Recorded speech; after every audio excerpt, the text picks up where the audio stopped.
Good afternoon, everybody. Welcome to Djuma Private Game Reserve, and what a treat we have in store for you this afternoon. We have the Talamati bride, the sub-adults, still where they were left this morning, or very close to where they were left this morning with Kelly. As you can see, we have a blanket of lions in the shade of this guarri tree, just between power lines and Impala Drive. Good afternoon, my name is Ben. On camera behind me I've got Gerrit, and of course if you have any questions that you'd like to ask us about any of the animals that we see here or anything at all, you're welcome to send them through to us. You can use Twitter, the hashtag WildEarth, and children under the age of 18, we would also love to hear from you, and you're welcome to email us on kidsquestions@wildearth.tv. Otherwise, you're welcome to download the app or head over to the website. But yeah, what a lovely afternoon. It's a relatively pleasant sort of mid-20s this afternoon. There's quite a few clouds in the sky, but the forecast is for it to clear up. And as you can see, the lions are thoroughly enjoying a lazy afternoon in typical lion fashion.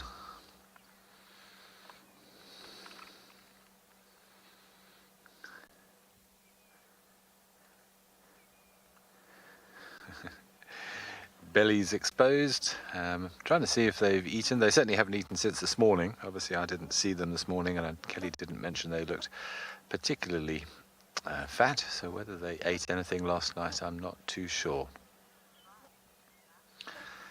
Lena, thanks very much for your comment. Good afternoon. Yes, it is a wonderful start to the drive. It's one of the nice things about lions, generally speaking. If you leave them in the morning, there's a good chance they'll be there in the afternoon, but it wasn't overly hot today. It's only sort of been mid-20s, so we thought maybe we would swing past here on the off chance that something wandered past that attracted their attention. There are quite a few impalas and a few wildebeest in this area, but it doesn't seem there's been a whole host of activity here this afternoon. But yes, what a fantastic way to start a Monday afternoon. There's been a little bit of activity. We've had a few heads up. There's been one or two vultures and a bateleur eagle flying overhead, which has attracted the attention. One of the young males had his head up when we got here, but everybody seems to have settled again now, and to be honest, I don't expect them to move much for the next hour or two.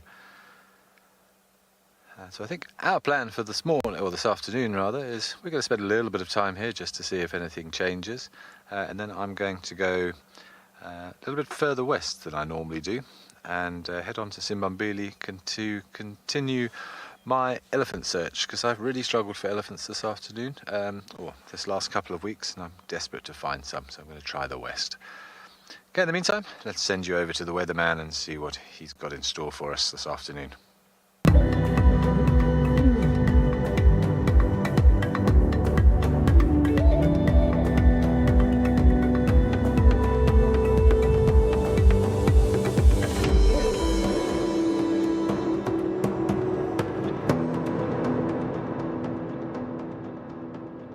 Good afternoon, everybody.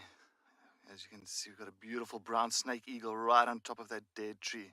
But I'm also so excited to see that Ben has relocated on the Talamatis for this afternoon's drive. What a fantastic, fantastic way to start the sunset drive here on Djuma Private Game Reserve.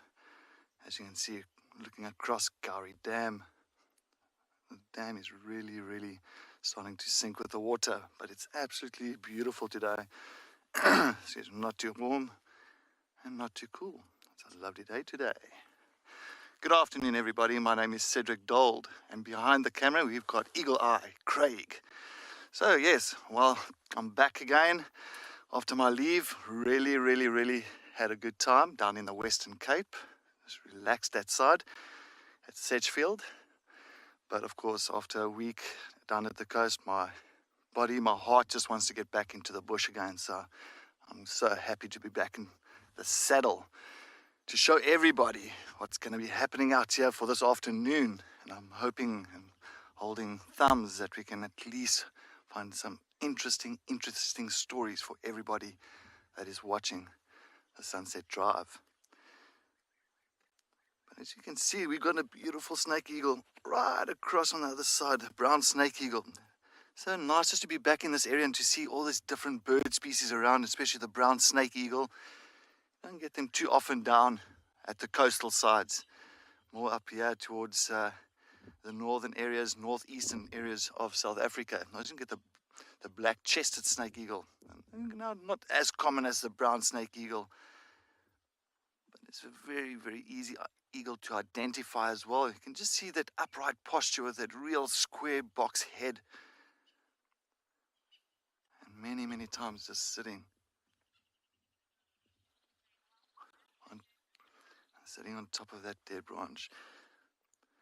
No, it is so fantastic being back. I tell you, once you start here in the bush and you get used to the areas and there's, of course, all the characters and just the excitement being here, it's very difficult to go back anywhere else, to a city or to a little town.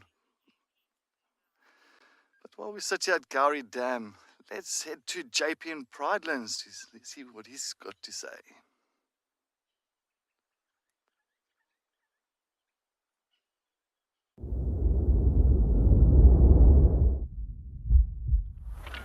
Hi, good afternoon and welcome to Pridelands. At the moment we're watching a giraffe with a big itch, and at the moment he's busy scratching himself, although he lifted his head just before the cameras came to him.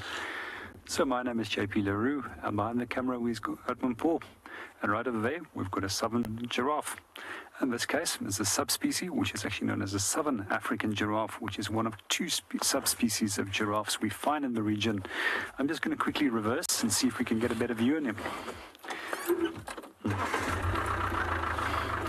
And at the same time as I'm reversing, if you ever wondered how many species of giraffe there is, I consider that there's actually approximately 4 species with a number of subspecies that falls in underneath that. I'm just going to move quickly back. I hope that's going to work. There we go. Decided he's lost his itch and he decided to go and feed again. And the tree that he is feeding on is a tamboti, which is one of the toxic plant species out here, which I've also seen impala as well as both kudu browse on. Let's see what he gets up and how he uses that long tongue to actually just take off the leaves from the branches. Coming back to the different subspecies, each of these different subspecies and species actually have got their own unique coat patterns.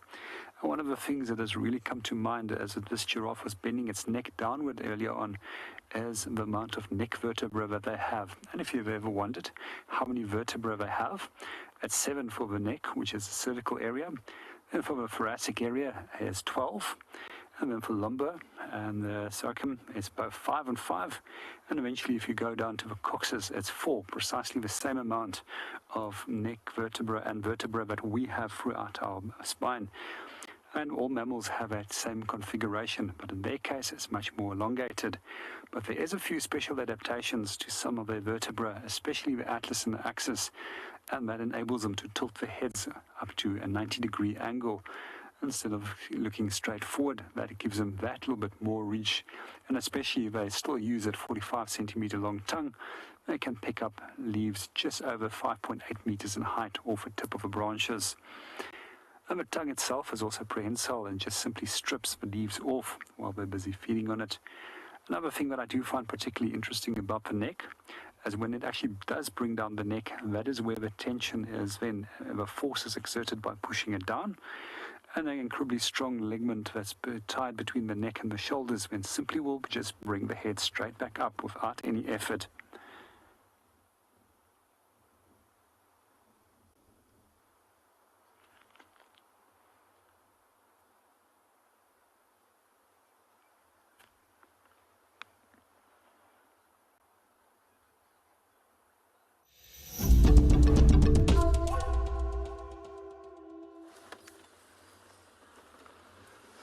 Yes, welcome back.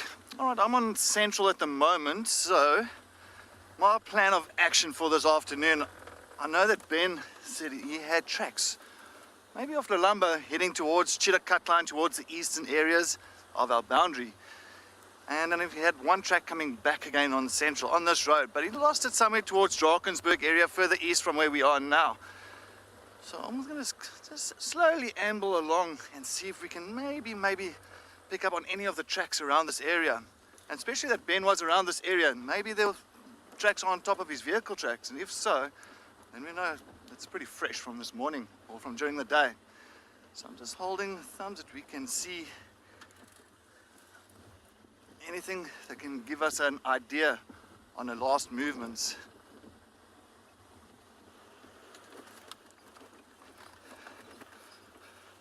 But it is a lovely day. It's such a fantastic time of the year. This is one of my favorite times. It's usually always a change of season. Just looking at this beautiful autumn coat that's coming over the grass, the trees, the stunning brown that's coming through after the green of the summer green. And I just think the temperature at this time of the year is absolutely fantastic.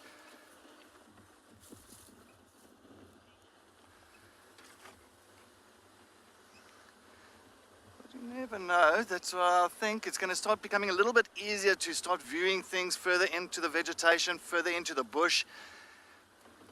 And also the pans and the dams that still got a little bit of water throughout this next few months. It's going to be definitely become much more active. It's going to be so exciting. I'm really looking forward to this. Is it exactly the same as your September? I think it's October, September, October time as well. Is that change of into the spring, from winter, spring, summer? It's also a fantastic time of the year.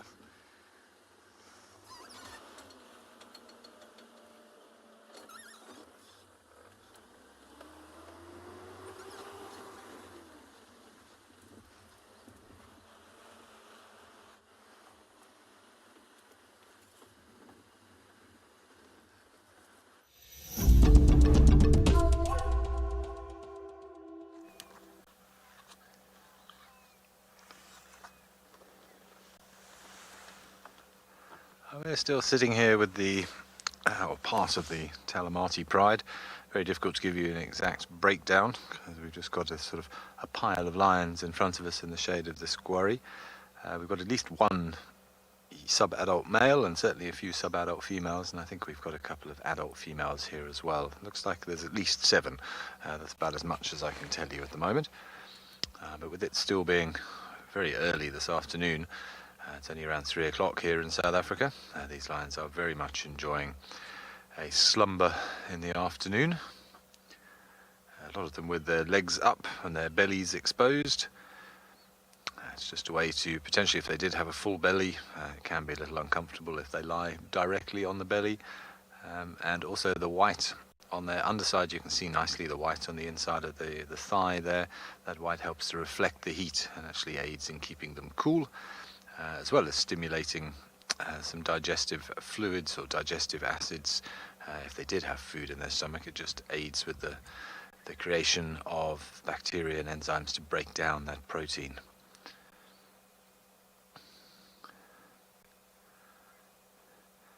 Not very ladylike, is it? But they look very comfortable, that's for sure. But there's at least 3 of them on their backs with their legs spread to the heavens.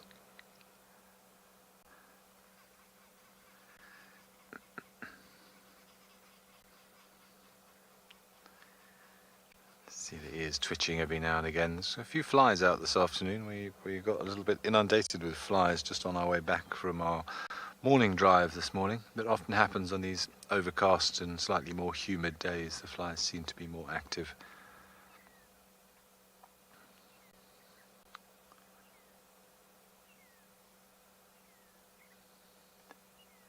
You can just see ears twitching. I read something interesting about eyesight, just to go off on a bit of a tangent the other day.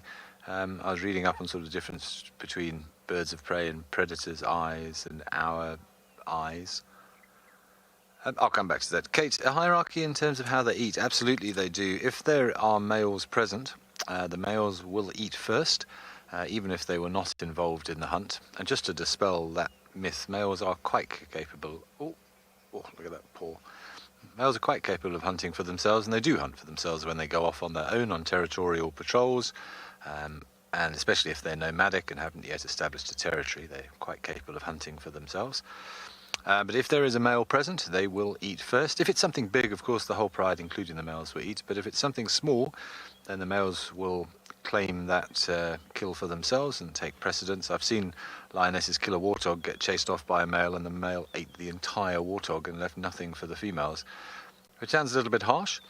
But if you like, it's his his rent, I suppose, for protecting an area and ensuring a safe environment for the females to raise their cubs.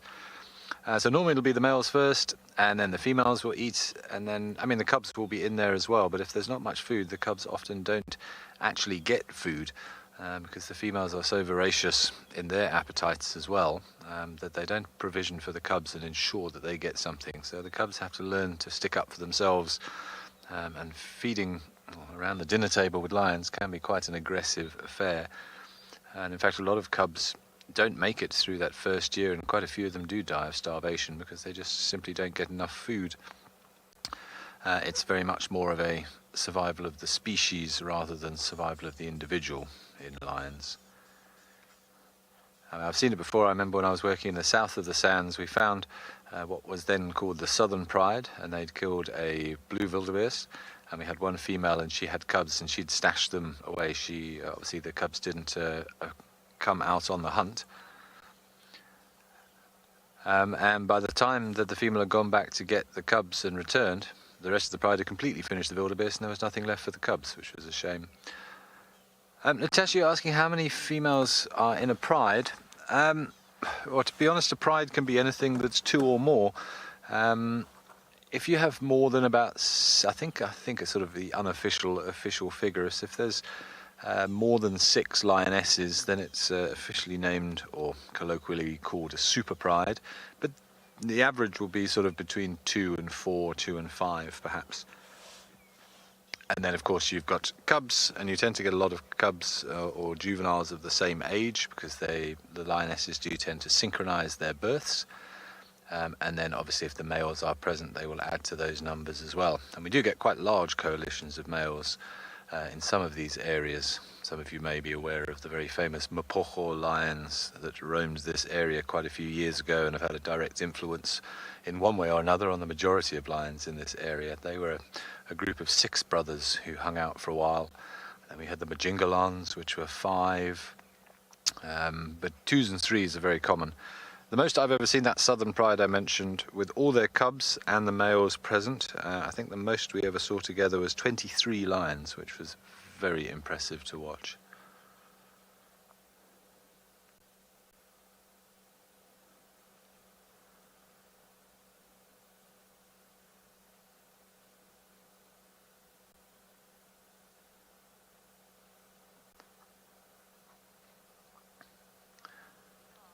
Okay, I think what we're going to do, I'm not anticipating any movement for a few hours here. It is quite warm. The forecast is actually for it to clear. So I'm going to go off and see if I can find my elusive elephants, and then we'll pop back past here in a couple of hours' time, and hopefully we can bring you a little bit more activity. But in the meantime, I shall send you back over to JP and his giraffe.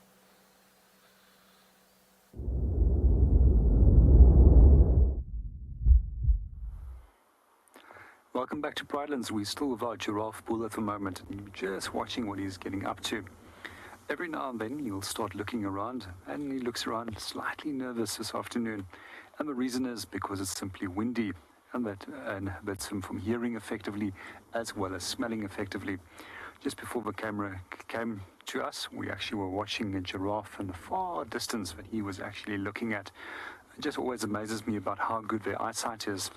I'm just going to quickly move forward, see if we can get a better view of him. Paul, are you good there, or do you need me to move forward? Back. Okay, our giraffe is playing games with us. He's been staring at us all afternoon. At the moment that the camera comes onto him as live, then he starts moving off. Just going to sit and watch him through this gap over here and see what he gets up to. One of the things that we've also been noticing today, especially with the wind being quite strong, is that they will be deliberately feeding into the direction of the wind. And we'll see that they'll sample a little bit on one tree and then move to the next tree and then continue into the next tree that's directly ahead of them. And the reason why is many of the plants that they do feed on actually will release chemicals, and those chemicals will then warn these same trees of the same species, and they also will increase their tannin levels, which makes the plant a little bit unpalatable. and also with high amounts of tannin, it can actually influence the digestive process, and it can bind cellulosis and prevent further digestion from taking place. And in some severe cases, in terms of periods of high with drought, they actually discovered that a large number of animals did die in the past, especially so with kudu, as that they were forced to feed on these tannin plants.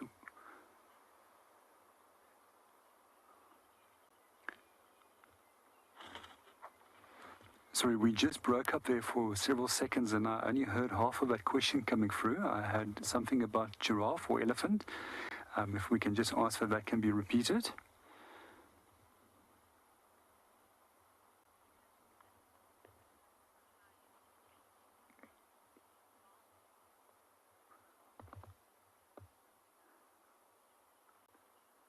Good afternoon, Avril, and welcome to the show. And Avril's question is, who has got the highest reach between elephants and giraffe? It's actually very marginal. If we look at the records for bull giraffes, they can get up to 5.8 meters in height. And they reckon that the tallest of elephants, if they take in consideration the length of a trunk, they can have a reach of just above 6 meters. So it's literally a 20 centimeters difference which they have in terms of maximum reach.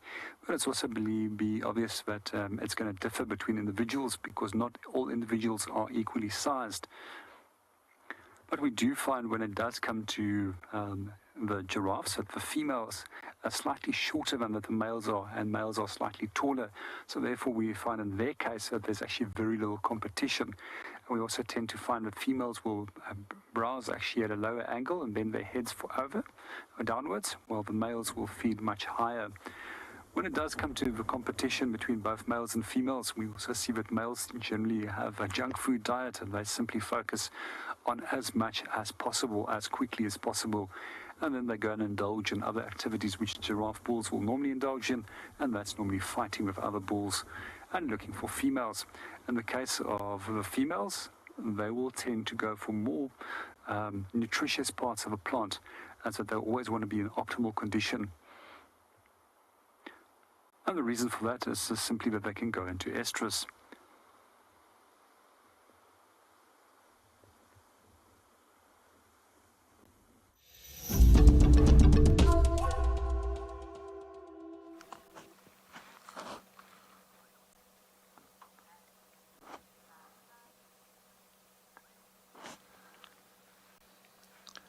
Another beautiful lilac-breasted roller.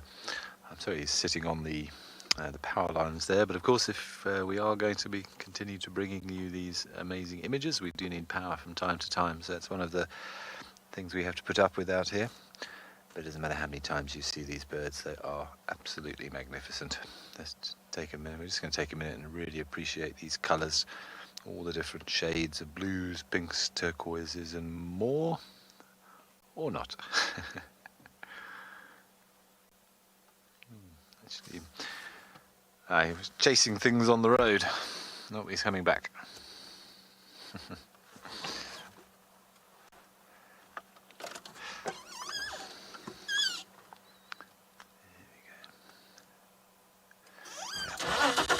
We can carry on.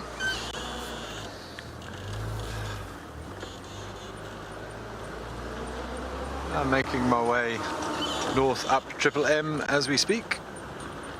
So my plan for this afternoon is to head into Simbambili and explore in there this afternoon.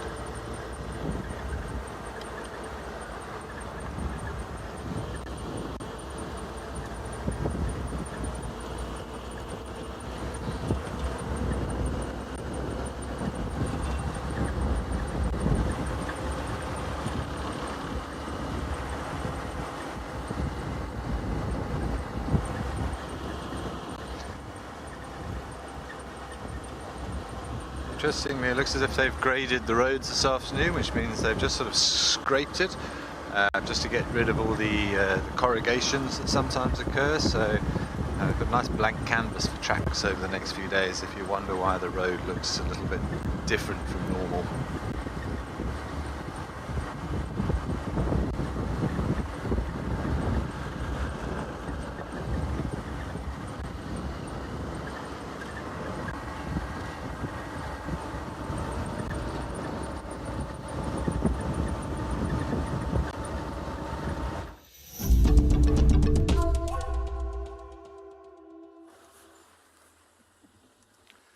Yes, welcome back. I'm still trying to follow up on Columba's tracks. So I went all the way to Cheetah Cutline. I did see where Ben did circle those tracks from earlier this morning. I haven't seen anything really going back east. I mean, it's always a possibility of missing one track going over again. But I know like Columba has been using quite a bit this area towards Guaripan, maybe towards Buffelshoek Dam as well. So I'm going to head around to Buffelshoek Dam. And as I was discussing earlier as well, that this time of the year, of course, now all of a sudden the rains have really kind of subsided. Not much happening anymore. Not too much rain clouds coming through for big rains. So I don't think we're going to get really that huge storm. So I think these dams are definitely going to start depleting quite a bit. But I have seen Buffelshoek Dam has really been holding its water very well. So I think maybe we're going to head into that area towards Buffelshoek Dam. And I know that Columba likes this area heading to that side. You never know, might be lucky. But please, if anybody's got any suggestions or any characters that they do want to see for the afternoon, you know where to hit us. So yeah, I'm going to see if we can pick up on even elephants. I'm actually really interested in some elephants as well. I haven't really seen too many around. I've only been back for the last day, so yes, I'm definitely itching for anything.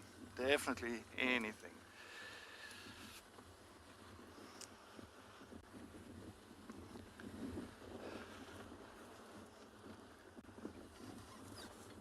So we're here in Guaripan next to us now. Just want to take a look at the junction and here at Guaripan, but you can see, of course, that pan is bone dry. Bone dry. Not even enough mud to wallow in. So yeah, no, that's definitely, nothing's going to come around here for a drink. So I'm going to head maybe further down towards Buffelshoek Dam and continue. We shall continue. On we go. Talk about some mud and all that. I know now Tristan's a very good friend of mine, and we used to call him and gave him a nickname back in the days this side, and we used to call him Budgie. Now Budgie meant in Shangaan is Bajiwe. Bajiwe meant stuck. So in a matter of a week's time, or in a week period, he used to work for another lodge. He got stuck twice on a road, like just a normal road like that with a bit of mud on the road. And he got stuck, and unfortunately, once he got himself out, and I think one of the guys had to, pull him out and tow him out. And on top of that, he also went into a sighting in the same week, and he got stuck as well. So quite a few of us, all the guides in this area, gave him a nickname, Budgie. So Tristan, if you are watching, hey, Budgie.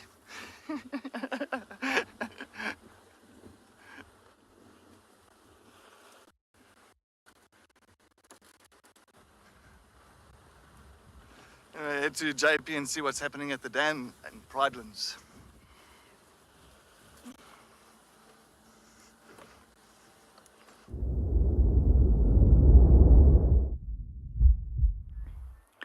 Welcome back at Brightlands. We're at the moment looking at a southern red-billed hornbill, which is one of the typical hornbill species which we have in this area. The other being African grey as well as yellow-billed hornbill. And each of these have got their own unique bill colour, which separates them fairly easily from one another. However, there is a few tricks when it does come to a number of similar-looking red-billed hornbill species. A few days ago, we actually were discussing the nesting behavior of this bird, and we were watching one of the birds actually feeding a chick. And the chick was just at that point where it actually learned to start feeding itself. However, if it did see the adults, it very quickly scrambled towards the adults and then started begging and shouting for food. Quite often, they did give it to it, and then at times that they actually refused to give it any food, most likely to encourage it to start foraging and hunting for itself. They mostly go for insect prey.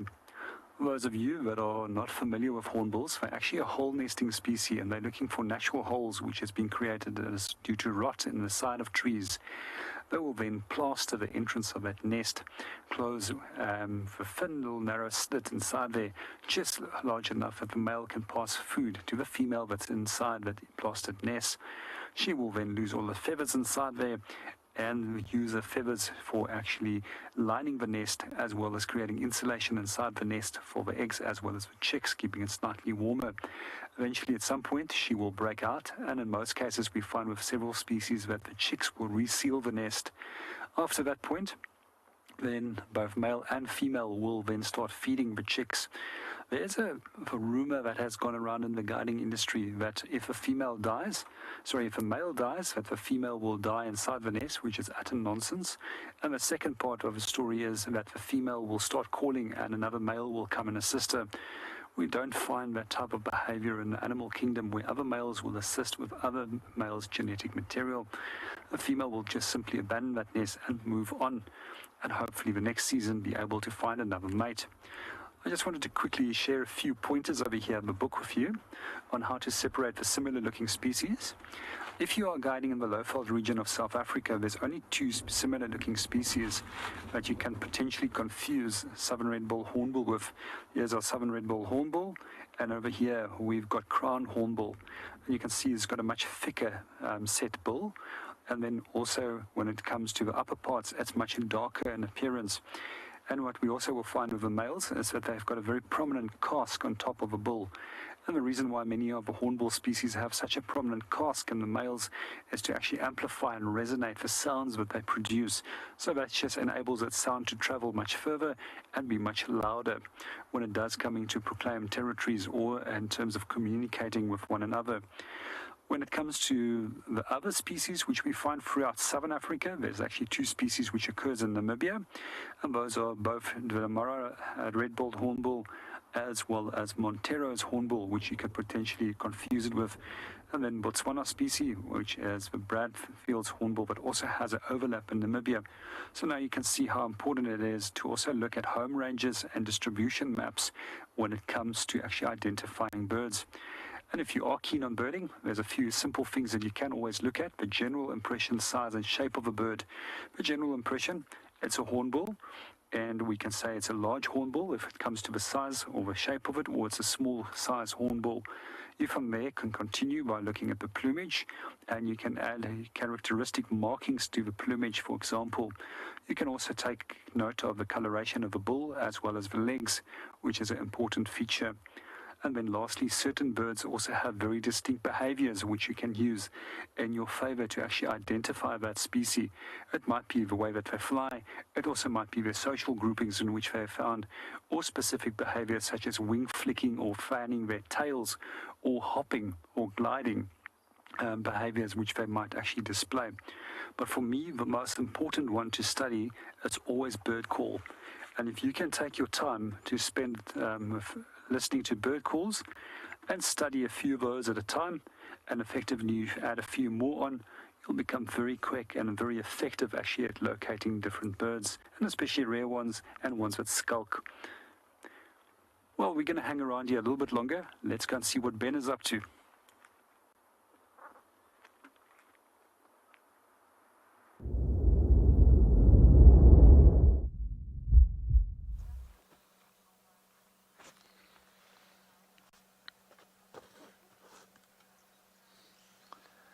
Thanks, JP. Yeah, I agree. Learning your bird calls is one of the best ways to get better at birding out here. There are so many different ones to wrap your head around. We do have a herd of antelope. We've got a lovely breeding herd of impala here. They've been frolicking around in the grass. Looks like we're already in this sort of situation, at least got a more classical social structure that we would prefer for this time of year. We've got a group of probably 20 or 30 females with some young, which will be about 5 or 6 months old now, or 4 to 6 months old, that were born recently. And just see one territorial ram. You can just see him, his horns peeking up above the back of some of the other ones there. So with the rutting season pretty much upon us now, he will be most likely to be the dominant male of this area. and he'll try and hold this territory, which is a nice area. There's a little pan, what's called one-eyed pan, just up the road from here. You've got a nice open area which is perfect for these impalas. So they've got some good grazing and they've got shelter close by with the tree line. So this would be a fairly highly sought after territory. But it is unlikely that this male will hold this territory once the full-blooded rut kicks in the next few weeks. He'll probably only hold this territory for maybe a week, 10 days perhaps, before he is usurped and overthrown by a younger, fitter male, as it happens quite regularly during those 6 weeks. Sammy, afternoon, Sammy. Thanks very much for that. I've personally never seen an impala kill another impala during the rut, but the fights between them can get very aggressive. I think JP was mentioning earlier that they sometimes do break horns, and we do occasionally see unicorns here with the one-horned impalas. But those horns are a lot sharper and a lot harder than maybe is translated by the camera. And if a fight does get nasty and one does get the advantage, a swift stab from one of those, and yes, it is quite possible that one can kill another one. I've never seen it myself, but it certainly has happened. Generally speaking, they'll lock horns and it becomes almost like a test of strength. You can see the ridges on the horns there, and they will lock horns and then they will twist slightly and those ridges lock together, and it becomes a question of who can sort of push more, and one of them normally relents and runs away. But with two equally matched males, if one does get the upper hand, then yes, and eyes can be lost and all sorts. It can get quite aggressive. But generally speaking, impalas, as most antelopes, are pretty good. They realize that if they are losing, then rather accept defeat and run away and get back in the gym and improve yourself and come back and have another crack in a week or two's time.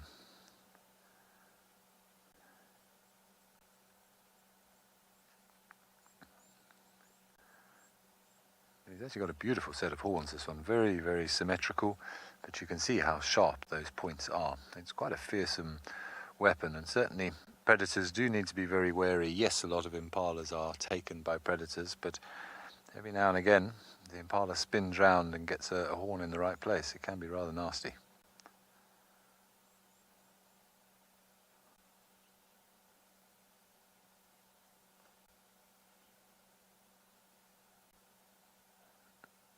Excuse me. See, look how low down he's feeding as well. Impalas have like a split upper lip, a little adaptation they have which allows them to feed on very, very short grass, and the shorter the grass generally the more nutritious it is. They're going to be avoiding all of this much longer grass that you can see. As grass gets older, it gets more fibrous, there's less energy and less protein in it, it's much harder to digest. So yet another specialist adaptation that impalas have for success. And so yes, they often feed on very, very short grass that's just sprung up, because that's when it's young, succulent and nutritious. Okay, we're going to carry on our little foray around Simambili, and let's send you back over to Cedric, who I think is by one of the dams.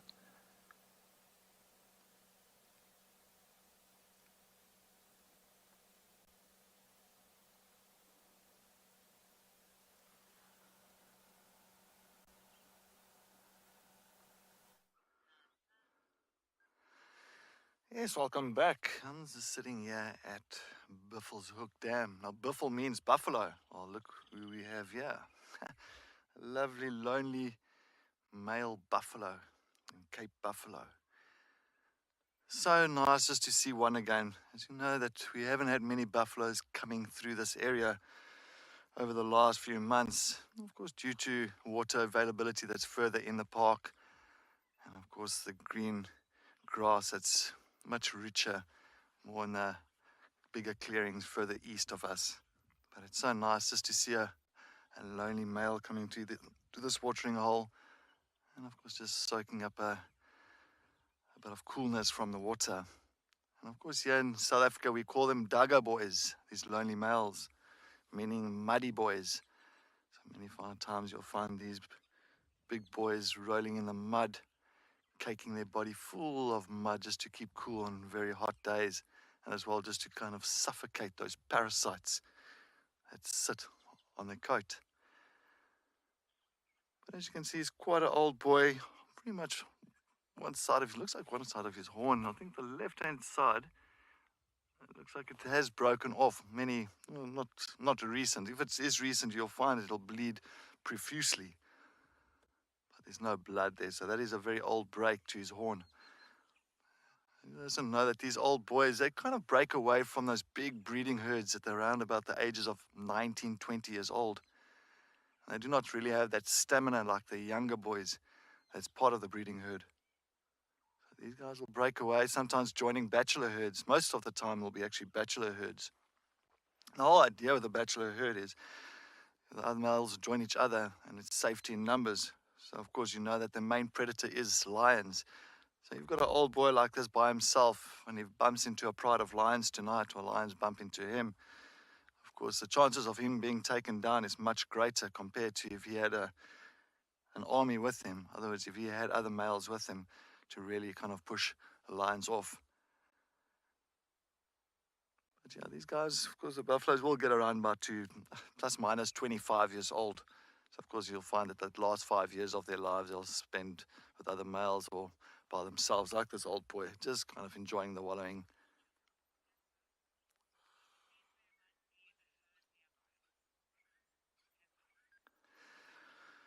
Heather, good afternoon. Welcome to WildEarth. Well, even being here at the dam doesn't mean that there is a herd close by.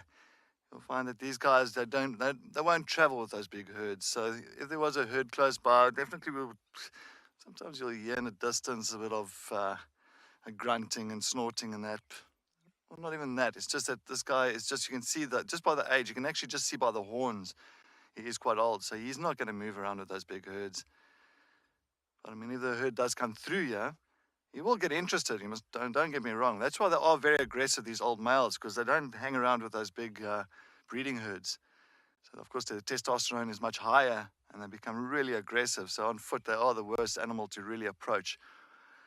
But I mean, if a herd comes through here, he is going to show interest, but he won't move on with that herd. You'll find that the pecking order in those breeding herds is very high.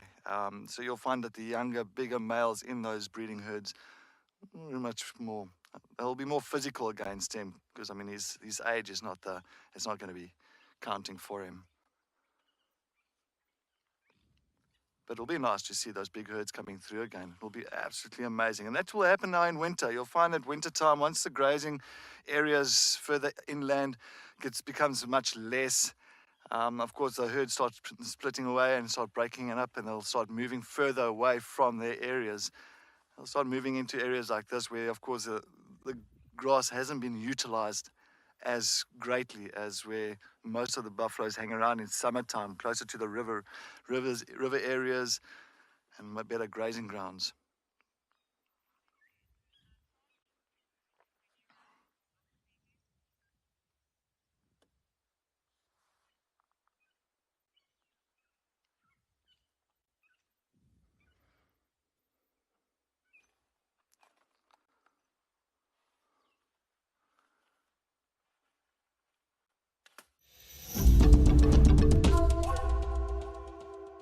Just know that Buffalo's Hook Dam, Buffalo Corner Dam, if I had to really translate Buffalo's Hook, means Buffalo Corner Dam, has got a buffalo and definitely has produced for us. I thought also just coming to this area as well, this is like really the heat of the day now, where the sun is coming pretty much blazing a little bit down now, about, I'll say 26, 27, if so, maybe a little bit less. That's a nice breeze, but still, I think due to this water area has always got fantastic amount of water. We've got a couple of hippos around here, and of course we've got the lone male buffalo. Well, I really do hope that he bumps into other males, because if he doesn't, it's not going to be a good thing if the lions do locate him. But also here in the dam, we've got a female hippopotamus with a young calf. Well, not a young calf. I mean, this calf is already just in the head of the calf. I mean, the calf is not young, maybe about a year or 2 year old calf, but still around with the mom. Now and again, you see the little calf's head coming up, popping up, bobbing up and down, up and down. So actually, just now the calf had its head on top of the mother's back, which is of course supporting the calf. As you know, hippos as well, they do rely a lot on water, especially on hot days, just to keep that skin nice and moisturized and wet so that they do not dry up and end up fatal for them. So she's definitely got a nice watering hole. And I think the other day, if I was not mistaken, I was watching on one of the apps for WildEarth, and I saw that I think Ben or Kelly, they had a whole pod of hippos here at this dam. So it just shows you this dam is definitely, you know, attracting more and more so the hippopods, knowing that it's not losing so much water as rapidly as other dams. And the one just went down again.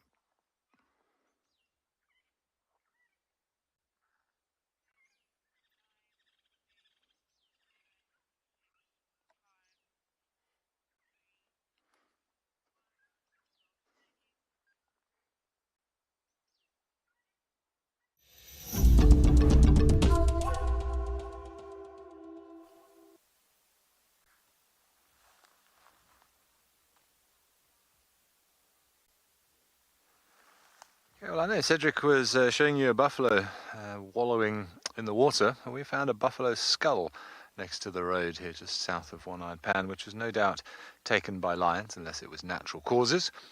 You can see the horns there and that very fearsome defense mechanism that buffaloes have got against lions, but as you can see, it's not always particularly helpful in this case.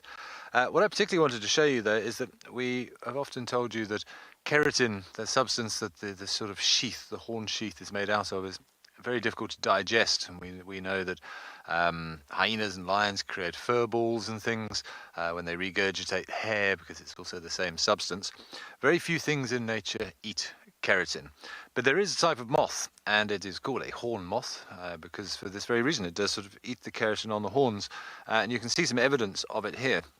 This is a piece of the buffalo horn which has been broken off, and I'm sure you should be able to see there's lots of holes in here where little larvae of this horn moth, whose genus is ceratophagia, which means eating horn, basically. And the adult moth lays the eggs on the horn, and then when they hatch, the larvae drill into it, and then they sort of live in between the layer of the keratin and the bone, and actually feed on the keratin. And when they defecate, they produce these sort of tubes, mixture of sort of silk and their own excrement, for want of a better word, or we should call it frass, really, which is insect droppings.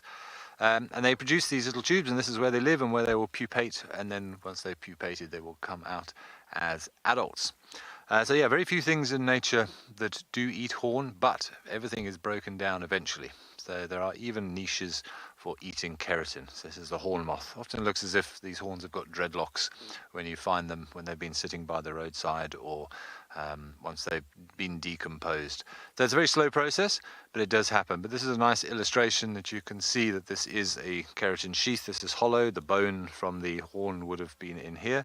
And this is almost a sheath that just slides on and off, which has become so decomposed it's come off on its own, well, from all the action around it. We're still here with the same area we had those in parlours. I can hear they're alarming. I'm hoping that they're alarming at me, but just in case they're not, I'm going to get back in the car. I can hear the occasional snort. And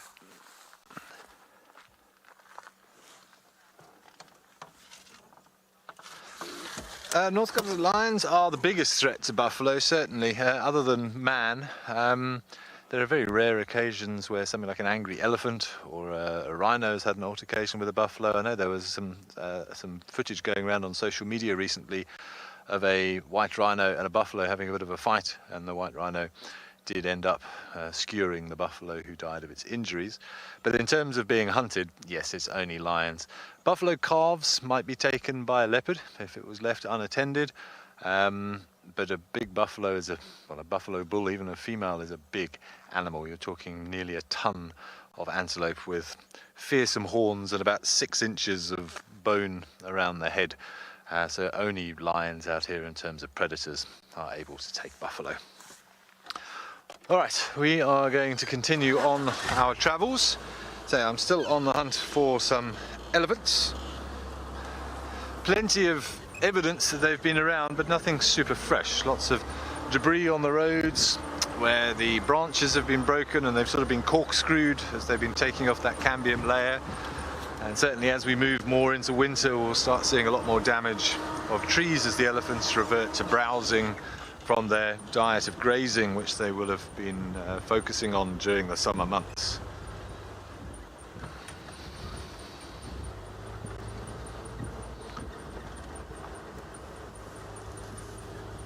Now, I don't know the Simbambili property very well, but there's a beautiful big open area down here which I discovered yesterday morning. I don't, all the days blur into one here, but I'm quite keen to get there for sort of late afternoon because it's nice and open.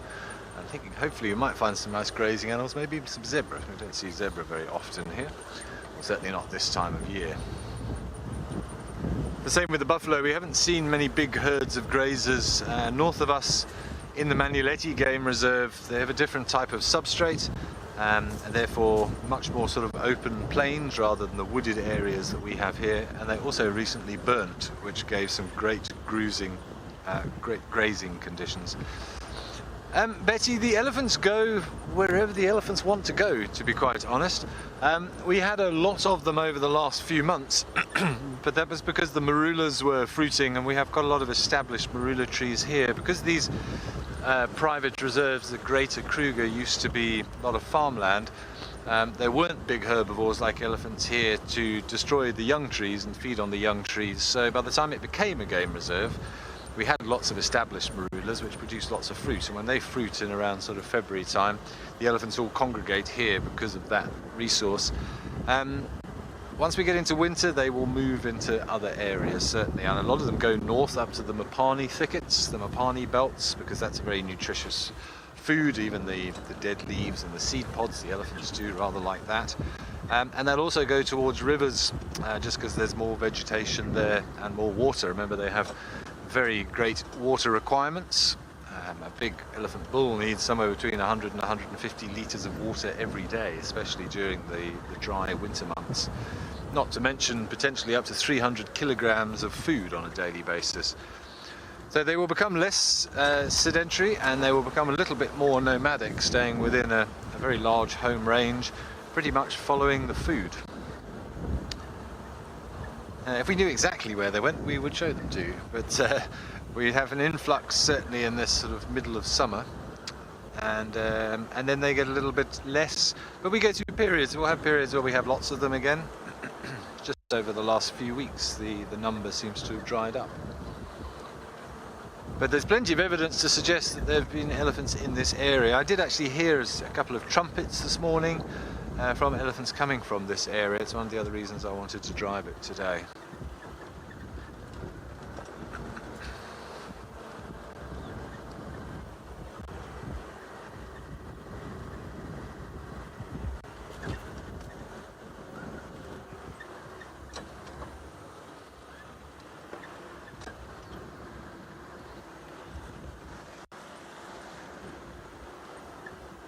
Alright, I'm going to continue on to this nice open area that I'm looking forward to getting to. In the meantime, let's head back over to Cedric, who I think has got something, well, that he wants to show you.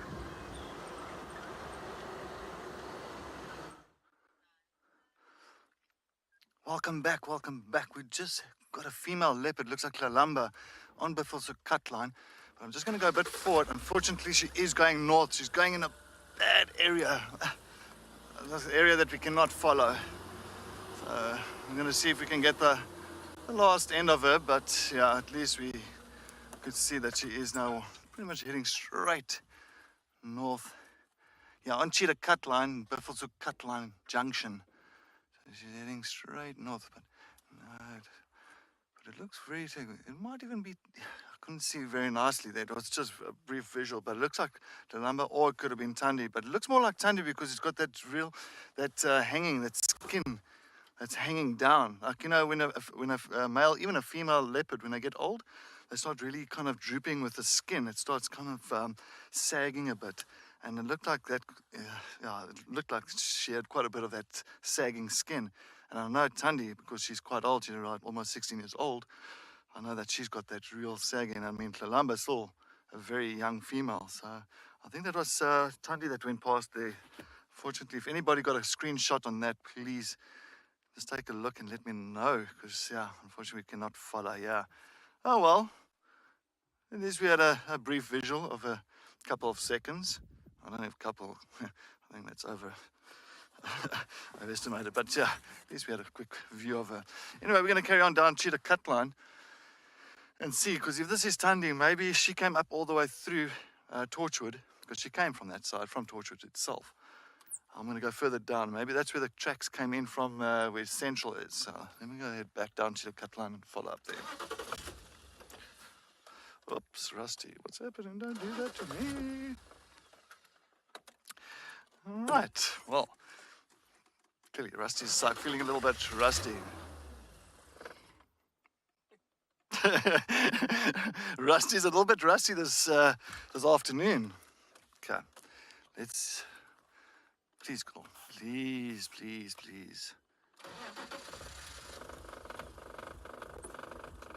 Come. Whoa. Sorry about this.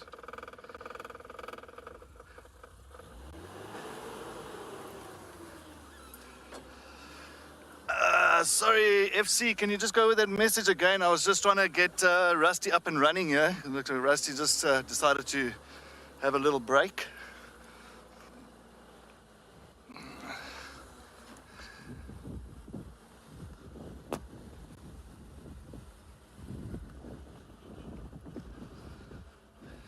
All right, we're going to continue down to the cut line. See what we can find.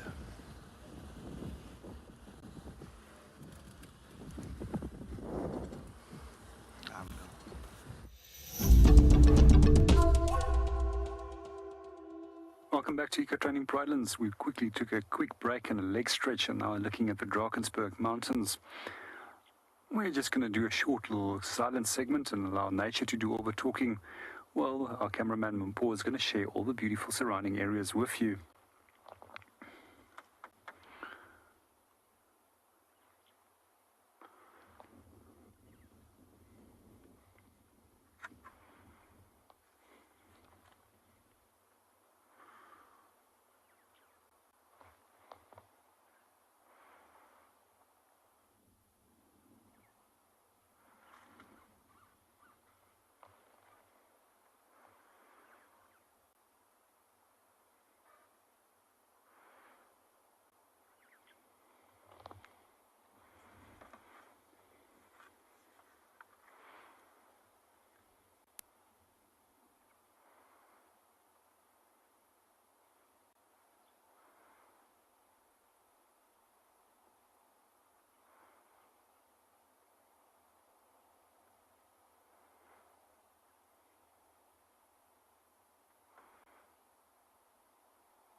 Just Craig and myself sitting here talking about that female leopard that we just saw now, coming to an analogy of the whole circumstances and where we are and the age of her. I thought it was first Lalamba, but Lalamba is not that old, because you can see that was the skin hanging on the tummy and all that. That's for pretty much an old female or even an old male. It does happen. And as well, it was definitely, I don't think it was as well Tundi. Tundi is much smaller. Tundi is not so white around the eyes, because I know that when I first saw her, it was very white. And I know Tundi's got a very puggish face, just like Karula, same as Shadow. They've got all that typical puggish face, and very dark, and they're very unique. But Inkanyeni, I think one of the viewers as well said Inkanyeni, it could be Inkanyeni, and that is very, very possible. Last time I saw Inkanyeni was in 2012, 2013, when I was still working at a place called Nkoro. And 2012, 2013, I remember that. Sharia, thank you. Yeah, I also think it's Inkanyeni, definitely. As I said, the analogy to the whole thing, to me, also it makes sense. It is old female, it's bigger than Tundi. Inkanyeni's territory was this side, and I'm not too sure Inkanyeni's age. I think it's almost the same age as Tundi. I might be mistaken. I know when I was that side, if I have to really think back on then, she was also about 15. She was about 15, 14, 15. If I'm not mistaken, because I think she just took over this territory just after Tundi came into the area further south of us. So yeah, no, it's good to see that. If it is her, I'm sure it is, but I'll just, hopefully I can also get a screenshot of her, and then I've got a few photos back in the days of Inkanyeni, and I can just at least work out. And I mean, I saw one of her sons, the Torchwood male. He went all the way to the southwestern border of the Sabi Sands many years ago, but disappeared from that side, exactly where Tamba, where one of Tundi's previous cubs. Tamba's also, he's all the way down in the same area where Torchwood is, where Torchwood used to be, the young male, but he disappeared, but Tamba's still that side. So yeah, no, fantastic. I'm glad to see if it is in Kenyani. I'm almost like 98% sure on that now, because just putting one and one together here is good stuff. I'm very happy for that.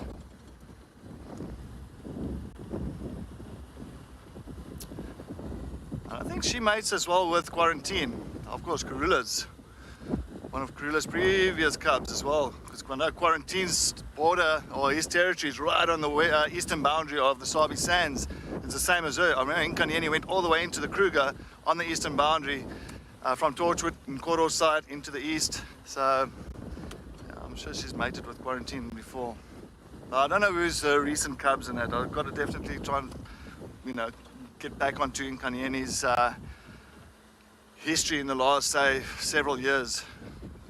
As I said, I didn't see too much of her, but I have seen her many years ago.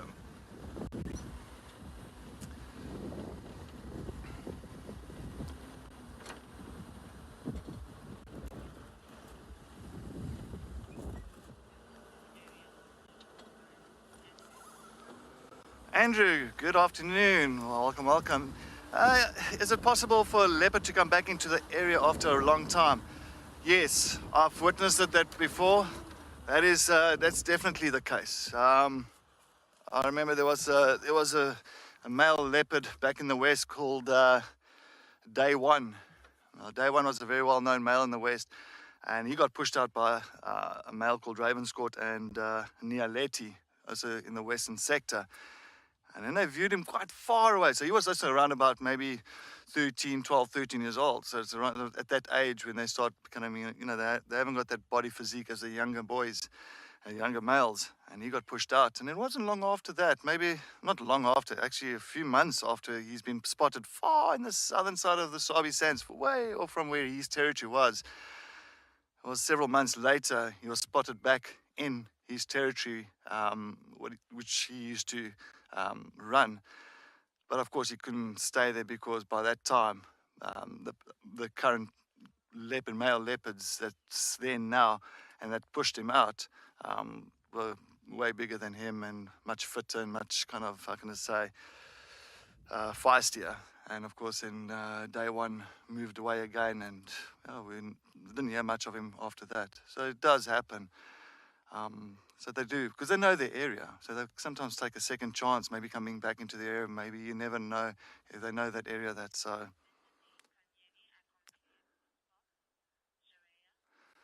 Sharia, thank you very much. Yes, so it is in Kanyeni. She did, definitely matched the spots up there. Yeah, so as I said, I was also almost sure it was fantastic. Thanks, Sharia, for that.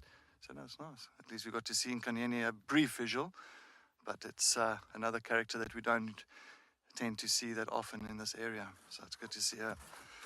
All right, now I'm back on Central Chillicut line. I'm going to carry on south. As I said that earlier, the tracks went that side from maybe Tlelamba. So I'm just going to go further south. We haven't worked that area yet. Oh, no. Rusty, don't do this to me. You can see us we're going to be walking back home tonight.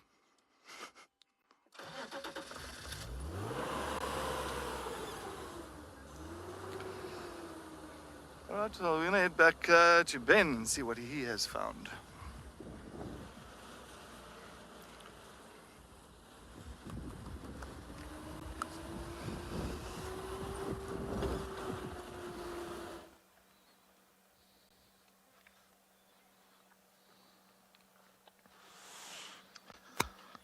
Oh, thanks, Cedric. That's awesome. You've got some spots. Welcome back to the sands. I've also got cats. I found more lions here on the big open area around Simbambili.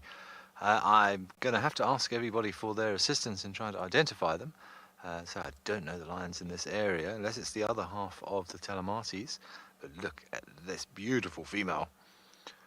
We've got 5 or 6 of them here slowly making their way across the open area. There's an impala way in the distance that I think they were just having a little look at, but I don't think they're going to have much good fortune here. But it just goes to show you never know what you're going to find at, what is it, about 3:30 in the afternoon, lions roaming across the plains. Special.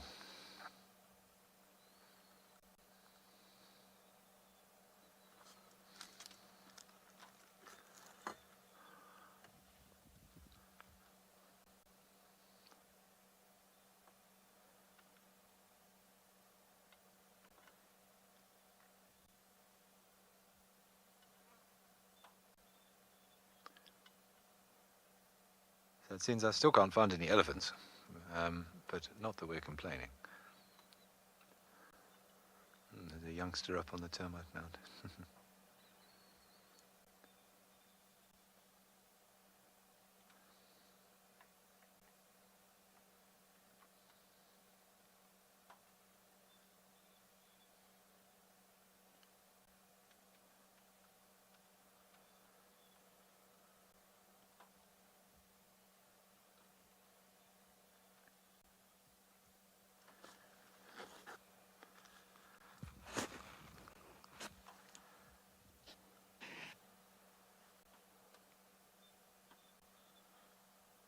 See them, just amazing how they disappear just behind a few leaves. So. Of course, we keep talking about how the seasons are changing and the colour of the grass is changing. That's one of the reasons that a lot of these cats are this beautiful fawn colour.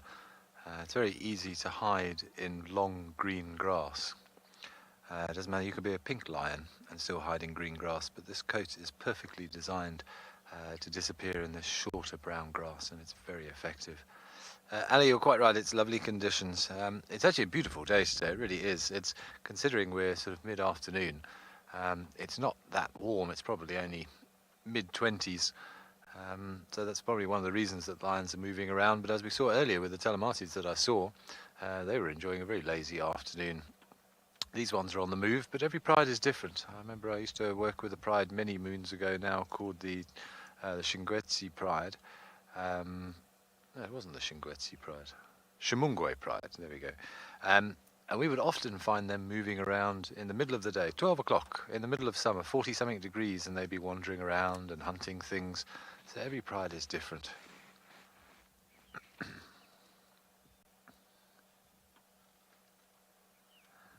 think I've got 1, 2, 3, 4, 5, 6. I think I can see 6.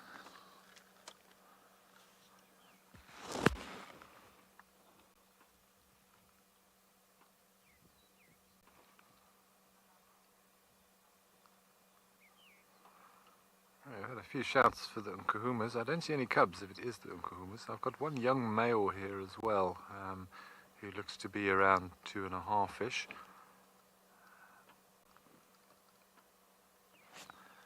I It's not impossible. It could be the Telematis I saw earlier. We're not a million miles away from where they are in a straight line if they did get mobile soon after I left them. But I don't see any cubs. It is the Nkuhumas, but I'll let you know if we can find anything substantial or comprehensive, I should say.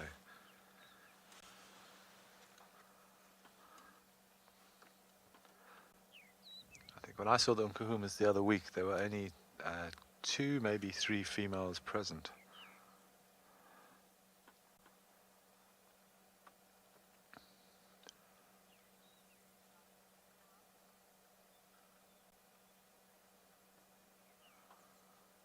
Yeah, well, it sounds like, say, quite a lot of you, Giraffe Girl as well, telling me it is the Nkuhuma, so I will take your guys' word for it. Well, whoever they are, it's fantastic. We've got lions, it's open, it's warm, it's sunny, the light is fantastic. It is a good Monday, that is for sure.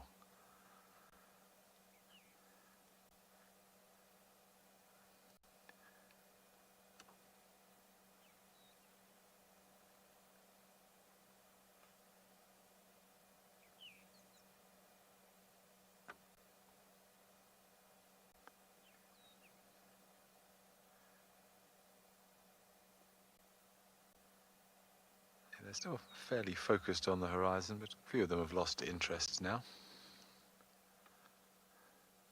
Okay, we're going to stick with these lions and see what they do over the next few minutes, and I'm sure we'll keep you updated.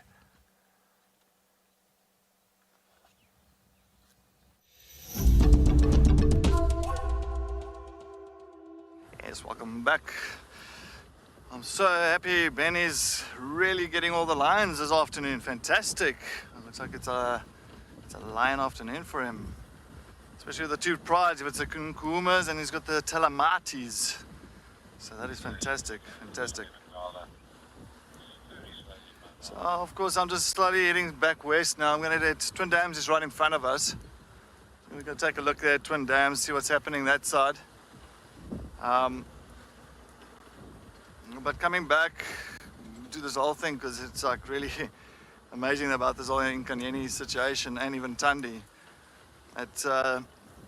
How these leopards get up to these ages in these areas is absolutely fantastic. I mean, it's a hardship. It's not easy going. I mean, yeah, you're dealing with hyenas practically every day, lions now and again. You've got to hunt. This is your home. You know, this thick vegetation. So it's absolutely amazing how these leopards get to those certain ages. I mean, like females will get up to 19, like Safari. Well, that's actually a prime example of Tundi's grandmom.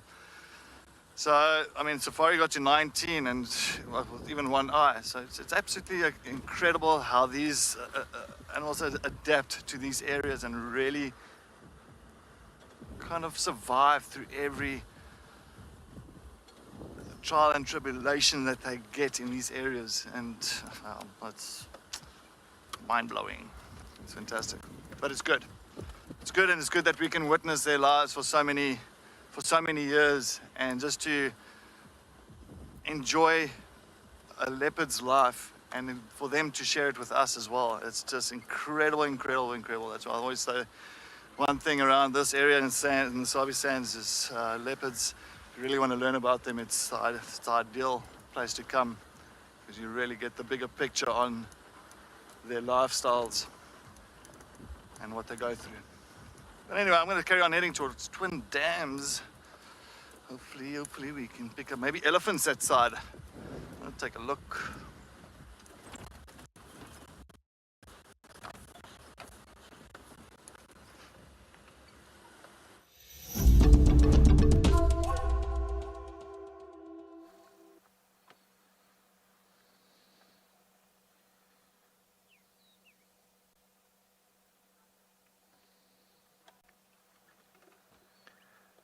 Welcome back, everybody. What a sight this is.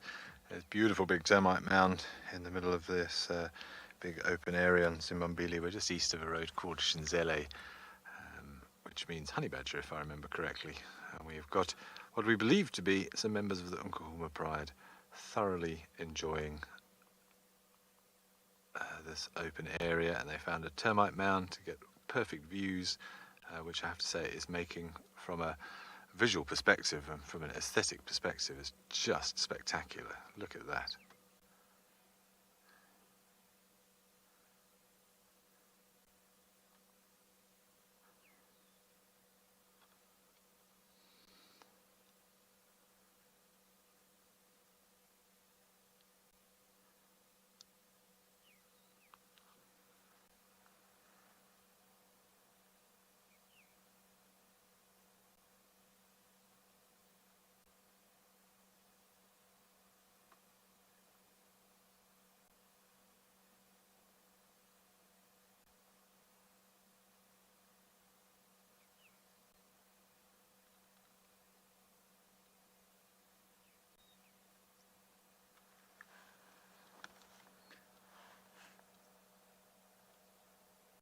Spectacular images. These termite mounds make perfect vantage points for predators, certainly. Seems as if they've lost interest in whatever it was they were eyeing up. We couldn't really see, but it's very, very open in this area, so they were impaled away in the distance, and their eyesight is so good that perhaps something attracted their attention there.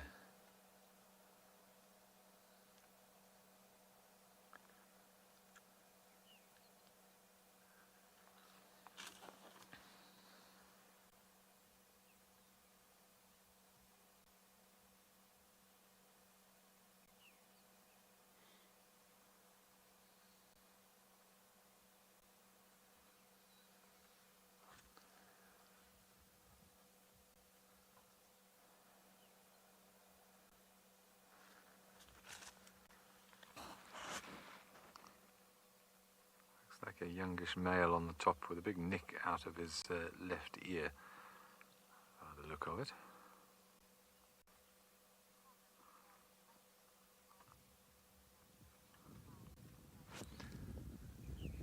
Sally, you're right. I mean, there's not much. That's why I've gone quiet, to be honest. I don't feel there's anything I can add to make this any better. It's sort of they've picked the most perfect spot that they could possibly choose to light up in from our perspective.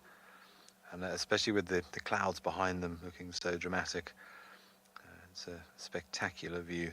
This is probably my favourite visual snapshot that I will remember of the last couple of weeks as I'm coming to the end of my stint here at WildEarth this time round, and I think I'm going to remember this as much as anything else. It's just so classic Africa.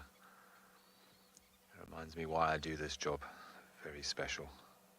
And the fact that we can bring it to you watching from all over the world makes it even more special.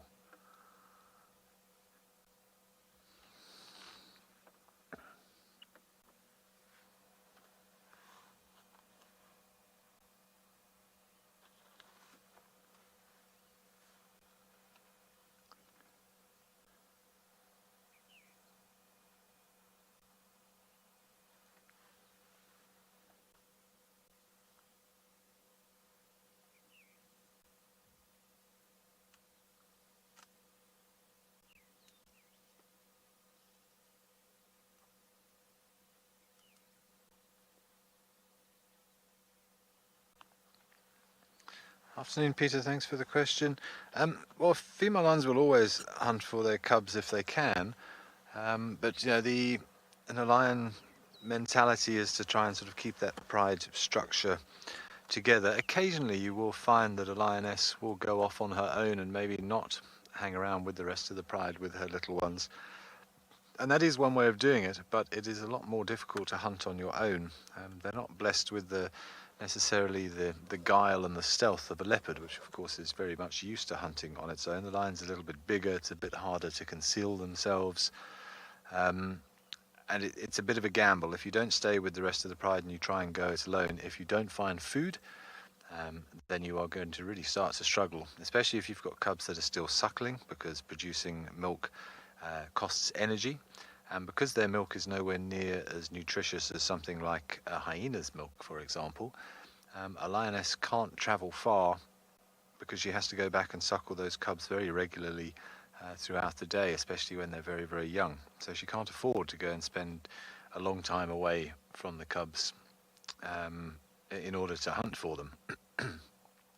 I mean, normally speaking, the cubs, when they're a little bit older, then the cubs will be walking with the adults, but they won't really join in with the hunts until they're at least a year old. And until that point, they will be left somewhere close by. It's sort of an unspoken message that is sent to them, and they'll go and sit under a tree while the adults hunt. And then they will, as soon as it is done, someone will lead them to the kill. The problem comes if the cubs are very, very young, and the mother has to go back a long way to go and pick up the cubs and then bring them back to the kill, and then sometimes there isn't as much left.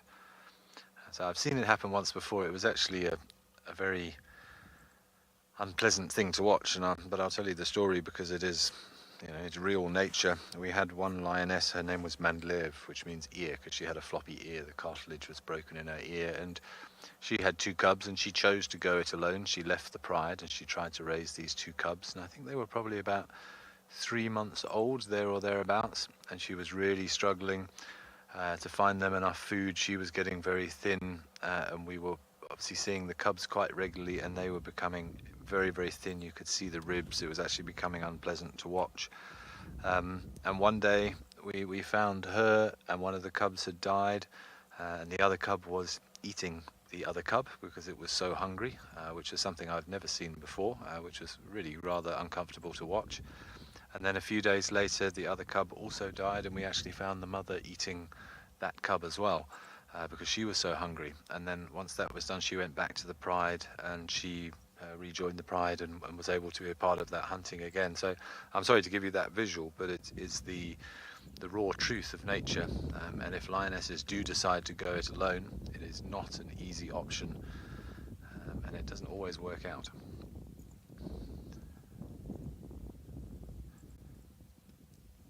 But I would like to add, she did successfully raise multiple litters of cubs whilst I was watching her. So I think maybe she learnt from her mistake that time. But on a more cheery note, how spectacular are these views?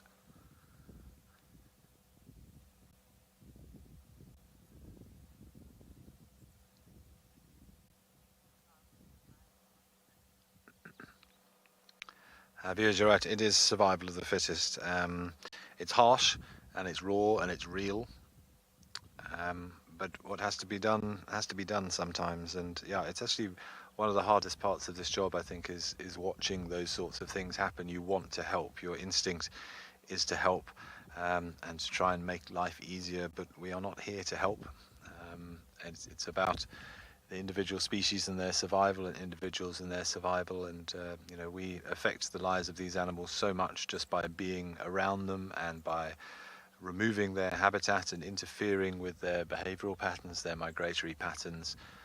I think we owe it to them to leave them to do their own thing at times, as harsh as it is and as difficult as it is. And I'm sure I speak for many guides out there that I've been involved in various sightings where I have been moved to tears. You get very attached to these animals, and then when you see the hardships they go through, it's difficult not to feel those emotions. But in the meantime, we are going to sit and enjoy this spectacular view, and I'm sure you'll be back with us soon.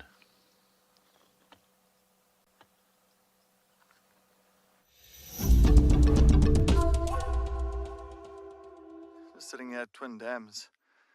I fully agree with Ben. Yeah, sometimes you do get attached to certain animals around you, but natural selection, nature is nature. You just got to let it run its course. That's just the way it is.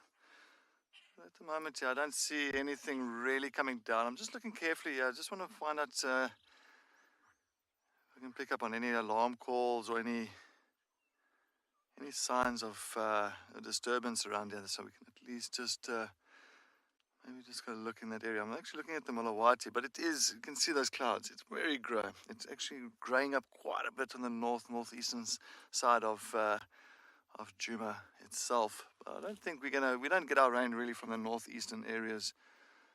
Our rain usually comes from behind us now. We're sitting more the southwestern corner. That's where most of our rain comes from.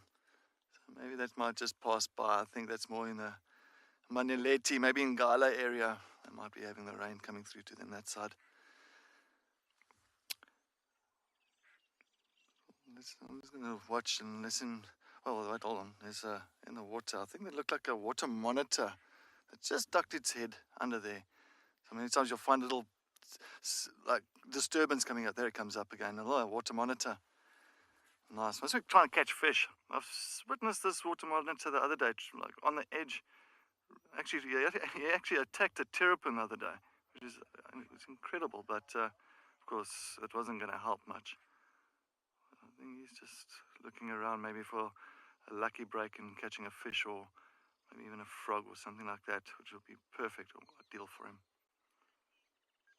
Of course, it's not really that hot now, so of course the energy levels of water monitor is not going to be the greatest. Of course, still moving around and hunting for something. Oh, she's actually quick. Oh, strong tail. Very, very strong tail. Just like the rock monitor, even the crocodile, very, very strong, muscular tails.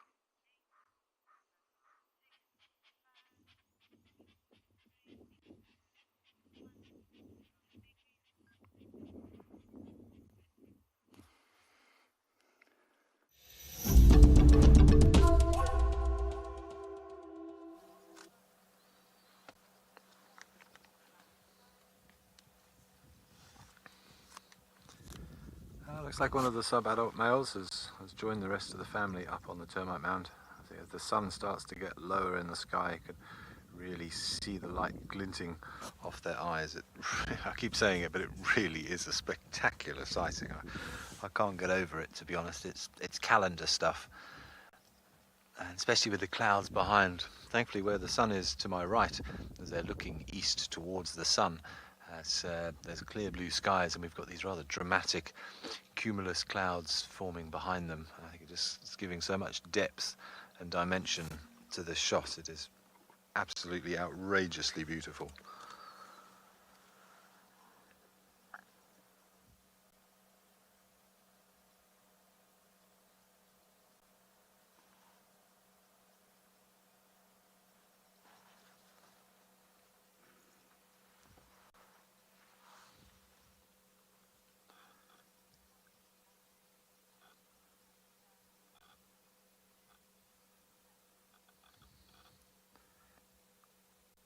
Thank you, Alison. It's a difficult one to explain, and I think unless you spend a lot of time out here with a particular animal or a particular group of animals, it's very difficult to sort of translate. So I'm glad you understand what I'm saying there.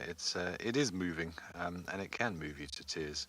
Sometimes in happiness, and sometimes in sadness. There's a lot of emotions and a lot of a sort of a cathartic experience being out here for long periods of time. It is a bit of a soap opera. We don't want to anthropomorphise it, but you do get strangely attached to these animals. I remember when I was working in the southern sands, and then I left, and I spent about 4 or 5 years working with the Southern Pride. And then I went to go and do some freelance work in another area of the sands, and that pride happened to turn up there. It was actually a young hippo that had been killed by an adult hippo, and the same pride were there, and they were feeding on the hippo, and it was the first time I'd seen them in probably a year or 18 months. And I was so looking forward to seeing them, and I have to say, as silly as it sounds, whilst I was there sort of, talking to my guests about what was happening and sharing stories, there's a part of me that was kind of hoping that one of those lions' ears would prick up and they would sort of look round inquisitively at the car, because they must have heard my voice for so many years droning on about them to guests whilst I was working with them. And I was genuinely a little bit disappointed and slightly hurt that there seemed to be no recognition. But it just shows we get very attached to these animals, as silly as it may sound.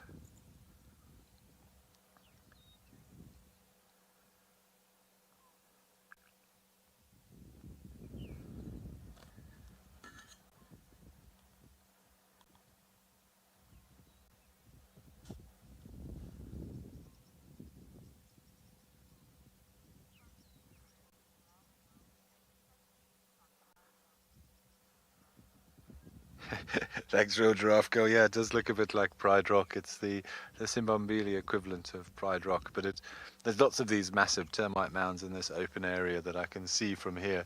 But I swear they have picked the most perfect possible one to choose from. Just the perfect little crevices that they can all fit in, and the fact that we've got that clear sky behind them is just perfect.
Excuse me, viewers.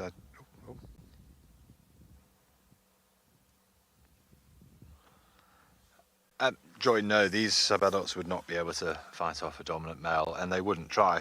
The only hope that they would have is if a new male came into the area is perhaps the rest of the females in the pride would band together. If it was just a single male, they might be able to sort of dissuade him from it.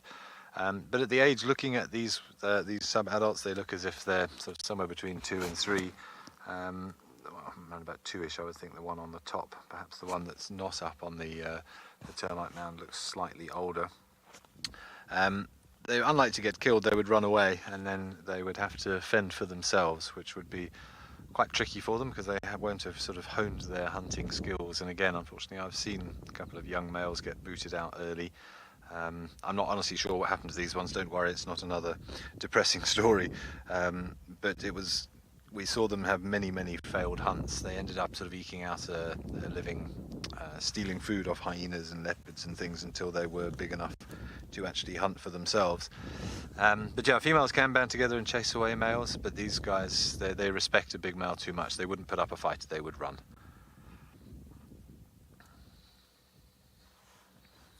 If you'll excuse me, Viz, I just need to give a quick update on the radio. Afternoon stations east, I've got Flamingala static on the termite mound in the middle of the open area just to the north of Shinzele Road. There's one on lock.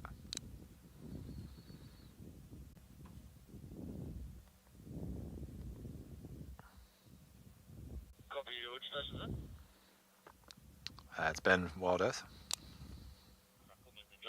Right, yeah, we will come there in a later, but thanks for that.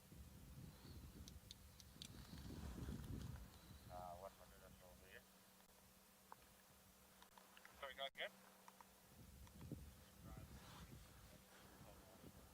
Yeah, I'm sure this will generate a little bit of interest. It's I don't actually want to tell them how stunning the visuals are, but I think a lot of lodges just coming out of their afternoon drives now, so there might be a little bit of traffic later on this afternoon, but in the meantime we're going to enjoy this.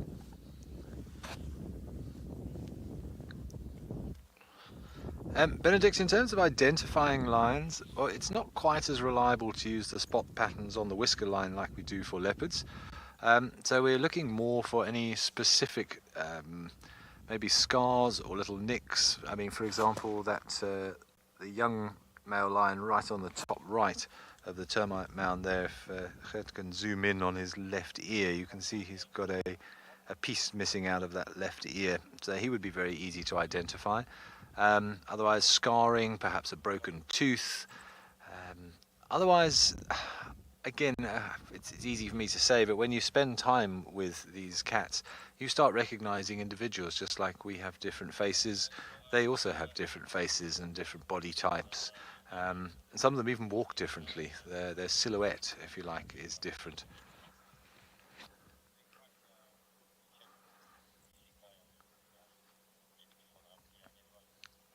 Otherwise, a little bit of a change in pigmentation. Oh, look at that one's eyes on the left in the sunlight. Wow. For example, we saw Swazi, one of our male hyenas, the other morning, and Fred pointed out to me that he's got a little pigmentation problem in his nose. He's got a little pink spot on his nose. That would be a nice, easy way to recognize him. But you can see that nick clearly out of this little one's left ear now.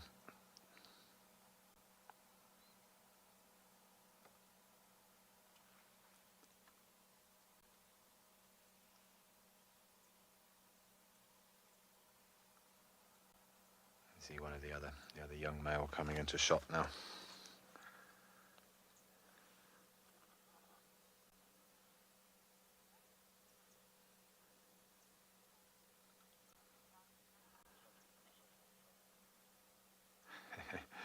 Okay, let's send you over to JP, as I think he's at one of the dams, and see what animals he has there.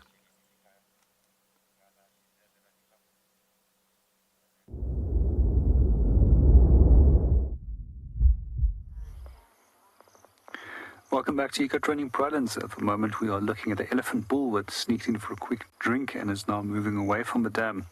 So far we've been doing a lot of driving this afternoon as it's quite windy, and we decided to against walking. And what we were looking for as tracks, we were seeing if we could locate on this any signs of our big herd of buffalo from this morning, or any signs of either wild dog or the Ngati breakaway lion pride. And then we decided, let's come and have a quick look if we can find elephants, as that we haven't seen a single elephant so far today. And as we arrived, we got lucky.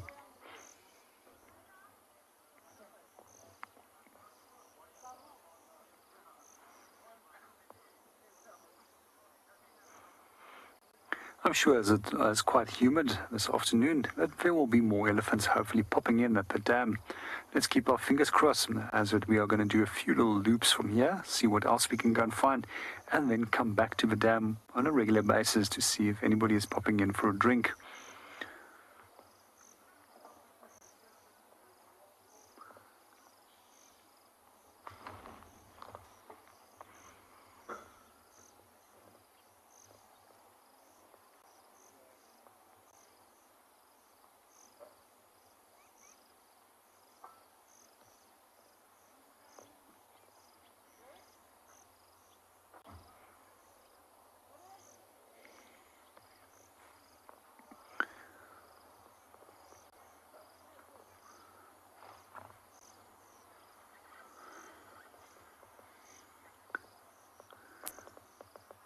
Good afternoon, Hannah, and welcome to the show. And Hannah's question is, what do animals do to quench their thirst when water is scarce? And some species of animals, they will actually get enough water from the plants that they feed. And those include species such as both steenbok as well as duiker and klipspringer. Then there's other species which will actually have to be a little bit more mobile and go and search for water in other areas. And we see even with elephants that they can occupy areas with no water, but it sometimes means that they have to walk for several kilometers to areas where there is water. And in some cases, they've even been recorded to go without water for up to 5 days. But then they have to travel distances of up to 80 kilometers to go and have drinks and then return to those areas where there's a sufficient amount of food. And in some cases, we'll also just sometimes see that some species will just move off and go to other areas where they can potentially find water. And one of those animals that I've seen doing that in the past is actually gemsbok. However, when it does come to a gemsbok bull, where it does have a territory, they will actually not leave that territory, although the females will do so.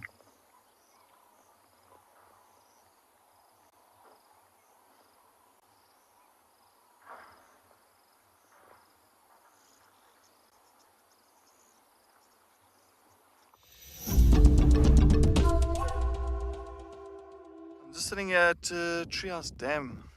Of course, you know that those blacksmith lapwings had their little chicks around here. I see one on the other side. I just see the one.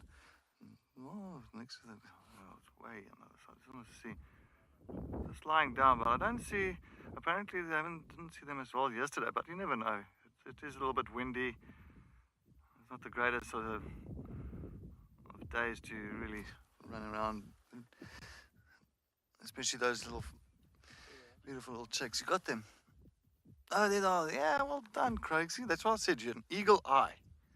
Eagle eye Craig. Yeah, there we go. Oh, so cute. Little lapwing chicks. I'm looking up and you can see there. I see 1, 2. I think get 2 of them so far. I swear the other one's around there somewhere. In the grass. Very cute. It's the first time I've seen these little ones here at Treehouse Dam. But I have seen the little chicks. It's like, I don't know, I always love little terrestrial birds, the ones that are running on the ground and nesting on the ground. You know, your precocial birds. I think they have the most gorgeous little chicks when they hatch, on little downing feathers. And look like little fur balls. Absolutely stunning, but it's very difficult to see.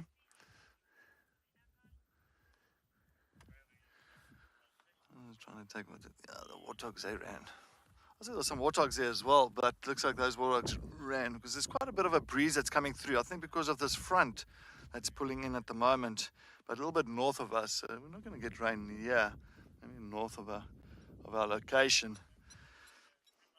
But of course now a lot of your prey species, they tend to get a little bit nervous with this wind that's coming through. A lot of smells. a lot of scent that's really kind of swirling around. And sometimes they struggle. Oh, there's a hyena that's just approaching.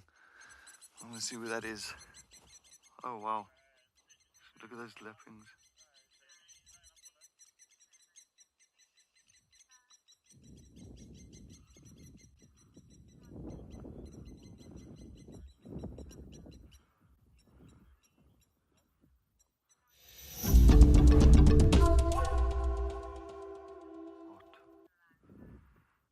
Yeah, it looks like we've got Hart there. Oh, Hart has just joined us here at Treehouse Dam.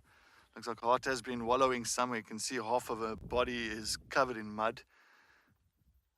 But now she's moving a little bit away from me. I wonder where she's planning on heading to. Of course, a beautiful spotted hyena. This is a big female hyena in the Djuma clan. Her name is Hart. So she's one of the very high-ranking females in the clan. You can also just see by the size of her, she's really a big female. Walking past all those little lapwings, and the lapwings went crazy. Of course, you know, they've got little chicks there, so they've got to play a little bit safe. I wonder where she's heading off to now. The way she's going now, she's heading exactly towards Weaver's Nest area. Well, actually, no, wait, she might actually turn. If she turns up, she's going to head up to the new den site. And I think that's where her cub is. At the moment, the new den site on Taxons.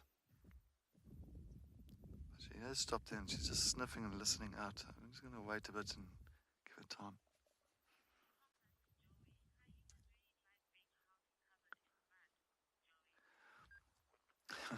Joey, good afternoon. Yes, it looks like hyenas like to be covered halfway in mud, but it's all due to, you know, like hot days. They kind of just really lie in mud and cool off a bit, even in the water itself. But they don't wallow. They don't do wallowing like anything like your rhinos, elephant, buffalo, warthogs. They love to wallow. They like kind of make sure that they're covered with mud.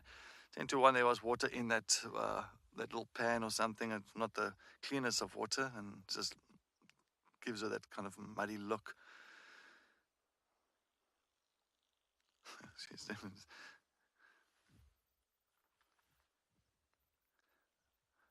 She's moving further. Okay, well, what we're going to do, I'm going to try and see if I just want to follow up the road. Just want to see where she is heading up to. I'm sure she might be heading up to maybe to the den site that's not too far from us here.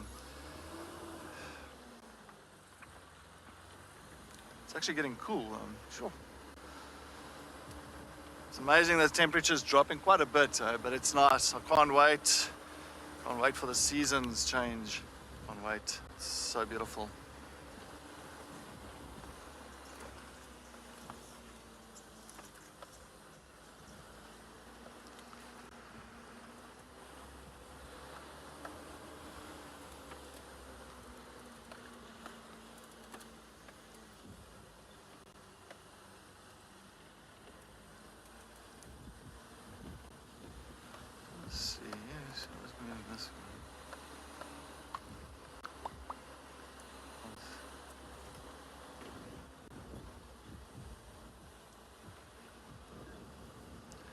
Good afternoon, June. Yes, I'm also very keen to go to the hyena den. I'm also just really holding thumbs because I think maybe if Harty's going to head into that direction. Oh yeah, she is in front of us. Yeah, she's heading straight to that to the den site. So let's follow her because it's going to be a good thing. So once she gets there, maybe a little bit of interaction with the cubs and Hart. So she's only got the one cub. There's other cubs there as well. I think Corky's cub is there. So, but she has cut across towards the den site. Yeah, she's heading straight there. All right, so I'm just going to quickly shoot around. And while she approaches us there at the den site, it'll be magical.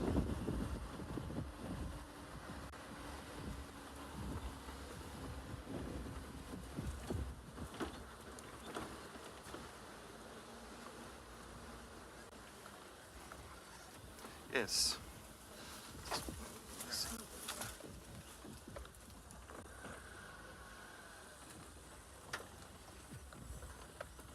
Yeah, that's that one down that side.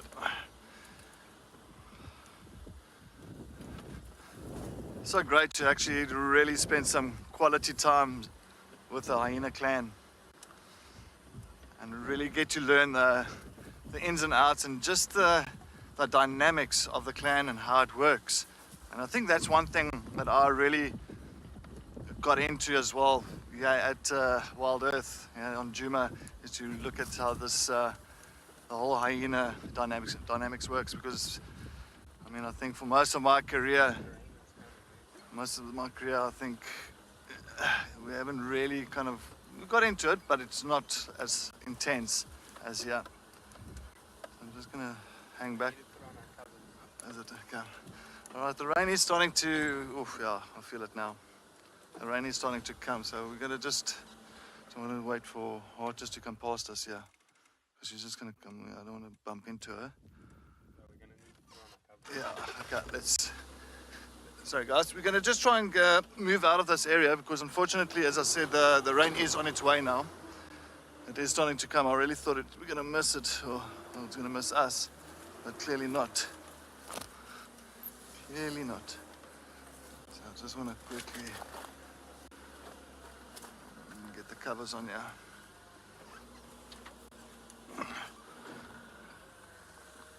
Yeah, it's starting to come down here now. Damn. Yo. Of course, we want to change the covers away from the den site itself, because, of course, all the movement of the cover itself and the noises of the zips and all that is not good for the cubs. But yeah, no, it looks like it is starting to. I can see quite a bit of the rain to the northeast of us as well. Yeah. All right, well, guys, we're going to start slowly make our way back, maybe to the campsite. I just wanted to. We just got to protect our equipment. Unfortunately, there's a lot of equipment that's sitting on the vehicle that's really exposed to the elements. So.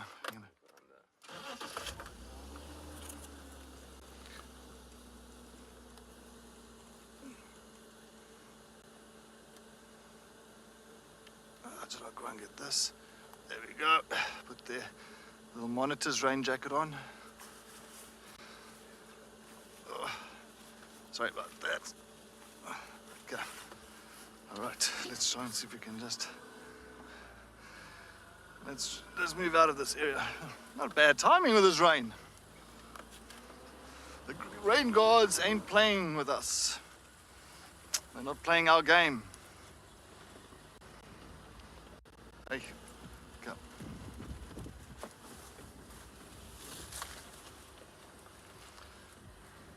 All right, we're just going to continue with this side. We're just going to continue slowly back towards the campsite, just hoping that we can get some dry areas here, so we don't have to be too exposed to the element. Okay. Sorry about this, guys. We're going to just quickly do our work here, just to make sure that our stuff is sorted. Jeez. You're right. Yeah. Okay. Fantastic. All right. Good. All right. I'm gonna go get out here. Hi.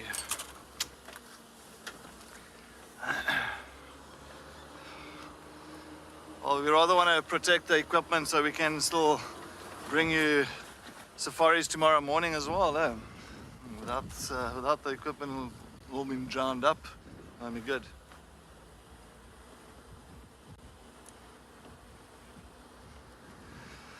Yes, Debbie, myself, almost. I fully agree. I also hope the rain stays away so we can go back to that hyena den. But that is definitely the plan of action.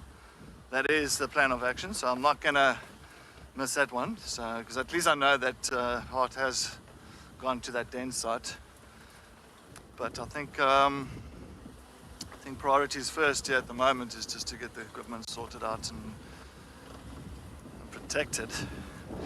But yes, I love rain. I think rain is fantastic. It's like, it is a source of life.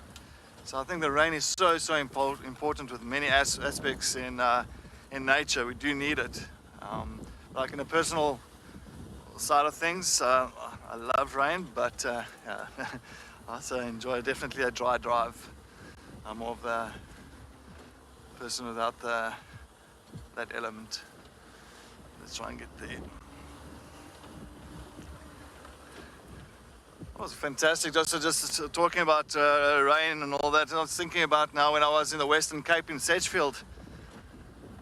Western Cape has got this real wind, this rain that runs almost horizontal.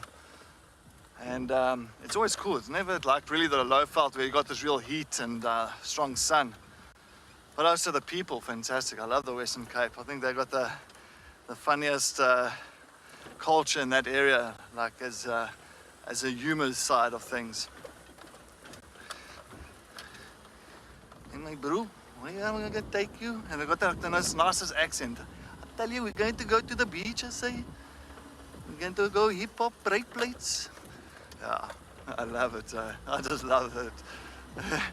South Africa's got so many different lingers in this country. There's so many different ways on how people talk. Even from here to Natal to Free State, even Johannesburg. I mean, I know Joburg. I'm not a Joburg guy. I've never really been brought up that side, but I know they're the boots of the country. The Joburg boots.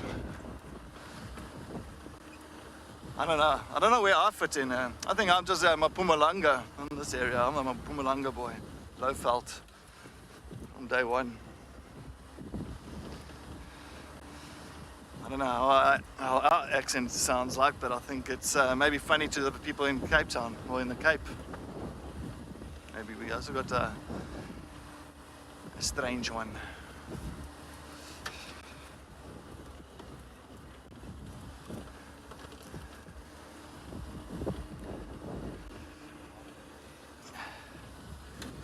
Sorry guys, yeah.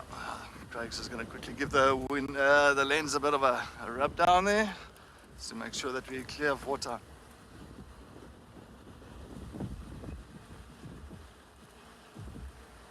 JD, thank you very much for your rain from England. Thank you very much. I think we'll just have to blow it back north. Yeah, no, look, I stayed in London for a couple of years as well, and for me it was quite an eye-opener with the weather in the UK. So yeah, no, it didn't really suit my style of or my personality. Oh, sorry, just two squirrels are chasing each other around here. And yeah, it doesn't suit my personality, that real cold, wet, rainy weather. But then again, we also have fantastic days there. So I remember everyone running to Hyde Park, throwing down their pens, jumping out from their desks. It could be midday and everybody would run. Or run down to Hyde Park or Green Park and just enjoy the sun. It could be even -2 with the sun and they would still love it. But anyway, while we head to the camp to try and get our roofs on, let's head off to JP in Pridelands and see what's he up to.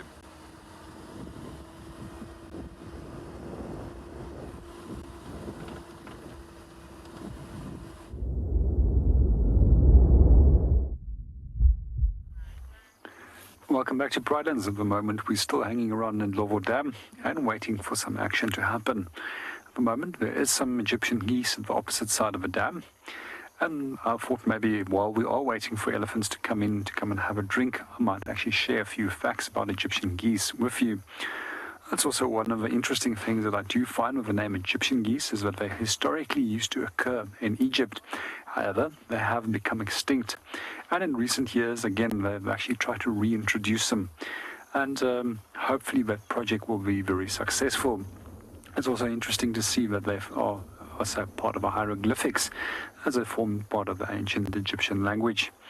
We do also find that these birds used to be entombed as well as embalmed, and quite often they would put a food particle in their throat and they would put them inside the big tombs for hunting in the afterlife. There's a few things that I do find also particularly interesting, is that it's not the only species that were included into those tombs, and they will include anything from ibises as well as species such as jackals and even a number of different cat species. As we are waiting, I do notice that there's some elephants that's making their way down towards the water, just in the opposite corner. Let's sit and watch them and see what they get up to.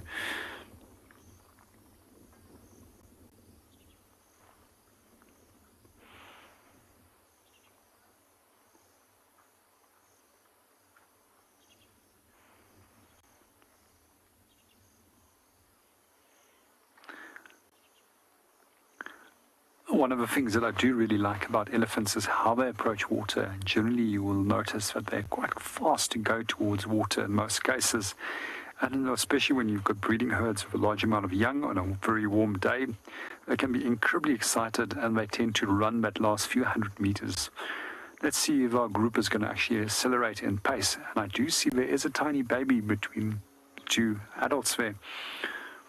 I can also see a fourth and a fifth elephant that's slowly making its way in just from behind the dam wall.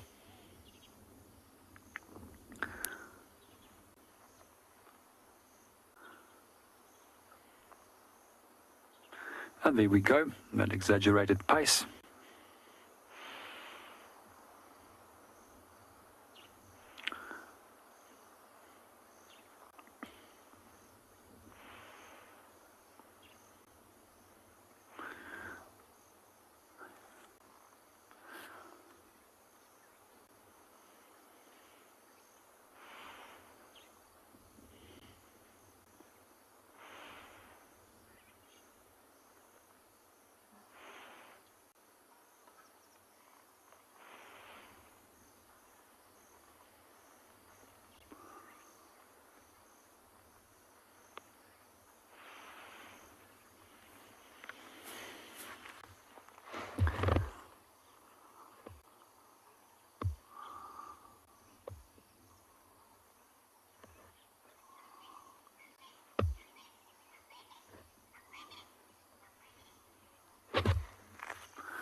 I'm glad that they're all enjoying the view, and I'm really enjoying the sighting too. I just love watching elephants. Little one over there, you have to look at him first. Maybe we can point the camera in his direction. And he has to actually push his head into the water to be able to drink, as he still can't use his trunk. It normally takes them a few months before they can actually start using the trunk. There's also a big elephant bull that's just moving in between the group. Let's see what he gets up to.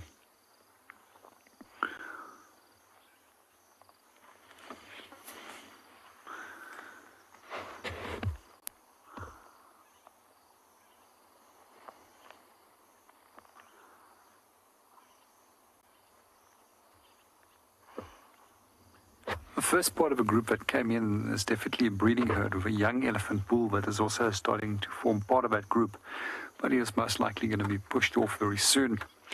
And then the large male that came in is most likely just checking if there's any other females that are in a reproductive condition, as elephants can be in a reproductive condition at any time, but they tend to do so more often when they're in optimal condition, when there has been sufficient amount of food available. It seems the cow is a little bit uneasy with the bull around there.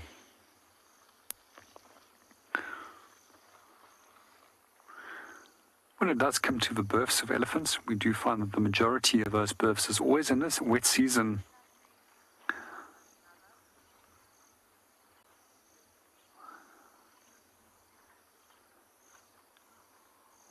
Good afternoon, WildEarth lover, and welcome to the show. And I'm glad that we can have a baby elephant that can make your day. They make my day too. I just love baby elephants. They're probably some of the cutest animals out here. And especially when they start playing and they're trying to use their trunk, while they still haven't mastered or developed the skills to do so. Sometimes they even just will actually spin their heads around in circles to see what they can do with their trunk. And eventually you'll see them giving up as they notice that they can't do actually anything with it until that muscles are fully developed.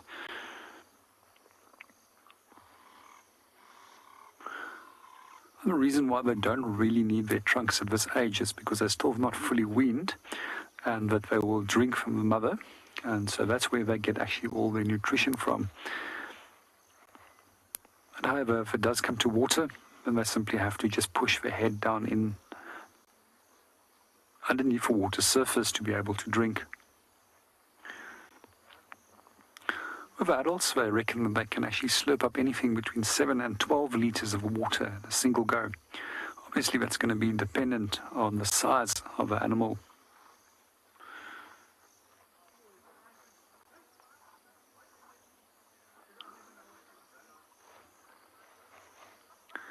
Just have another vehicle that has joined us in the background, so you might hear some talking.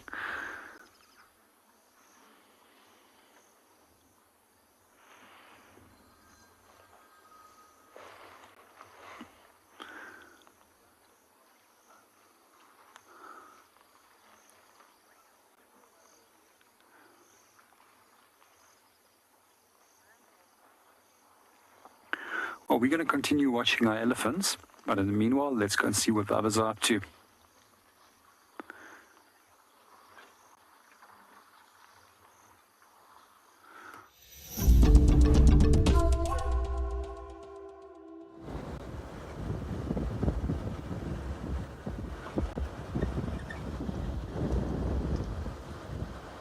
Okay, we're heading down Vuyatela Access at the moment.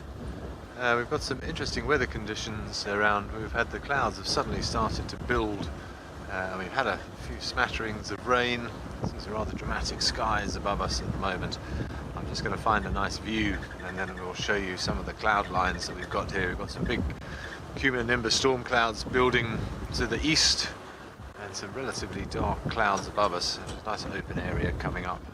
A quick stop and we can enjoy some of nature's impending fury.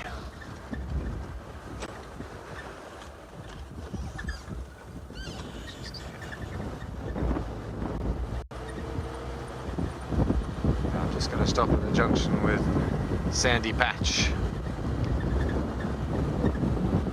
It's all rather dramatic.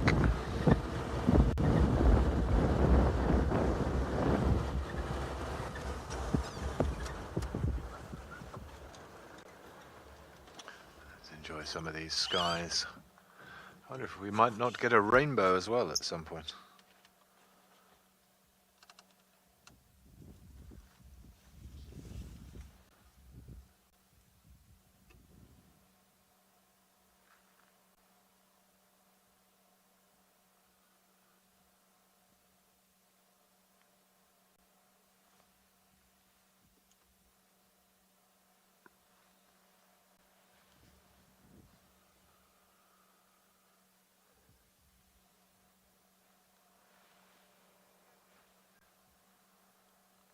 See, as we pan further north, clouds are getting thicker. There's just a few drops of rain beginning to land again now.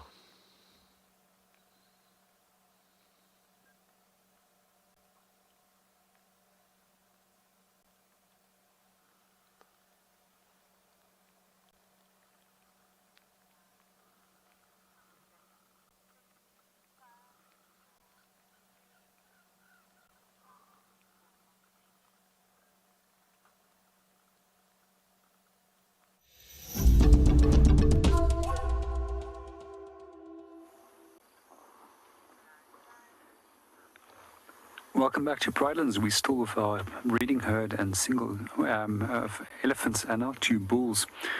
We're venturing a little bit deeper into the water, and I was really keeping my fingers crossed that they might actually go and swim. However, it seems that some of them is now they're going to start slowly moving away from us.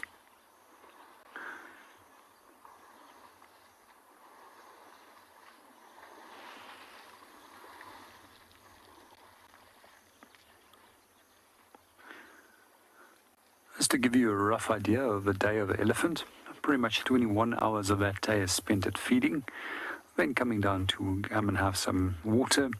The rest of it is focused on resting, as well as other social activities. And when it does come to social interactions, elephants are very social. And I quite often find it very interesting how they would greet one another. One of the ways that they do greet one another is walking up to one another, reaching out with their trunks, and sometimes even putting their trunks inside one another's mouths.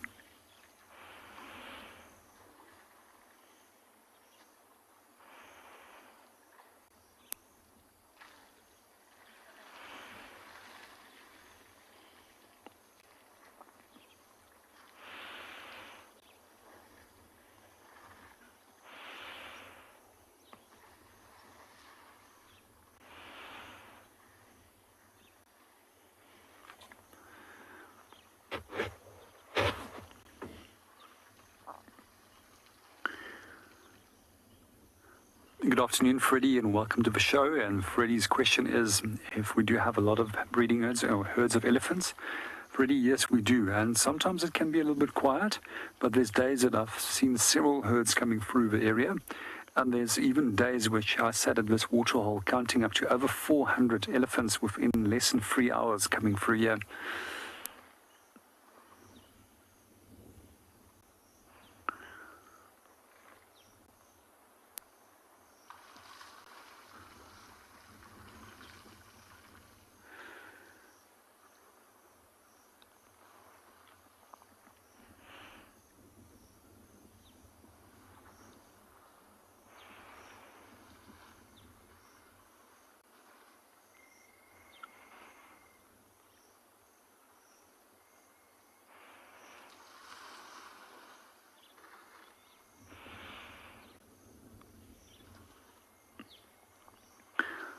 One of the reasons why they actually went into the deeper water to go and drink is because of the direction of the wind. And the wind is obviously pushing all the algae onto the opposite side, and therefore they ventured in to avoid actually consuming algae while they're busy drinking. Good afternoon, Lucy, and welcome to the show. And Lucy's question is, how old do I think is the elephant baby? I reckon he's probably between some 3 and 4 months of age, if I have to take a guess. However, sometimes it's quite tricky to age elephants, and the only accurate way that you can really age an elephant is by looking at its molar teeth.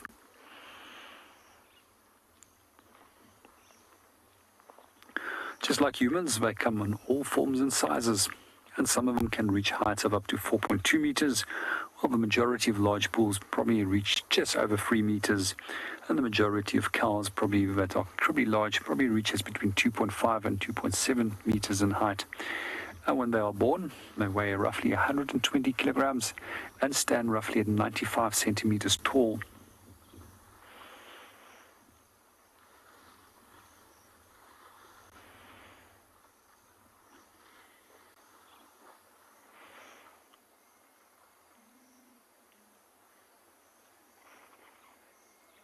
But generally, when it does come to a calf and it fits underneath the belly, we estimated it well under a year of age.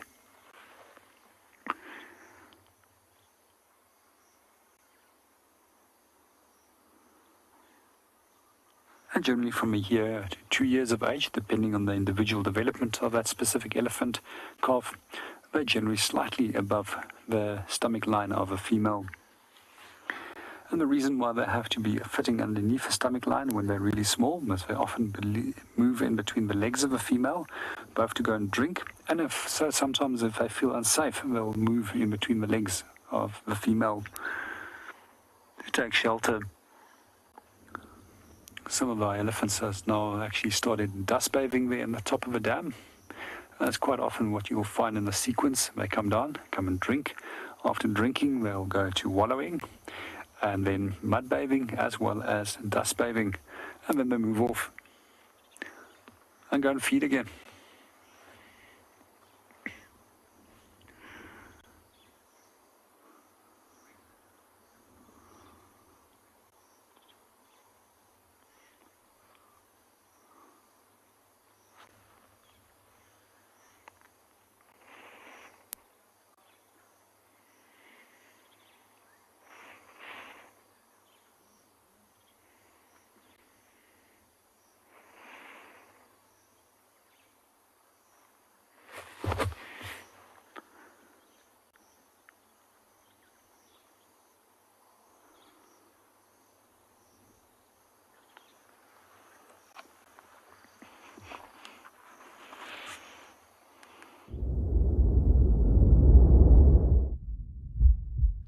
Yes, welcome back.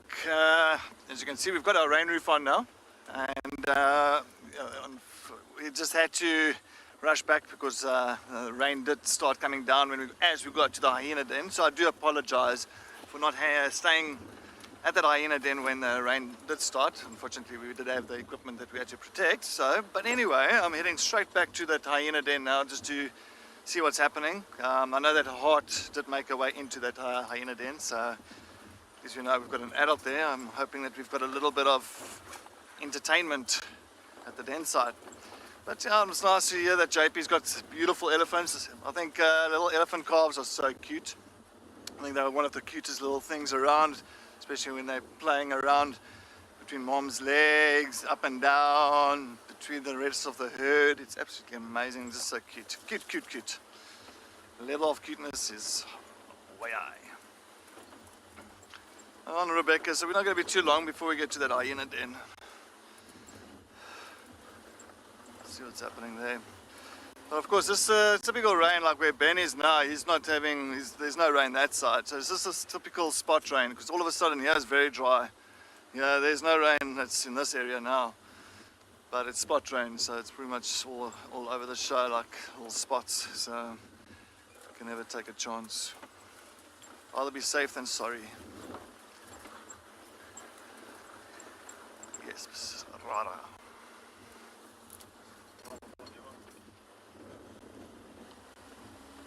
Also like to get another spotted cat somewhere. I was hoping for maybe to lumber earlier.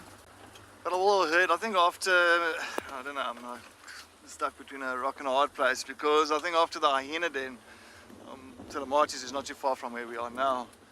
So while Ben is sitting with the Nkuhumas, I might actually head off to the Telemarties and see what's happening with them. Or I might just continue to see maybe further east, northeast towards back to the cut line area, to the cut line. Maybe we're lucky with the lumber coming back and forth, because she has to, because it looks like she has left her cubs inside Torchwood. Well, that's what we last heard, with tracks, of course, or track wise. But you never know what's happened during the daytime.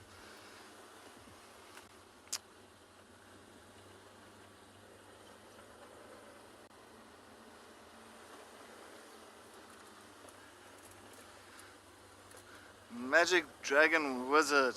You want to see a crocodile or a lizard? Well, we did get a water monitor earlier. We actually we had a water monitor earlier. But at the moment now, due to the weather, it's not so hot. It's the sun has gone pretty much behind this thick clouds. It has cooled down tremendously. Unfortunately, a lot of the reptiles, they have really taken a cover due to, or not cover, but they're not sunning. They're not really out in the open because there's not much sun around. But you never know. I mean, that's always a possibility of bumping into something just now. So yes, no guarantee, but let's see. We always try. We always try. But I do like the lizards, all the skinks. Well, there's got a lot of those legless skinks around as well. That's the one thing that can come out as well, like really on the more of this kind of day when it rains around the termite mounds, you get those legless skinks around the area, which is also very nice to see. But not common at all, not common. Okay, so we are back at the hyena den. We're going to see what's happening here. Let's see what's happening here. So Hart has arrived just before we left earlier. She's the only one around that we could see.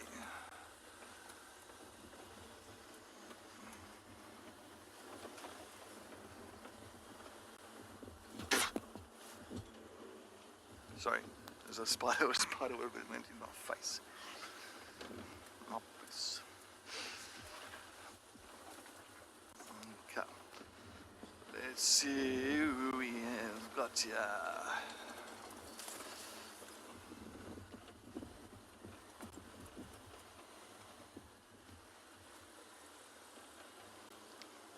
Oh, there's Hart. She's moving in front of us. He's moving towards the den site, the entrance. Oh, there we go. Hello.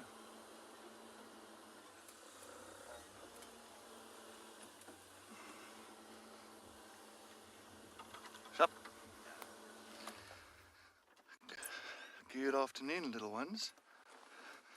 Of course, we've got Hart's big cub just to the left. It looks like Ribbon's cub as well, the one with more blackish to the right. That's standing right in front of Hart.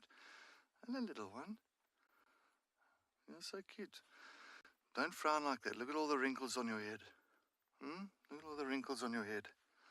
Yes. If you frown long enough like that, it's going to stay that way. Very cute. You definitely can see Hart's cub is way bigger compared to Ribbon's. Now Ribbon's cub is coming towards us here now. Very curious. Very curious. Typically the cubs like this now. Of course, like now all of a sudden investigating. Look at those tails. Even the tails going up.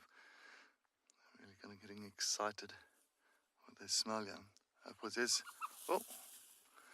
Of course, what happened there is now Ribbon's other cub just came in front of Hart, and Hart just gave it a fright.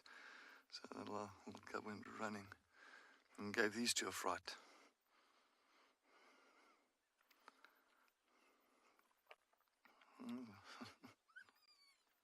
Oh, you can even hear that little cub inside of the den itself.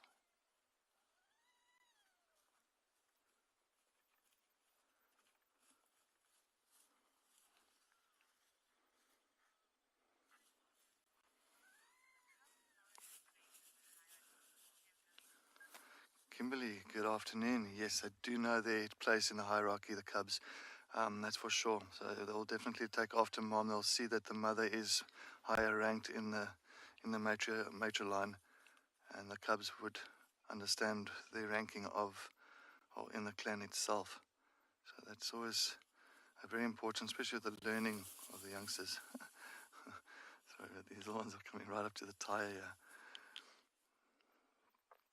But definitely not. And if also look at Hart's cub compared to Ribbon's cubs, well, of course, Hart's cub is a little bit older, but way bigger already. Of course, getting more attention. And of course, because Hart is ranked higher than Ribbon itself, so her cubs definitely gets more attention. And of course, the feeding is much more involved with Hart's cub compared to Ribbon's. But I know, look at the little cub. Look at the entrance. Look at the entrance. There's a little one. I think that's Corky's cub. That's just on team. I'm not too sure. But it's a little head that just popped out of the whole little black head.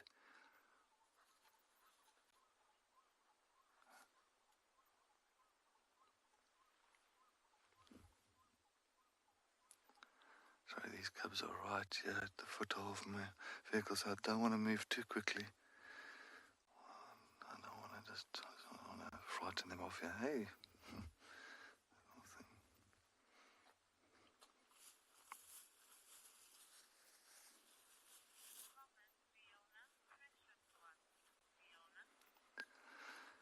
Yes, Fiona, definitely they are very precious.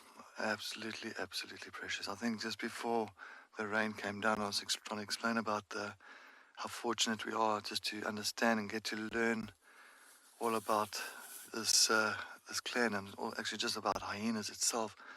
And there's definitely a lot of you out there that's actually given us also a lot of information and updates and photos and just the way you've seen it over the years, which helps us, which is absolutely phenomenal, and it's really close to my heart. So I'm really thank a lot of you out there for keeping us updated on them and who's who here.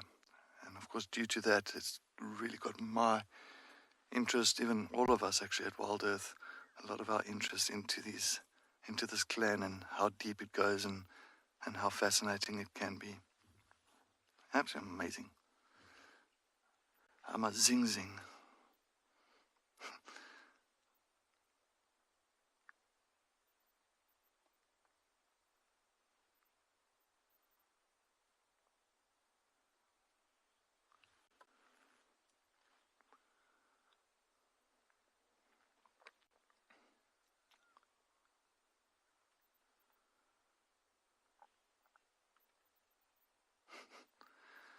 I think these ones are so jolly and so playful and so inquisitive as well, which is it really makes for a good sighting every time. I never get bored of them. Definitely I can't get bored of these things. They're absolutely amazing. And look at that little, even Hart's cub's ears. It's funny, almost sometimes when it walks, it like drops its ears completely. It almost looks like it's, how can I say, it's feeling sorry for itself, but it's of course not.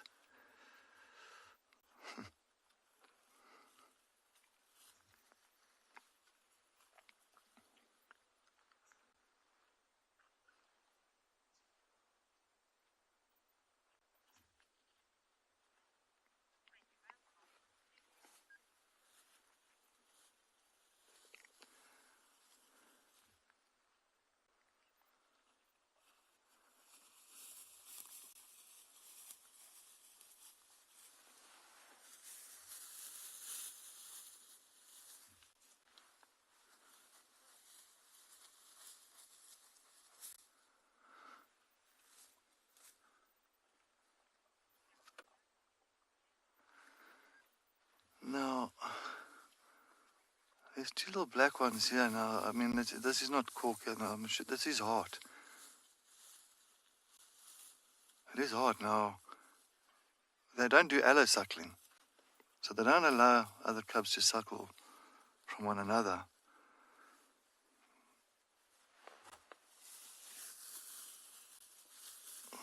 Those two little ones are suckling from Hart. That is now very interesting. Because the heart's really got one of the cubs here. This big cub here is hers. And there's two little black ones that's suckling from her now at the entrance. So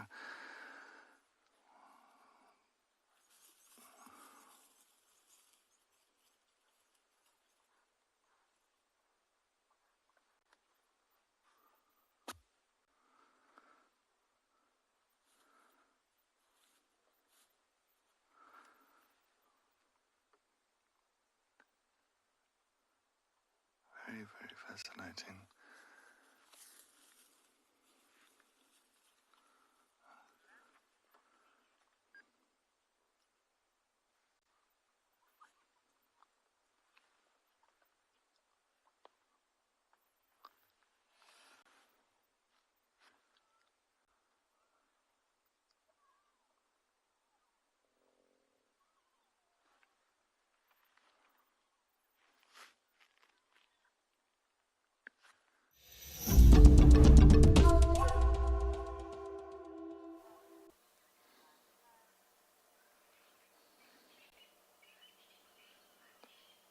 Beautiful, beautiful kudu bull here on quarantine. Look at the size of that neck and the symmetrical widespread of the horns. What a specimen this is.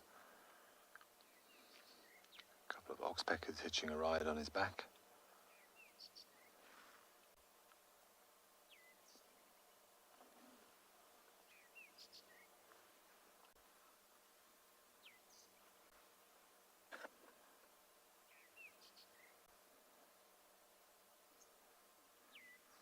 Beautiful. We've got some other kudus here in front of us. In fact, we've got it all happening up here on quarantine. We've got kudus, we've got impalas, there's a wildebeest off to the right as well. A mini Serengeti. Oop.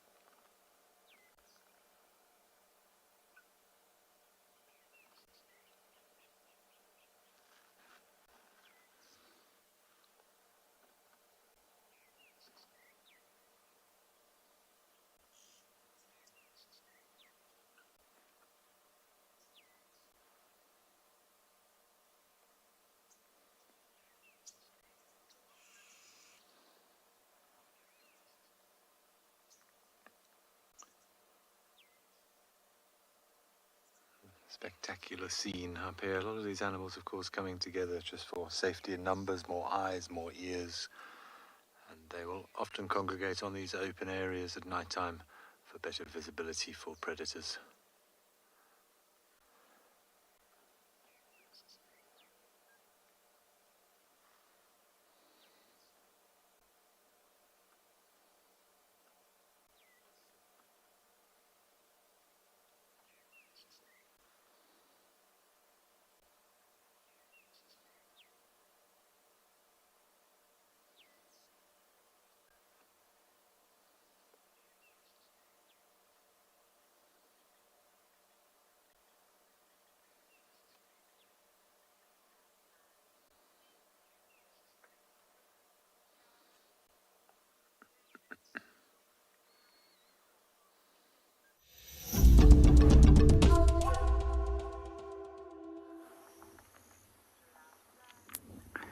Welcome back to Eco Training Providence. We've got some more elephant bulls that made their way down to the dam to come and have a quick drink. For a few moments, I was actually thinking about something that I read several years ago, and that was about the original size of animals. And the first animals were rodent-like size animals, and they were tiny, and they were actually used to live in dark forest. And the reason why they were small and why they stayed into areas where they were fairly safe is because there was larger reptiles at that point which dominated the planet. And then roughly some 65 million years ago, scientists believe that there was a number of changes that took place which allowed for that rapid expansion of a number of different animal species in incredibly large sizes. And they believe because of the end of the dinosaur era and those animals no longer being hunted, they could venture in the open and therefore afford to become larger. And some of the largest species of mammal that actually ever roamed the planet is not elephant, but a species of rhino, which is now obviously extinct. And they estimated that this specific species of rhino used to weigh up to some 22 to 25,000 kilogram, and an approximate shoulder height of some 5 to 5.5 meters in height. And on average, that equates to around by 4 to 5 average size elephants.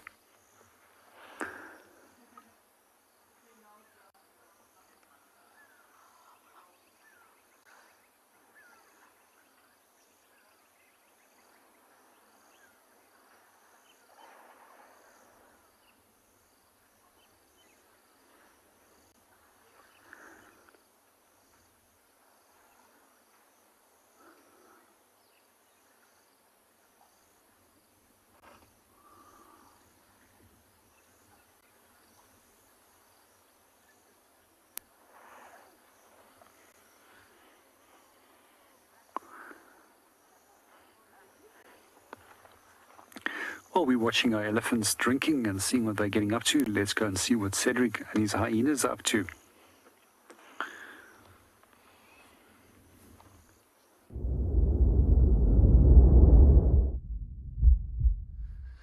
Yes, we're still sitting here at the Djuma clan den site. Still with Hart and his 2 little black cubs that's suckling from her, which is very interesting to see because she has got 1 cub already. So, look, it's not her cubs.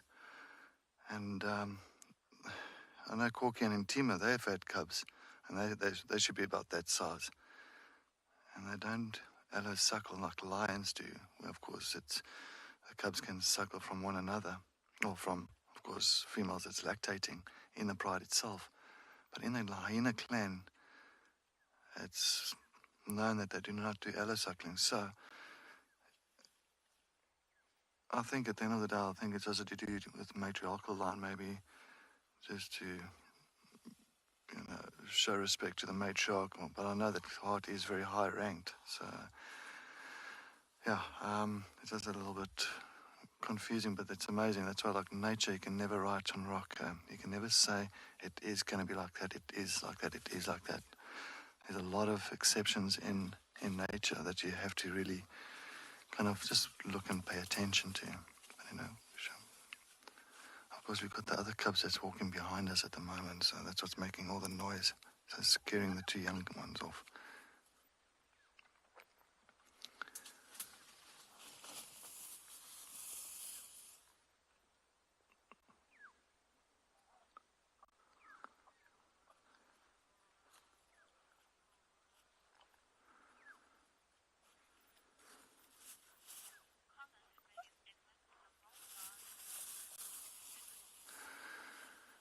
Yes, that's very true. Megan Edwards, the milk bar is open. Definitely, they are loving it. They are definitely loving it, especially you can see Hart's belly is also very full. So she's definitely come, early on we did find her coming past Treehouse Dam. And so she's definitely had a kill somewhere, or she did have a feed from somewhere. So it's very important for her to really keep that protein up and eat a lot just to kind of course, produce milk for the cub, or now for cubs. So how crazy is this? It's yeah, insane. These little ones are playing all over. You copy? Oh. The cub just hit its head against the railing.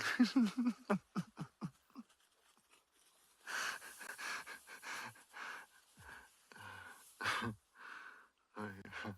You had a bit of a knock there. That was one of the cub's head. I think that's Hart's cub. Oof.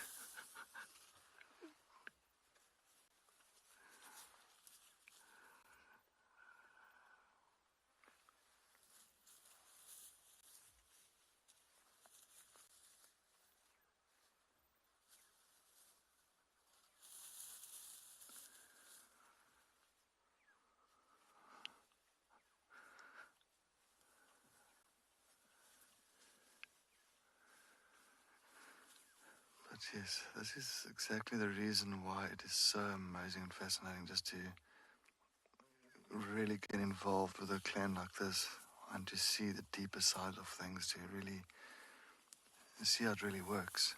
I mean, for all of us, it's a learning curve in many ways, in the behavior and even new behavior. I the other day, I think Tess was with Swazi. And Swazi was suckling from, I think from Corky, if I'm not mistaken.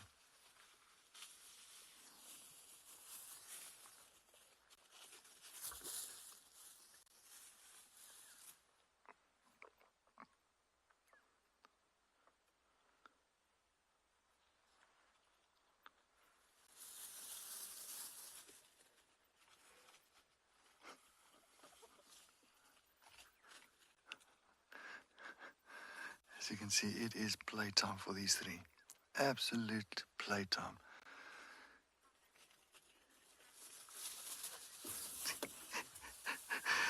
Lucy, they are very excited. I tell you, every time they run towards a vehicle, they hit their head against the bar here. It is, it is funny, but yeah, no, they are very excited, very playful at the moment, which is really amazing.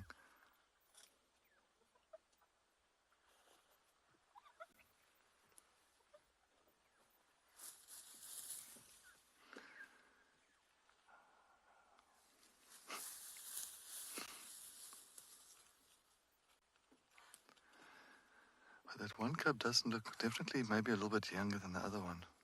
Well, this one's like wants to chow my shoes. Hey, hey.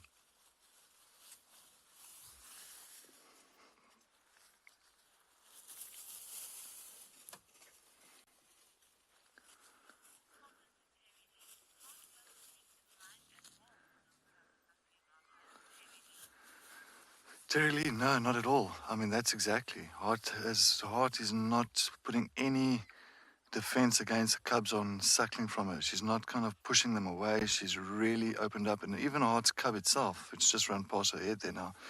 Even Hart's cub itself is really tolerant with this behavior.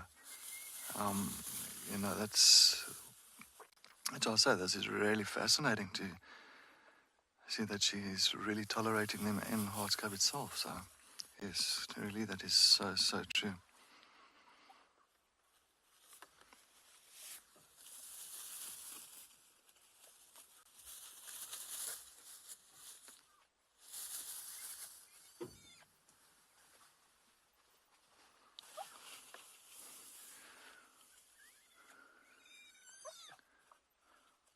Oh, too much crying. No? She's now not. Oh, not happy there. I think the ones want to. You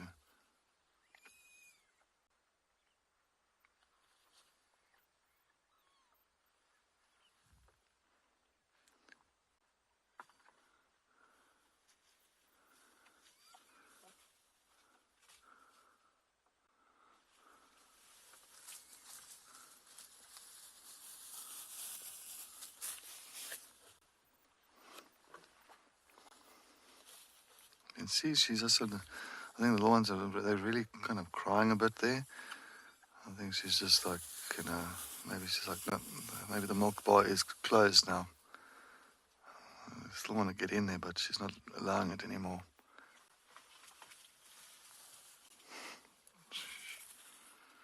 Oh, word, these other ones are just absolutely insane.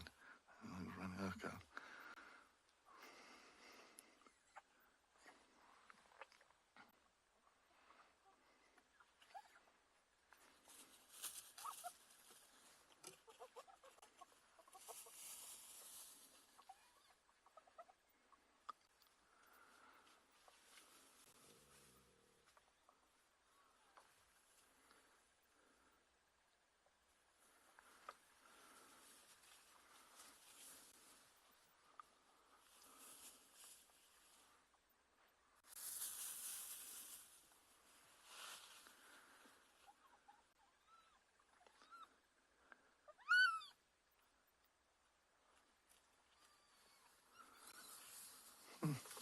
Nothing at that one, eh?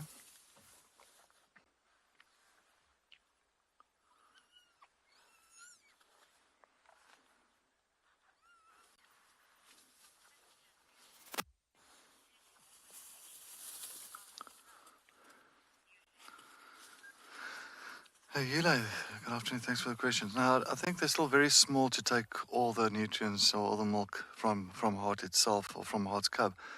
I think, those little cubs itself, I don't think they will um, um, drink up all the milk that she's actually producing at this point in time. So I think heart's cub has got more than enough milk. So maybe that could be also one of the reasons, could be a thing that because heart's only got one cub, it's not too much of a loss on having two little cubs suckling from her and losing too much milk. Yo.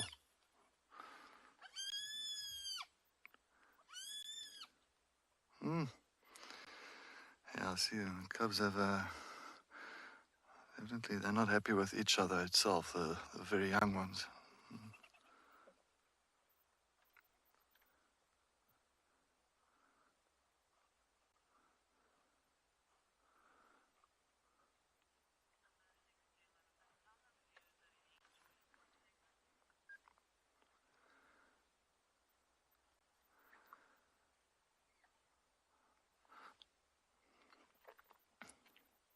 So what we've witnessed and what we know about all these cubs, and of course the females with the cubs, is that Corky's got one cub, like that little black one, and Ntima. I think Ntima's cub is the one that's smaller there, because there's two cubs there. Then one's a little bit smaller than the other, one to the left, not that one, the one that's coming up to heart now. That's the smallest cub between the two.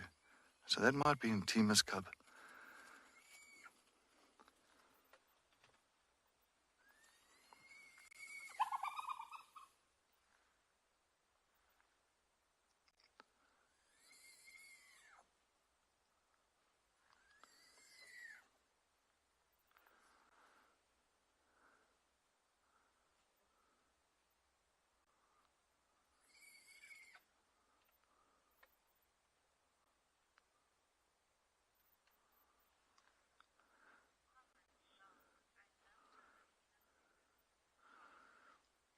Jacques, yes, good afternoon, definitely. I think hyenas' noises are absolutely amazing.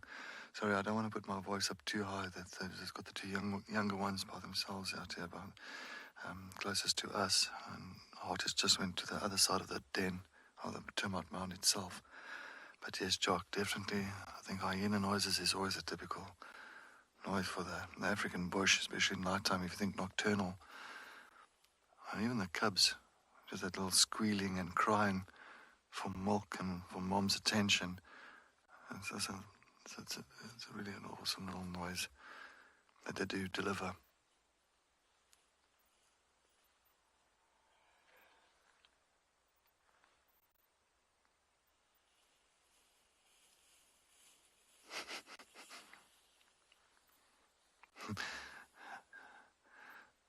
Oh.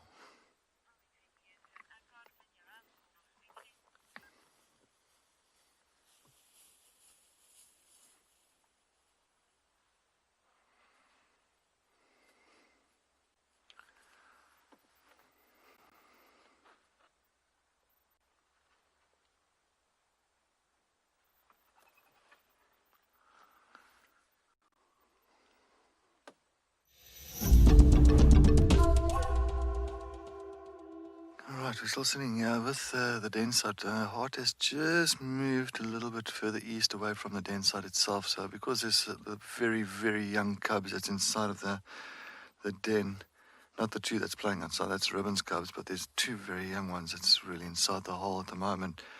And of course we don't want to put any pressure on these cubs. So because Hart looks like she is moving further east away. I see that her cub has gone with her. I'm just going to make sure that we're not going to frighten any of the other cubs and try and maybe make our way out as soon as one of these cubs will just move to a little bit further away from the vehicle. I don't want to scare them. It's about to be, yeah, you can from Australia. Alright, copy, just confirm base approach, please. Just come triple in. We're only about 30 meters off the road. Is she quite static? Oh, she's just gone static, yeah. Copy. Alright, let's see if we can rather get out here. Eh? What do you think, Craig? All right, guys, the hot has moved away further. I can see in the distance. I did lose her, but what an absolutely amazing sighting with these hyenas. Really, it's truly brilliant.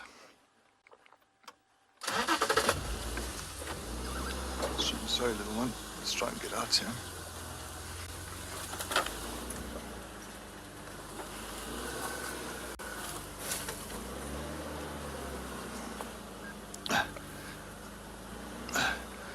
All right, so as we're going to move away from the den site, we're going to see what else we can go and find.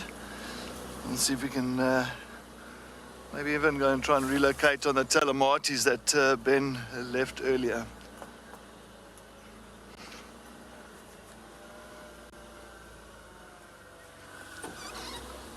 Okay.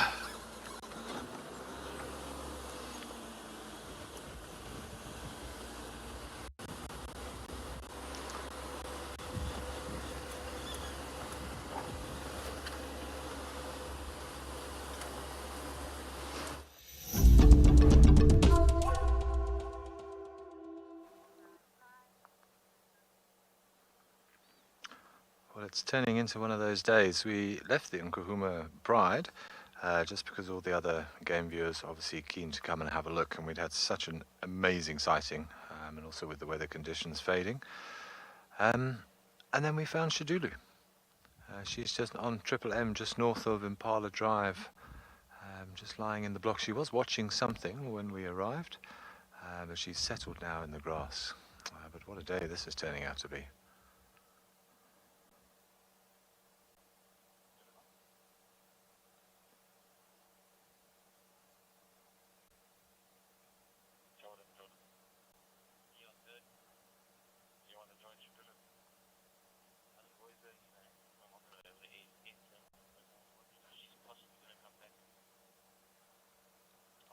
I'm not quite sure what she was looking at, but she certainly seems to have settled. I think whatever it was that had attracted her attention has gone now. But to my knowledge, we haven't seen Shadulu on Djuma for a while. She's spending most of her time in the surrounding areas. So it's great for me to see her. I actually did see her when I was staying at Simbambili and doing some work there last year. So this is very special for me to catch up with a leopard that I've seen before.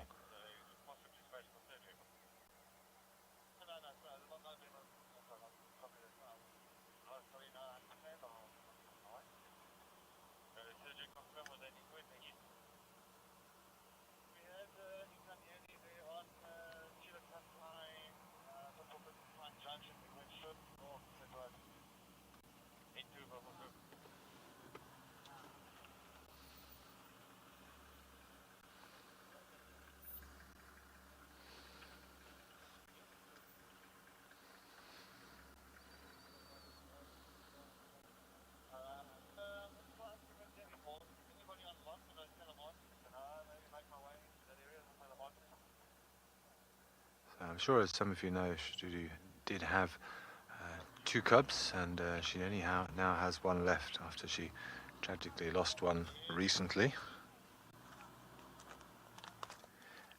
Thank you, Dark Main Lover. Indeed, more spots. I think so. Cedric had some spots earlier today. I mean, we've seen 2 different prides of lions. We've now got Shadulu. It's turning out to be a brilliant afternoon, that's for sure. Whoever said they don't like Mondays obviously hasn't been to the Sabi Sands.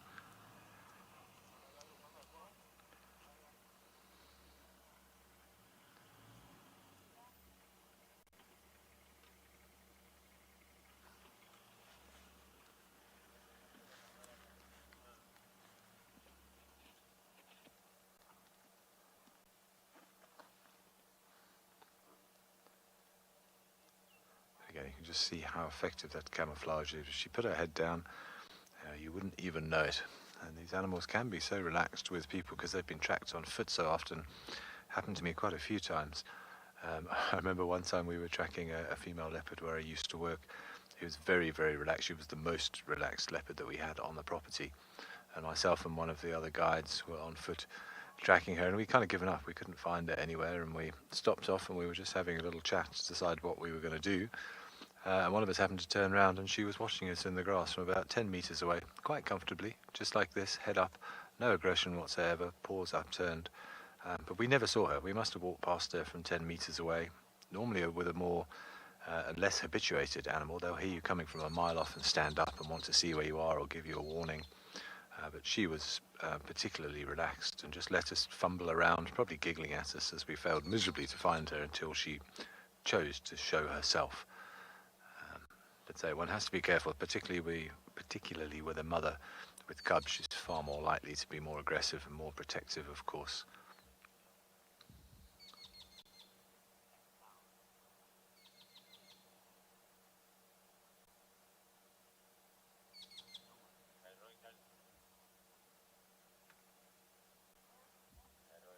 See, from that shot, you'd barely know that she was there with a quick scan. You can see the black behind the ears. That is a contrasting colour.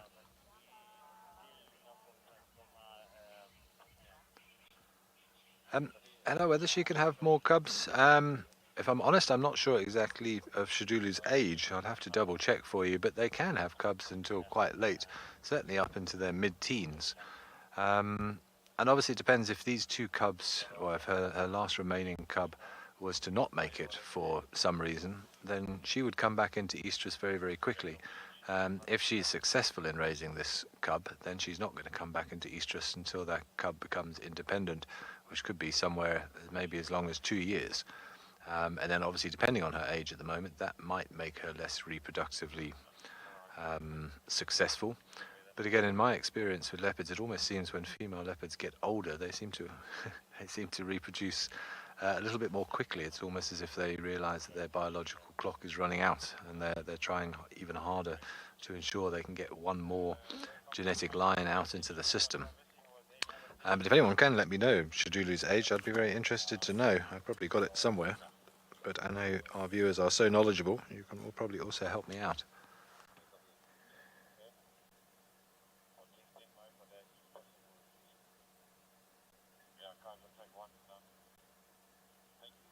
I'm also going to quickly see if I can find out. I do have a list of some of the information on these leopards here, but I've got some lovely photos of her. We had her in a kill, had her in a tree with a kill on Simbambili. It must have been about a year ago.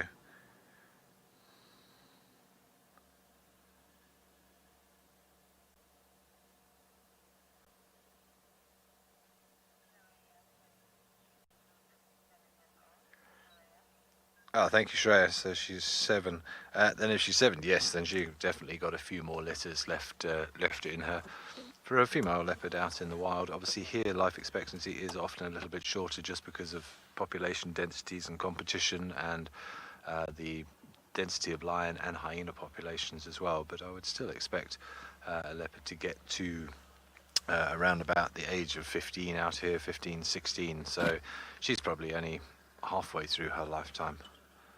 And of course, if she was to successfully raise all of her cubs, as I say, the interval between births is going to be probably something around about 2.5 years. But unfortunately, so chances of raising a cub to adulthood is not always good. I don't know the official statistics for leopards, but certainly for lions and things, it's only about a 50% chance to get a cub to about 1 year of age. And I imagine it's very similar, if not less, for leopards, as they don't have the safety of a pride structure to help. But there again, they don't have to deal with territorial takeovers from males, of course, and the new males coming in and potentially killing or running off cubs.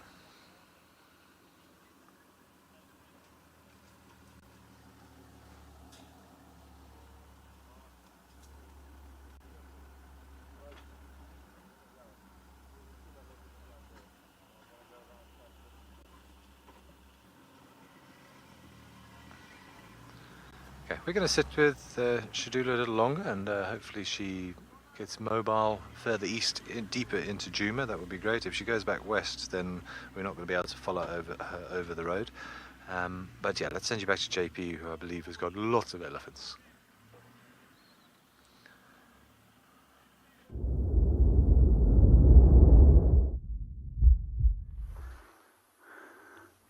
Well, welcome back to Prydens. It sounds like a Vajuma time as a team is having an awesome time with leopards on that side. I'm always envious when there's leopards, but I do love elephants, and I do appreciate the fact that we can see several breeding herds and bachelor herds that made their way down towards the dam in the last hour. We were just going to drive away and go and look for something else to go and look for. And the next moment we saw them coming from directly from the north of the dam. And yeah, let's watch them and let's see what they get up to. I think I've spoken so much about elephants in the last few days that it's sometimes tricky when it comes to actually repeating things, and that you're sometimes scared that you over-repeat something. But what I would like to offer is an opportunity to ask questions, that I can rather answer things that you would like to hear or what you have never heard about before that you would like to have an answer on.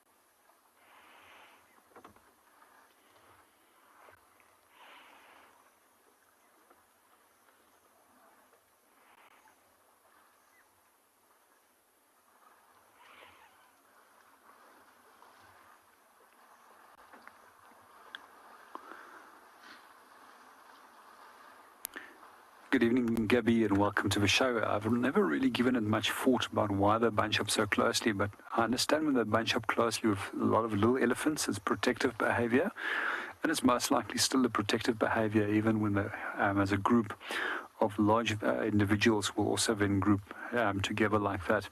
That's the only theory that I can think about what it's and why they possibly do it.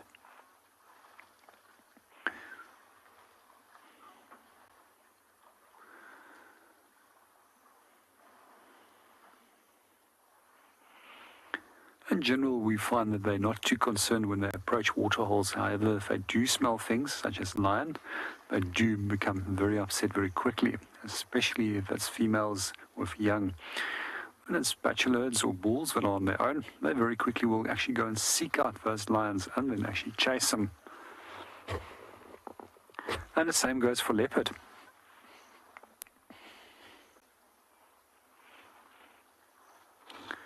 One of the things that I found really interesting over the last few weeks was actually watching breeding herds of elephants, as well as bachelor herds and the African wild dogs, and how they were actually chasing them. However, the dogs always were inquisitive and they always returned very soon.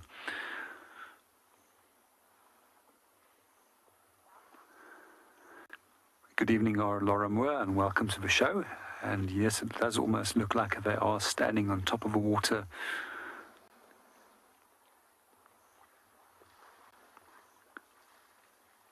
This is also surprising how quickly this dam is actually drying up.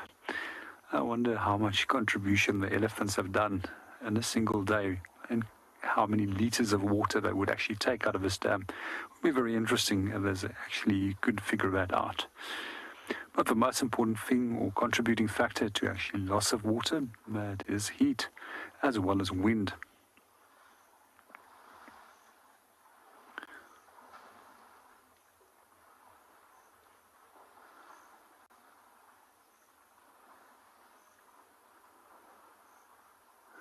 Well, we're going to watch our elephants for a bit longer. Let's go and see what else is happening.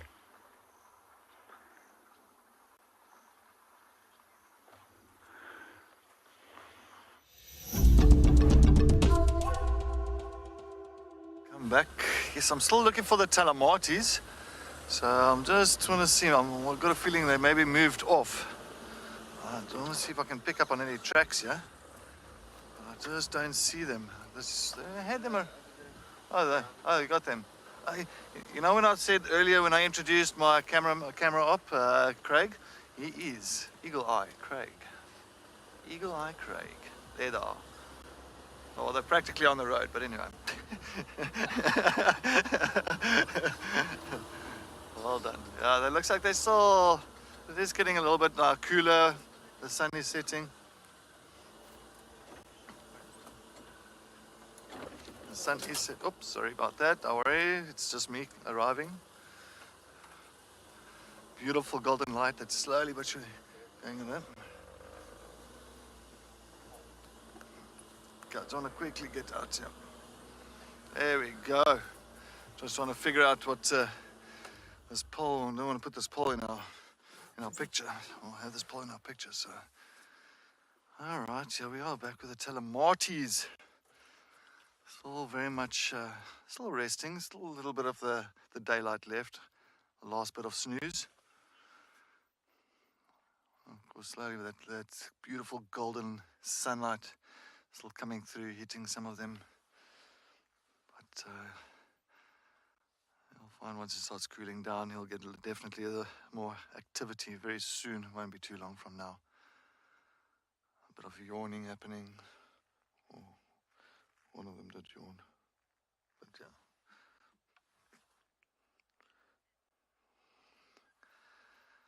So exactly, they're pretty much the same spot where Ben left them earlier.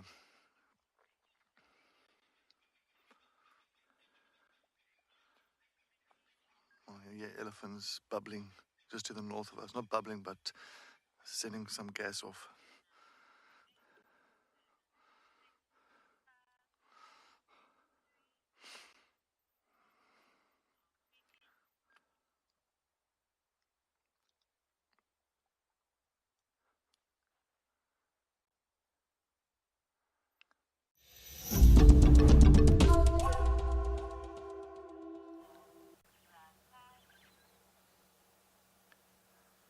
Right, well, we are still sitting here with the lovely Shijulu. She is relatively flat in this long grass, as you can see. It's difficult to give you more of a visual than some spots at the moment. We were actually just saying she looks a bit like a cheetah from close up, with those very polka dot spots, so you can't actually see the rosettes. But you can see those nice contrasting black markings on the back of the ears, which is something for the cubs to follow when mum is moving through this long grass.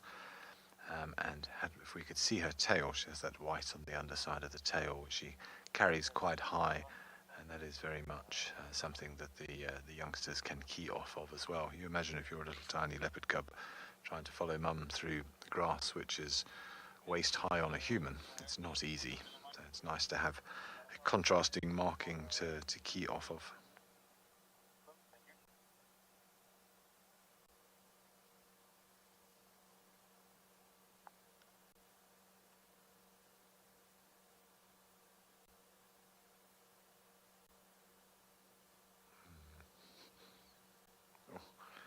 A big breath. Must have been a long day. But what a day it's been. So 2 leopards and 2 prides of lions this afternoon, and an active hyena den. And very interesting listening to the updates that Hart was potentially suckling maybe Corky's cub as well. It's something I've also never heard of in hyena society. Obviously allo suckling is not something that would affect leopards.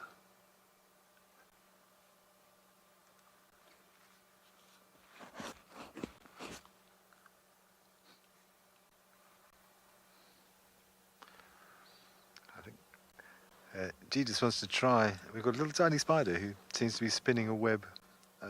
So we had to go back and put the roof on because we had some rain coming. We need to have a little tiny spider who he's all the way over here now. He's taken ownership. Let me see if I can grab him. Sorry, we're getting distracted. He's coming back your way.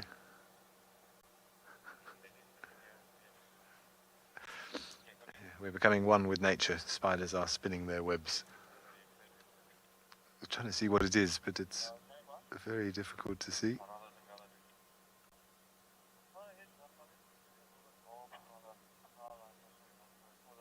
All things great and small, huh? Hello, little guy. Welcome. Welcome to Wendy.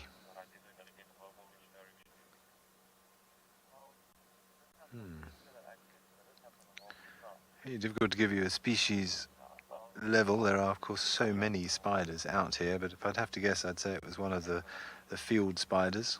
I mean, hairy field spider is quite a common spider that we see in this area.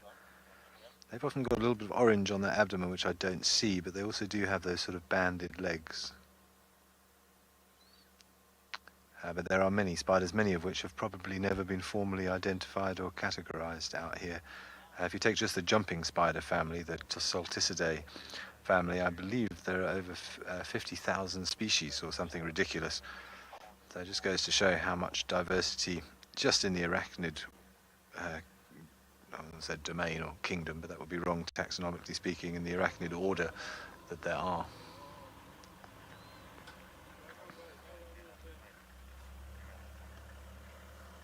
Have to see if we can find Shadulu again in the grass. There she is.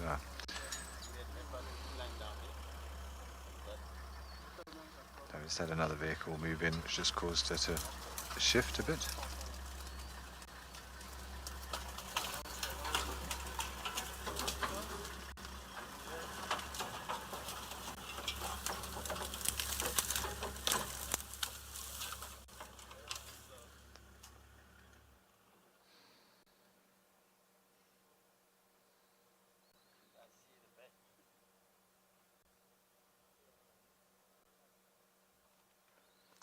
Amazing how tolerant these animals are.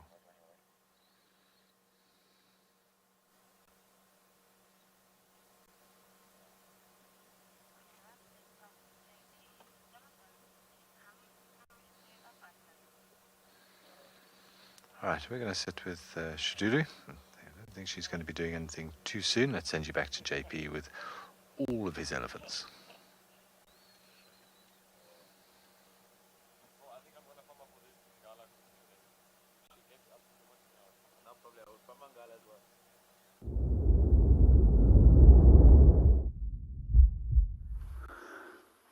Welcome back to Bryden's. It's just absolutely amazing. We just thought about leaving, and then suddenly there was a large breeding herd of elephants approaching again, and we see that there's a wide range of different age groups. However, we are sitting in the vehicle, the wind just actually turned, and you'll actually start noticing that they're actually smelling us. A large number of them, including some of the young ones, who are actually lifting their trunks up to try and detect what we are. I'm just going to continue talking softly, that they are aware of us, and that they don't get a sudden fright if they do decide to approach the vehicle. One of the things that I do also notice is that there's a fairly large bull that is also in the group. And what he was doing was simply focusing on the reproductive condition of females. And he actually was walking up to one of the females, took his trunk and exposed it to the reproductive area, and then immediately put it back into his mouth, so he can actually analyze it by means of the monoracial organ. If I do find that females are in full estrus, then they're definitely going to try and mate with them. That's only a handful of times that I've actually seen bulls mating with cows, and it's actually quite spectacular to witness. I think from here, I'm going to go quiet and just enjoy the sighting.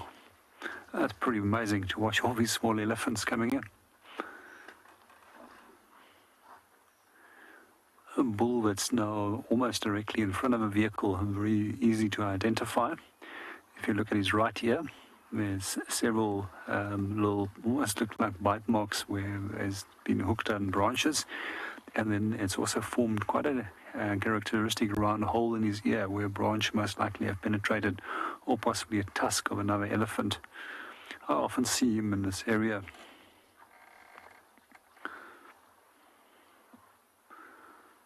Slightly crouching over here at the moment, as I don't want to get in the way of the camera. At the same time, I'm very happy that we can sit and watch these elephants. It's pretty amazing. This has absolutely made my day. And yes, it is pretty amazing, and especially with having so many little ones in the group. I just love these little elephants. We can also see there's some young bulls in this group, one that's directly in front of the vehicle. I'll probably guess that he's roughly some 12 or 15 years of age. You see he's putting his trunk in the mouth of the other elephant. That's a greeting signal. There's something has bothered them on that side. I just want to watch. It's actually the bull that's hindering the females. Wait, it's all good. It's all good. It's all good. It's all good. It's all good. It's all good. Wait.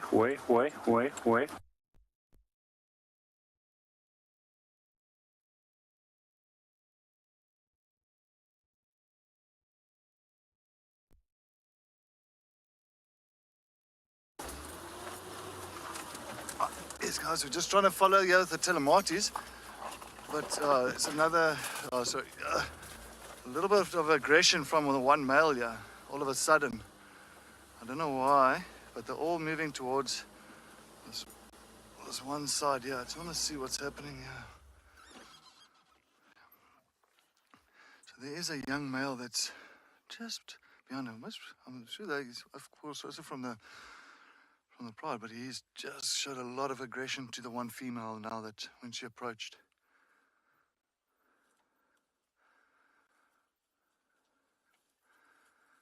So you can see a very, very strong bond between the pride here. But that one male is just staying back. I wonder why. And I know this morning when Kelly had the Telemarties, that one male just was absolutely keeping his distance from the rest. As you can see, doing a Fleming grimace, really opening their mouths. But watch here, when they approach him, he's not happy with his pride. Look how they're looking at him. Growling. There's a lot of growling here.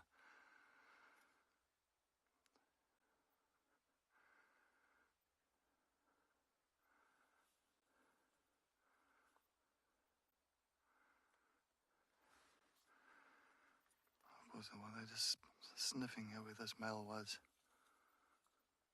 Watch here. So he's approaching the other male very cautiously. Watch this. There's a lot of aggression here.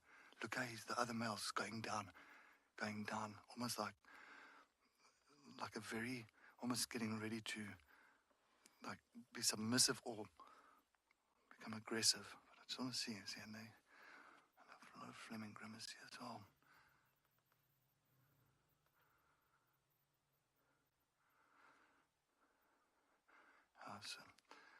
Sorry about the pole, folks. Fortunately, as you know, I do have a rain roof on, so we do have obstruction now and again that comes through. But now I'm trying to figure out, excuse me, why is this other male not being accepted by the pride? Watch here. The other female's going that side. Watch. They grow.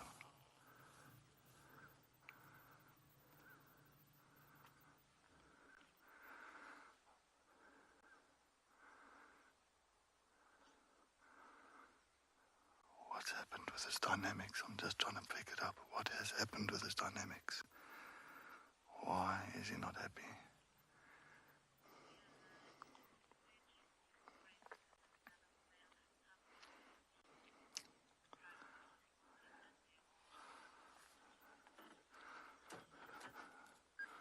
Watch.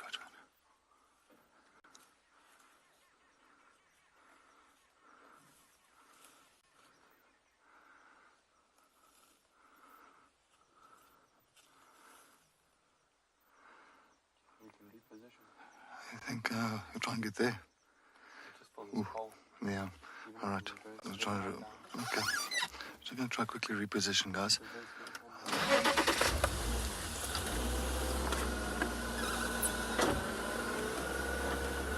Okay, so the rest of the pride is slowly making their way as well this side. That's further a little bit to the right of us. Sorry about that.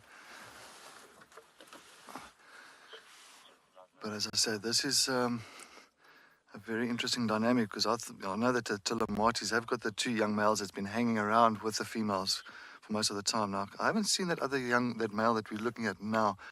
He is crouched. I didn't see nicely if he's part of the Telemarties, but the way they reacting to him, they were showing a lot of aggression, a lot of growling. Just before you guys got to us, there was a little bit of a confrontation between one of the females and that young male that's crouching like that. And now the rest of the pride are moving towards him, and all of a sudden he's just really displayed more like this crouching, submissive behavior, and a very upset young male. So watch. No, she's going slowly Hear the growling.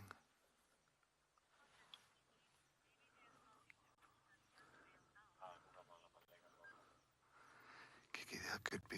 But I'll be with you guys now, sorry. Just listen to the growling. Just enjoy the noise at the moment.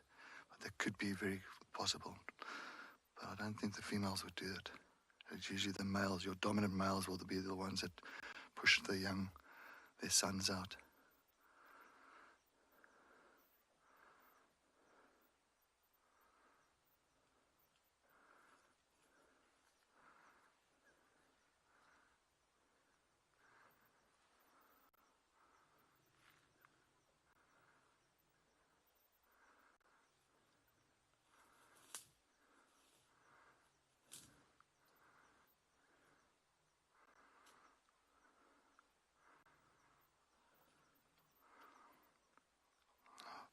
Maybe you folks can't hear at the moment, but it's a lot of low growling between the females and that male that's lying down like that.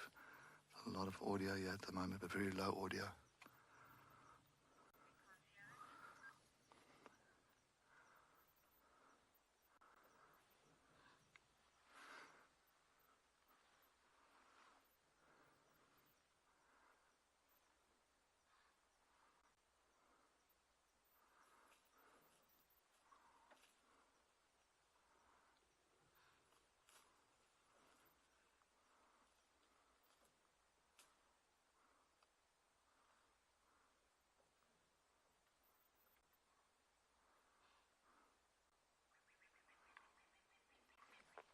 Typical of that male, you can see he lined his body up to the pride that was coming towards him, to the females. And as soon as they started showing aggression to him, he just lined himself up. So of course it's instead of lying sideways, rather lie forward in case anything has to happen. He can at least defend himself. Samantha, myself, it's this is one of those things. I think it's something is going to play out here sooner or later, the way it is, because the one female's gone to the one side of him, the other female's to the left of him, and the rest of the pride.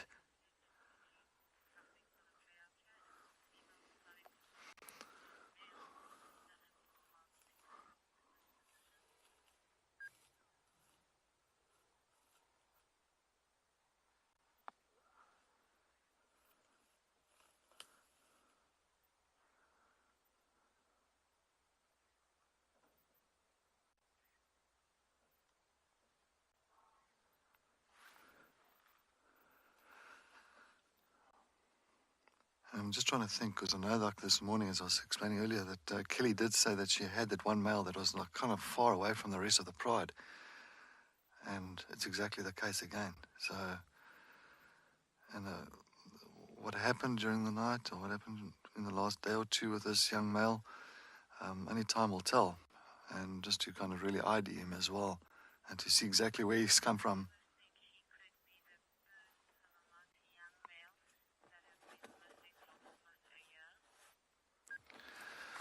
All right, well, look, I did get some information now that there is a third Talamati male that was part of the other two brothers that were part of the Talamati pride.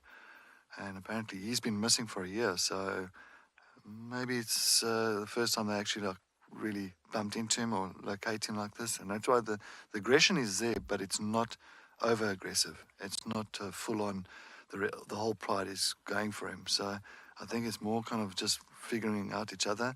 And I think they know where it is, but just more of a safe and a slow approach on their to reunite with them. As you can see, he's not showing aggression to that one female that just walked past. So I think that could be the case. And thank you very much. I did not know there were three young males. It makes more sense then. But the third one, the other young male, is not yet at the moment. It's just the one that was with the pride, and then of course the one that's submissive at the moment.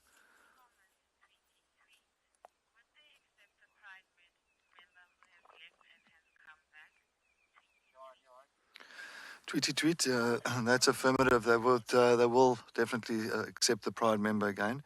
I've seen it in the Chalala pride many years ago with a female called Bibi, Boerboel, because her tail was taken off by a hyena, so they had a little very stumpy tail, and she She took the 4 young females that's known as the Mangeni Pride now away from the Chalalas because of the Manjingalans that came in, and then she rejoined, of course, the Pride of several months later. She rejoined the Chalala Pride again, of course, with no altercation or with no problem. So that does happen. They can do that for sure. It's even if you look at Mapojos as well, Mapojos, I mean, the 2 Kinky Tail Mastiti, I mean, they created their own territory north of the 4 brothers. It was more in the southwest.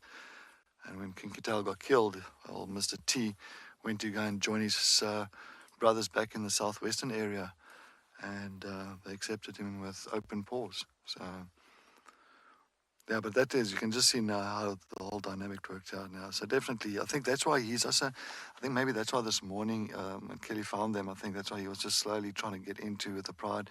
And now they've maybe noticed that he's around, and now this interaction, which was very interesting, very, very interesting, just to see how they accept him back. But yeah, that makes sense. But thank you very much once again, just to let me also understand that the 3 boys, all that male was also from this Pride, and there were 3 males.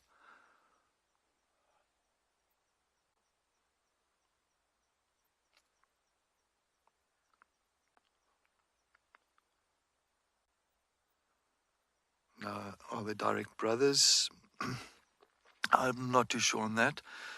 Maybe somebody can give me an answer on that. But the male that's pretty much lying and busy yawning there, I'm not too sure if he's a direct brother with that male that pretty much is submissive on the left of him. But they do look they look the same age.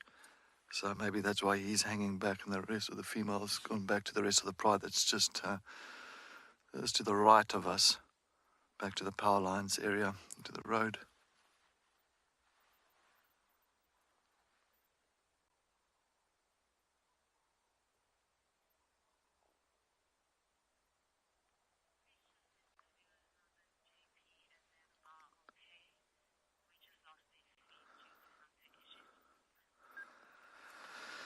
Right, and to let everybody know that fortunately some gremlins that's crept in there at JP's and Pridelands area. So yeah, we apologise for them just being off air. But yeah, everything is hunky-dory there. As you know, in the bush we do have gremlins that do creep into the system.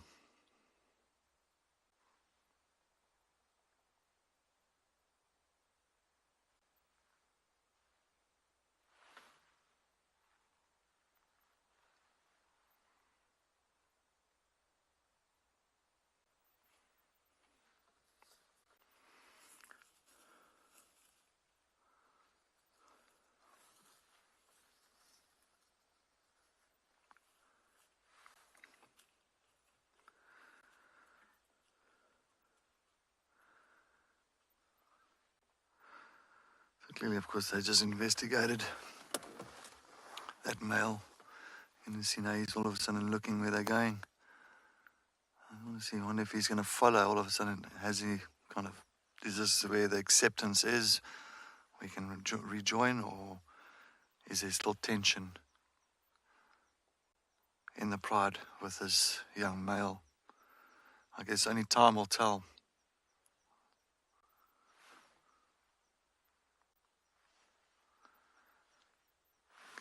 Well, we're going to try and see if we can move away from him and give him a little bit of space, because he is not the relaxed. I don't want to put too much pressure on the male that's already got enough pressure from the rest of the Pride. So I think I'm just going to try and make my way away from this boy by himself.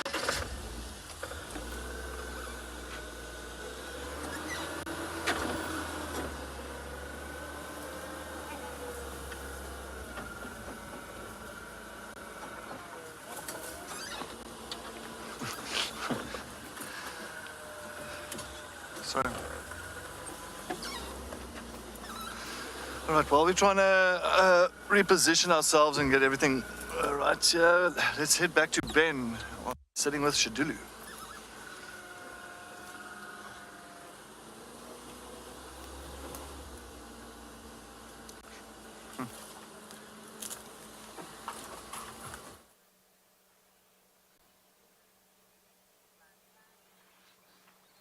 Sure, thanks, Cedric. Sounds like you guys have had a fairly intense sighting there, but always interesting to see some interaction, certainly.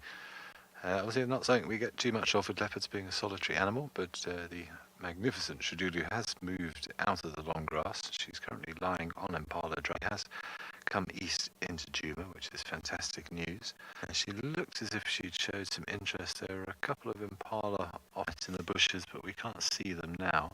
But that's what she keeps sort of looking in that direction for. But she's laid down now. If maybe she's waiting for the cover of darkness. As you can see, her tail's not twitching, and that's normally a sign of mentioned sort of anticipation. If she really did have something, so I think she's safe in the knowledge that she knows there are impala somewhere in the bushes off to my right, somewhere there where G's showing you, but we don't have visual of them anymore. And for now, I think she's happy to just wait it out.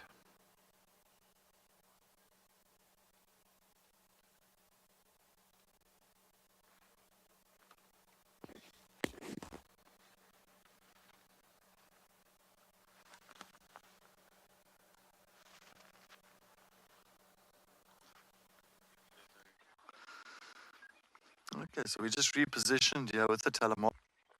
Of course, all of them just now relaxing on the road. Actually, nothing further happened with that young male.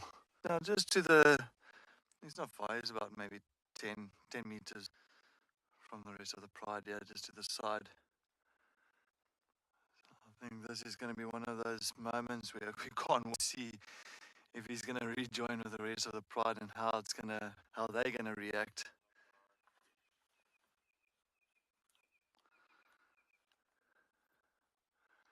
But it's, I mean, where's the other male? There's supposed to be two males that hang around the telemarties itself. I mean, I know that not a couple of weeks I had both males with the telemarties. Yeah.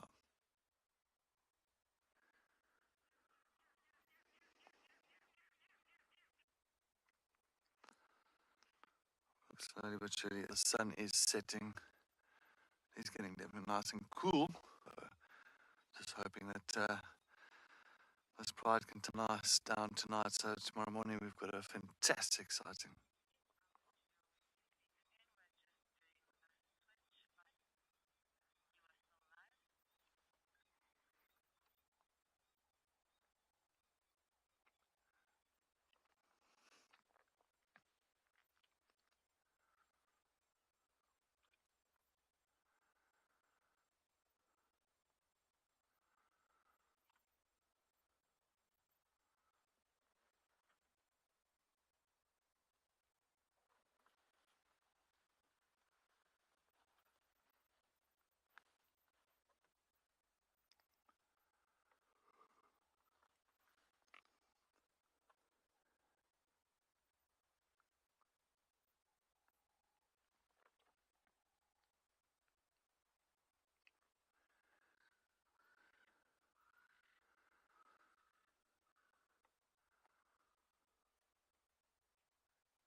A bit of yawning happening. Many times you'll find lions start yawning just before they get going. They start yawning times just to open those passages, airways, and their lungs.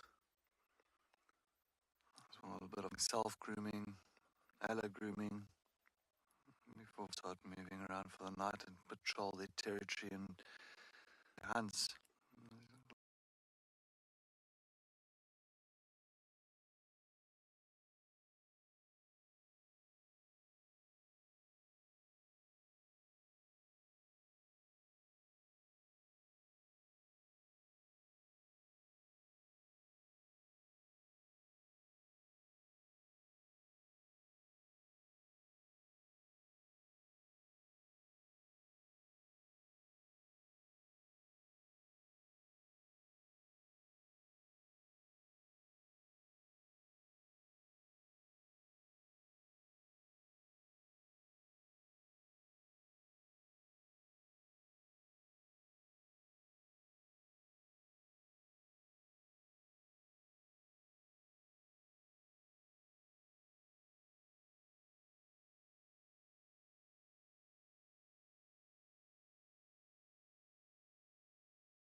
communication at night time while you're hunting, it's pretty much pointless because, I mean, if you do vocal communication, that prey species is going to know that there's something approaching and there's a predator around. So rather the visual communication, it's more of a surprise element.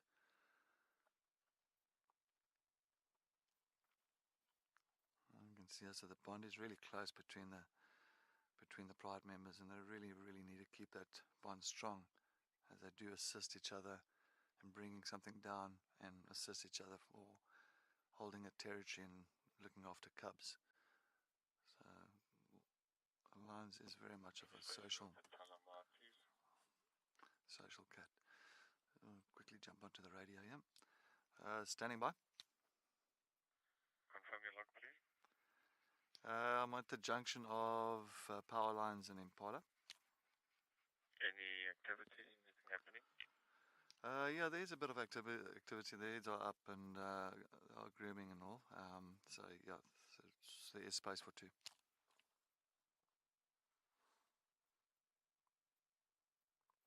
Alright, copy. I think both myself and Kaiser is going to make our way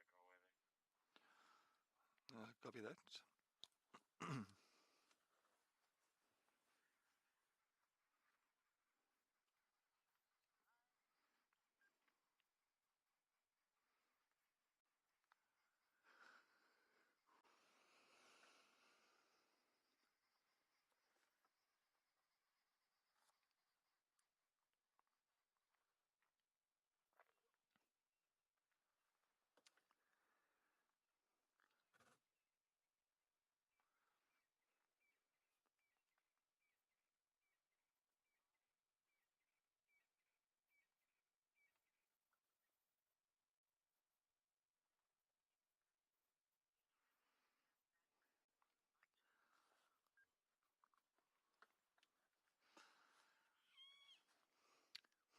Keef. I wonder if anybody heard that.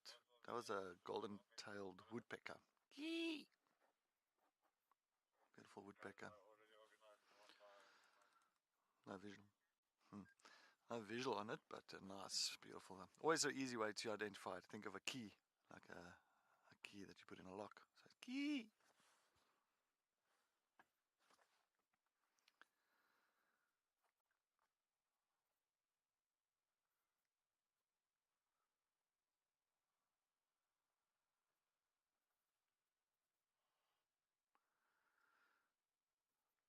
They're definitely in good health. That's one thing I can say. The Telemates is their body condition, pretty much for the whole pride, is looking really healthy. Good shoulders, nice muscles on the back legs, and I think there's definitely nice big shoulders as well. So that's really a good looking pride and good health.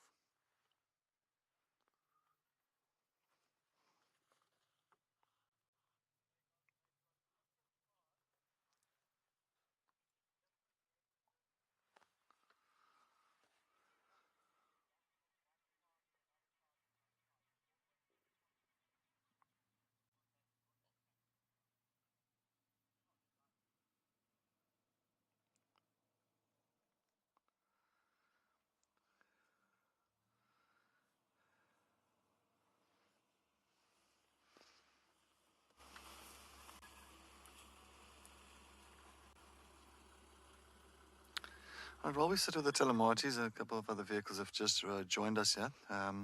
Let's head back to Ben and see what he's up to with Shadulu.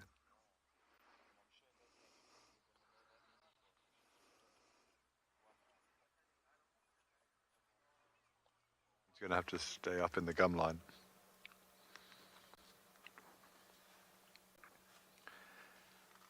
Thanks, Cedric. Yeah, we're still sitting here with Shadula. We've managed to reposition and get round in front of her. She hasn't moved from when you were last with us. Apologies, we had a bit of a problem with our audio there.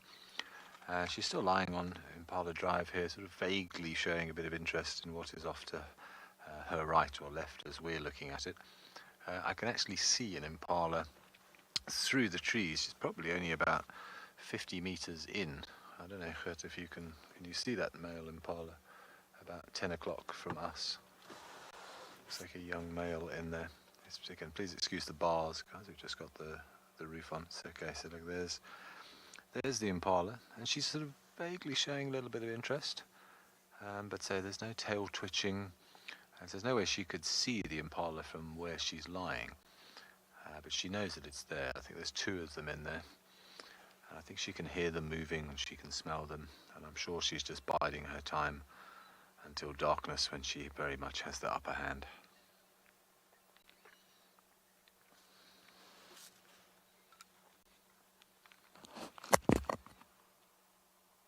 You can see her eyes are getting heavy, and she's certainly not in hunt mode just yet.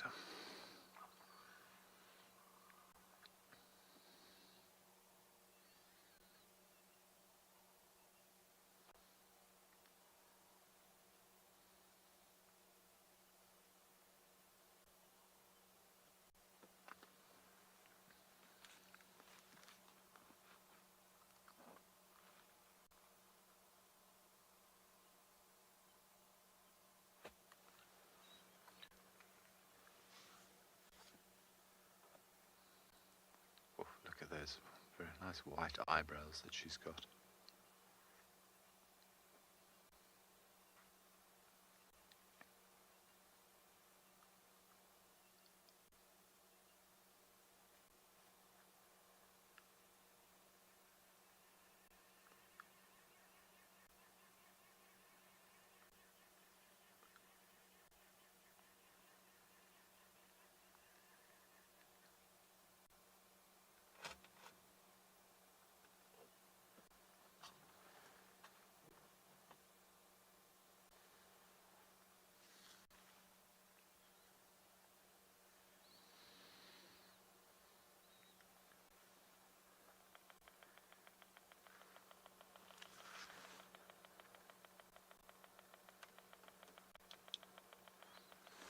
Alison, thanks for the question. When did Judu last have cubs? Well, I know she's got some at the moment which are fairly young. I believe they're only a few months old. I'm not sure exactly how old.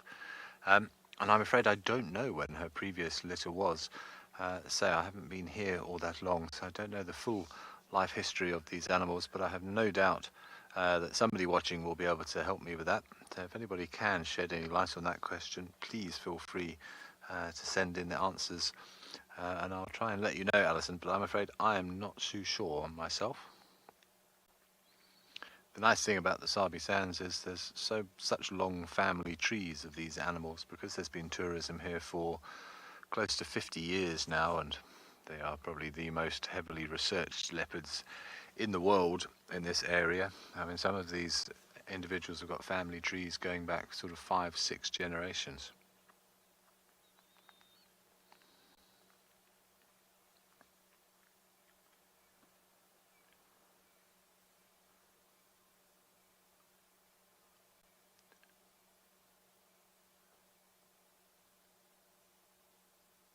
Certainly a special moment for me last week when we had Tundi, Tulumba and Tulumba's two cubs all in one place. So we had grandmother, mother and granddaughters all together. Not many places in the world where you would see that, that's for sure. And I think Kelly was saying the other day that the first leopard that she ever saw with her mum when she came out to visit was Safari, who I believe was the mother of Tundi. So just with those two cubs of Tulumba, I mean, we can easily trace back 3 or 4 generations already.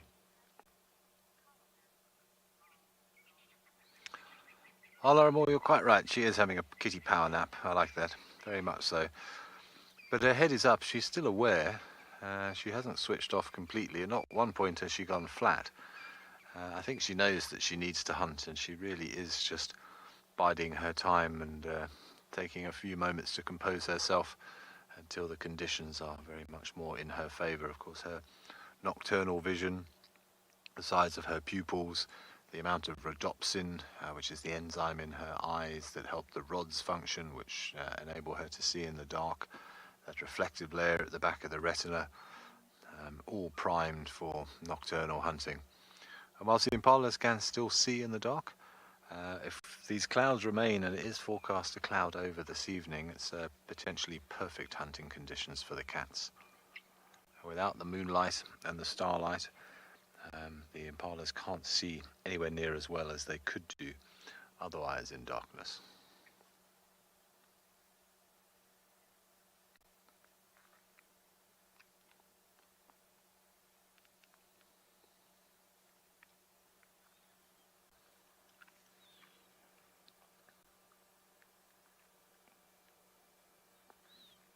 I don't see the impala anymore. Looks like they've moved away.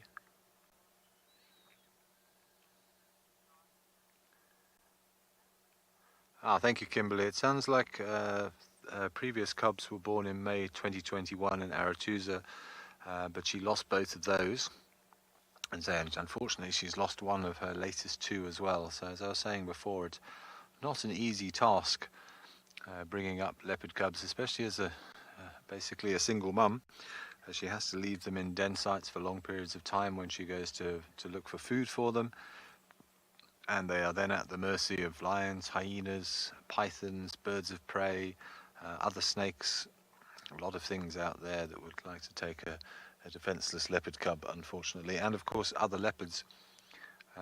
I've seen it before as well, new male leopards coming into an area and a bit like lions do and killing leopard cubs in order to enforce the females coming back into estrus. Okay, I'm going to see whether she does anything else here, and we'll see, maybe we get a bit of stalking action in the not too distant future.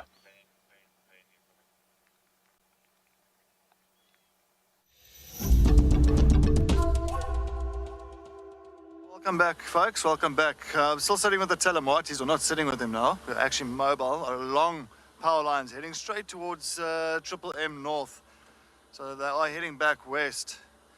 The other male has not followed. We did wait. He did not follow the rest of the pride. I don't know if it's now a thing, but yeah, he did not follow that side. So we're just going to see if we can get in onto Triple M.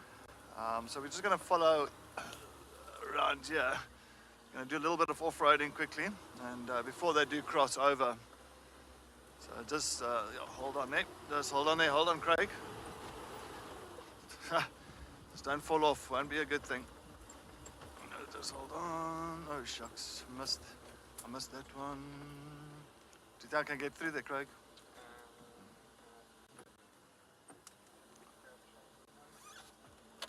Okay, well, let's quickly just watch him stopping here. Fortunately, yeah, we hit a wall here, so I'm not gonna jump too far in front of them or too fast in front of them. So I'd rather just give them space and walk by. But they are heading west. So I wonder if that other male's not gonna still follow. He'll pick up on their scent. You know, that's lions. They've got a fantastic sense of smell.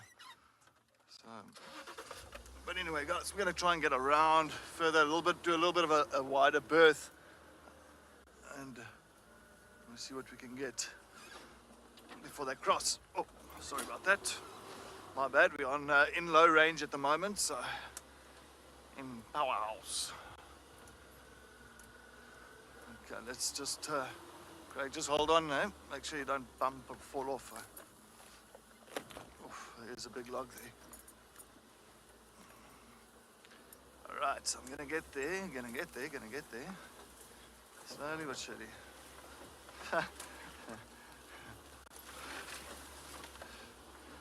I just don't want them to cross over. All right, I'll just have to go through here slowly because unfortunately we've got an aerial at the back and the roof.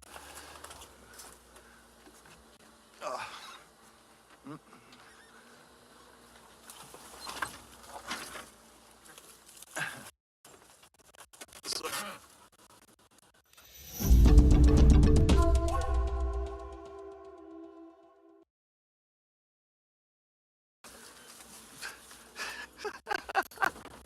I think I'm doing the Flintstones out of here. Oh man, this is I can't believe it. Trying to get through, but with the rain roof, it's just so difficult. Oh. Anyway, we still got one or two coming behind here. Well, let's just see what we can get the last ones here. Is there any coming? I want to double check. I just want to see. I don't think so. Okay, let's carry on forward. Sorry about that. No. Let's get it. Yeah.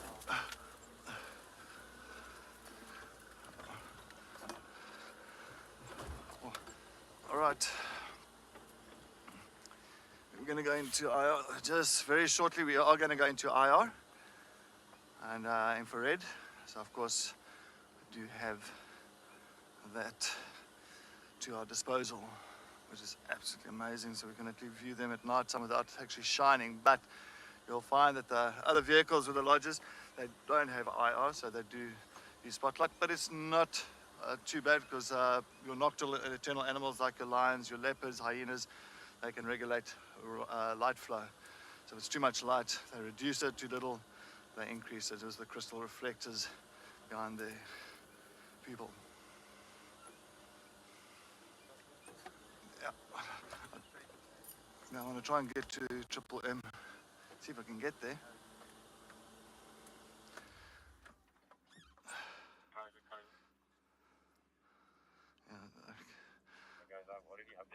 All right, they are going on to Triple M. Triple M North is straight. Oh, here comes the male next to us. Here comes this other male that's just following the rest of the pride. So this is the one that they can see is much thinner, eh?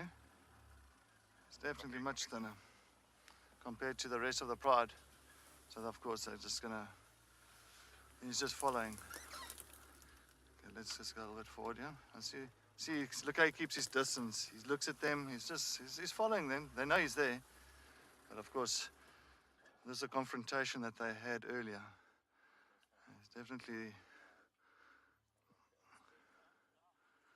as you can see now, slowly but surely they are looking back. Just see one or two of females earlier did show a lot of aggression to him. But I think that's definitely the male that's been missing for a year from the rest of the pride.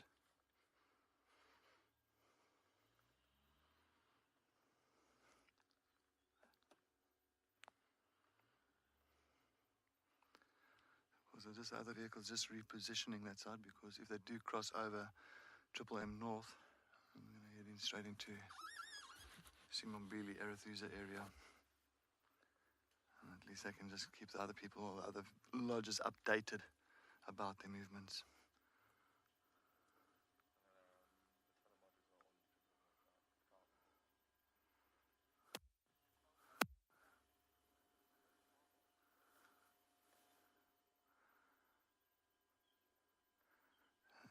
He's still keeping his distance. The rest of the pride is on Triple M. As you can just see above his head, there's another line that's just above his head there, like that's sitting on the main road.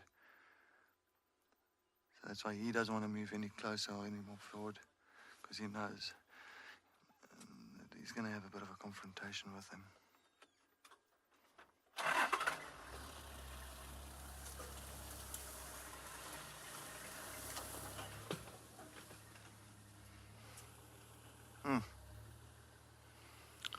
Well, as you can see, the guys are trying to reposition with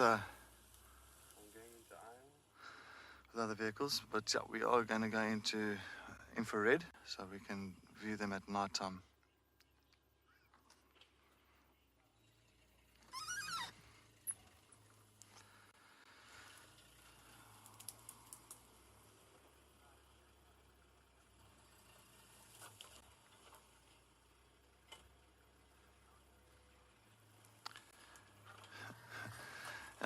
You always know that it gets a little bit crazy when, of course, when lions get onto a road where boundaries are, and then, of course, trying to call other vehicles in.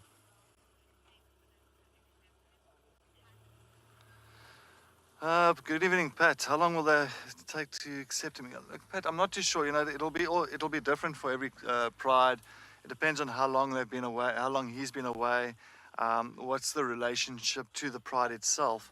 So there's a lot of factors to it. See, they are watching him. Look, they are watching him. Yeah, but I just want to take a look. All right, let me see if I can get around that. But each one is different. It depends on the pride itself.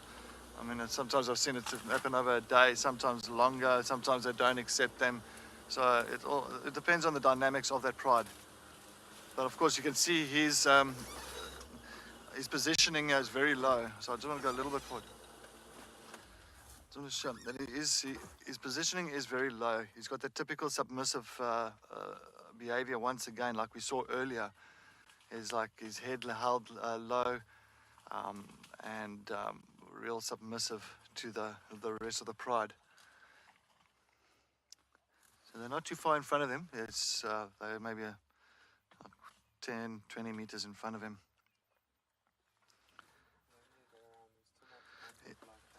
Yeah, I'm just going to see if I can try and get onto Triple M North, but we'll have to try and see if we can maneuver our way around here.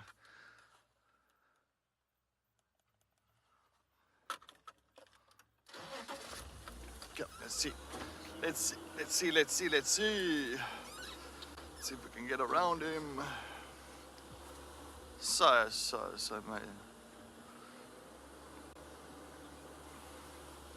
And while we're trying to maneuver around this area to get to a better position, let's head back to Ben while he's sitting with Shadulu and see what's happening there.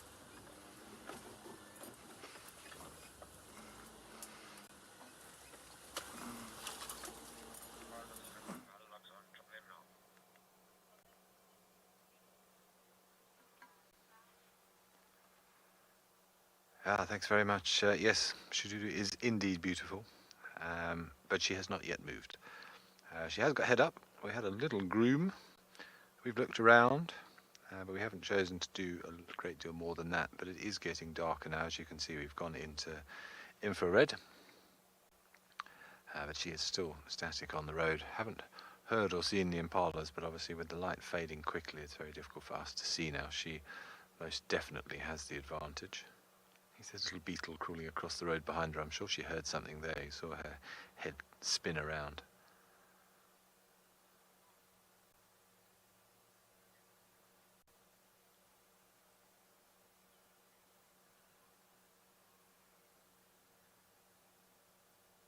But definitely a lot more alert than she was when last time you were with us. She had her head not flat, but her head was down and sort of lolling, and her eyelids were looking very heavy. But you can see now from the IR light, those eyes are wide open. The pupils have adjusted or are adjusting to the darkness. There is a lovely sunset off to one side. It's not completely dark yet.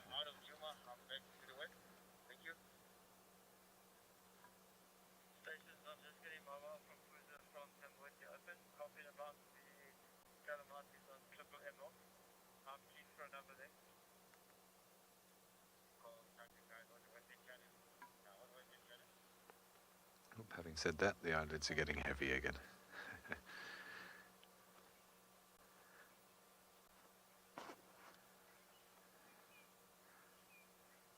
G and I were just saying it's been a ridiculous drive. We've had the Telematis, we've had the Nkuhumas, and now we've had Shadulu, we've had an active hyena den, we've had the Telematis interacting with JP with hundreds of elephants. We couldn't ask for a lot more for a Monday, that's for sure. Long may it continue into the week.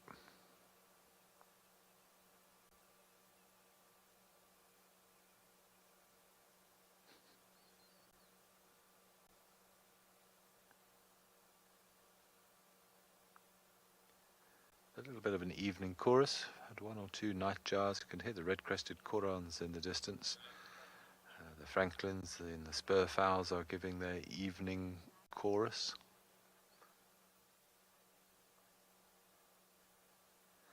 Vincent, you're quite right. The classic leopard disappearance act is something that I've come to know well over the last couple of weeks, especially from Tulumba.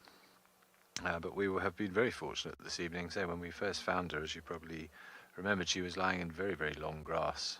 But she's by a little open area on Impala Drive, a sort of junction with Balanites. And it is nice and open, and there are often impala here, and I'm sure she will know that. And yes, but very kind of her to lie in the middle of the road instead of in the long grass. You can see the grass off to the left of her, as they would be up to about my waist height.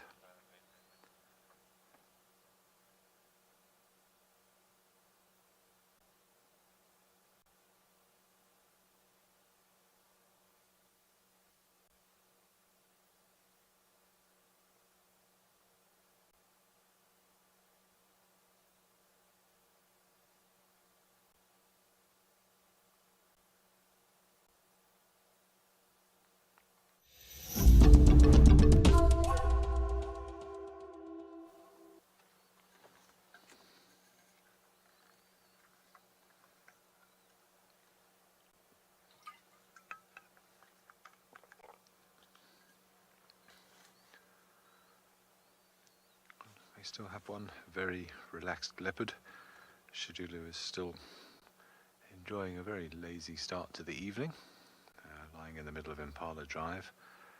We know there are some impalas themselves not too far away, but as you can see, she certainly has not gone into stealth mode just yet. But we're going to sit here quietly with her, enjoy the ambiance of the bush as dusk surrounds us, and see whether she has any intentions for the evening.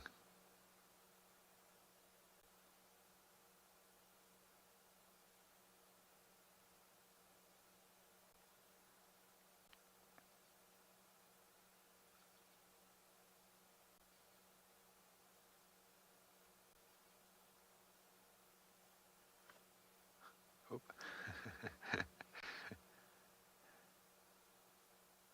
Just as she sort of almost fell asleep then and jerked herself back awake again.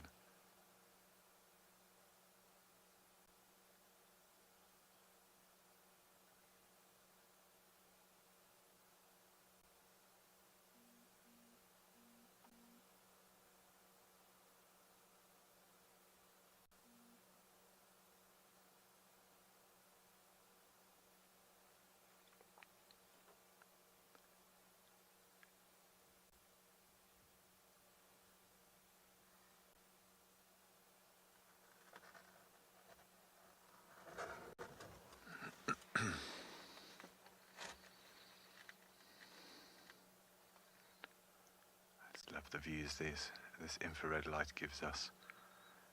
Such a privilege to be able to get so up close and personal in these conditions with these amazing predators.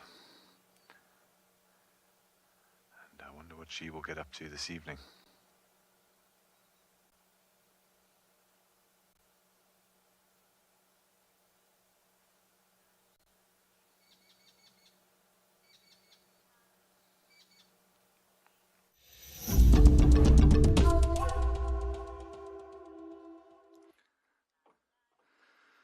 Yes, folks, welcome back. As you can still see, we are sitting with the Telemarties. They have made their way onto Triple M North. They're just picking up on some scent around here. You can see they're sniffing the air a bit and just working out what is happening on either side. And as you know, that we do have that other male that's not too far off from them. Maybe another 15, 20 meters just in the Juma side, just to the right of them. Of course, now and again you'll find one or two of the females keep on looking back at him and just showing a bit of, like, how can I say, aggression towards him, and then they just pretty much ignore him again. So, but he is definitely following. He definitely wants to rejoin on this whole thing. So it is going to be interesting times coming in the next couple of days to really see the dynamics and really see how far he gets with his pride. So this is going to be one of those things that we're all going to wait and see in anticipation on the pride's movements. I really do hope he gets back. It'll be fantastic. It'll be good for the pride. It'll be good for him. Especially it'll be good for his brothers. You must understand that when the brothers do move away and when they do become nomadic or half brothers, they will form a coalition together. And that is very important for the young boys, to form that coalition. So one day they can back each other up when they've got a territory. All three of them have got a territory. They've got each other to back each other's sides up to make sure that there's no other males coming into the territory. And they can also mate with more females around. And they can have not just one pride, maybe 2 or 3 prides in their territory. So it's always very important to see that these males stick together forever. I mean, I've seen some of these coalitions get up to 5, 6 in a coalition. So they do get really big coalitions. Sometimes they do have a break-off, so they'll have 4 and 2 or 3 and 3. It does happen that way when the competition is just too great. But you can see that female, how she keeps on looking back and sniffing the air.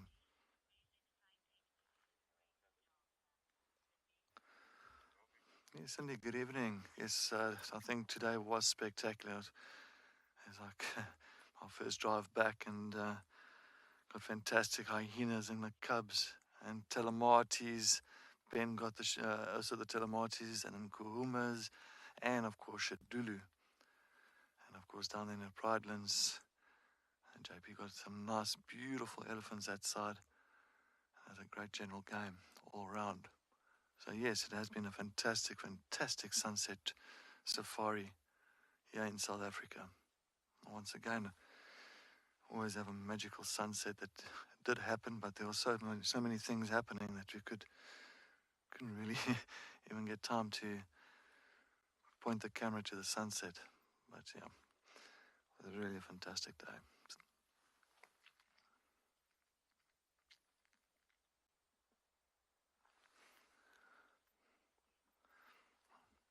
I'm just wondering where this pride is going to end up. But yeah, I just want to say thank you very much for joining us on the Sunset Safari today. Thank you very much for the questions. Thank you very much for the comments. And we all hold thumbs for certain animals around here, and hopefully that we can pick up on them tomorrow morning again and see what's happening. And hopefully the sunrise safari has got just as much as the sunset today. And I also thank the other guides. We thank Ben and JP in Pridelands. I think we all had a exciting, great day. Have a wonderful evening, everybody.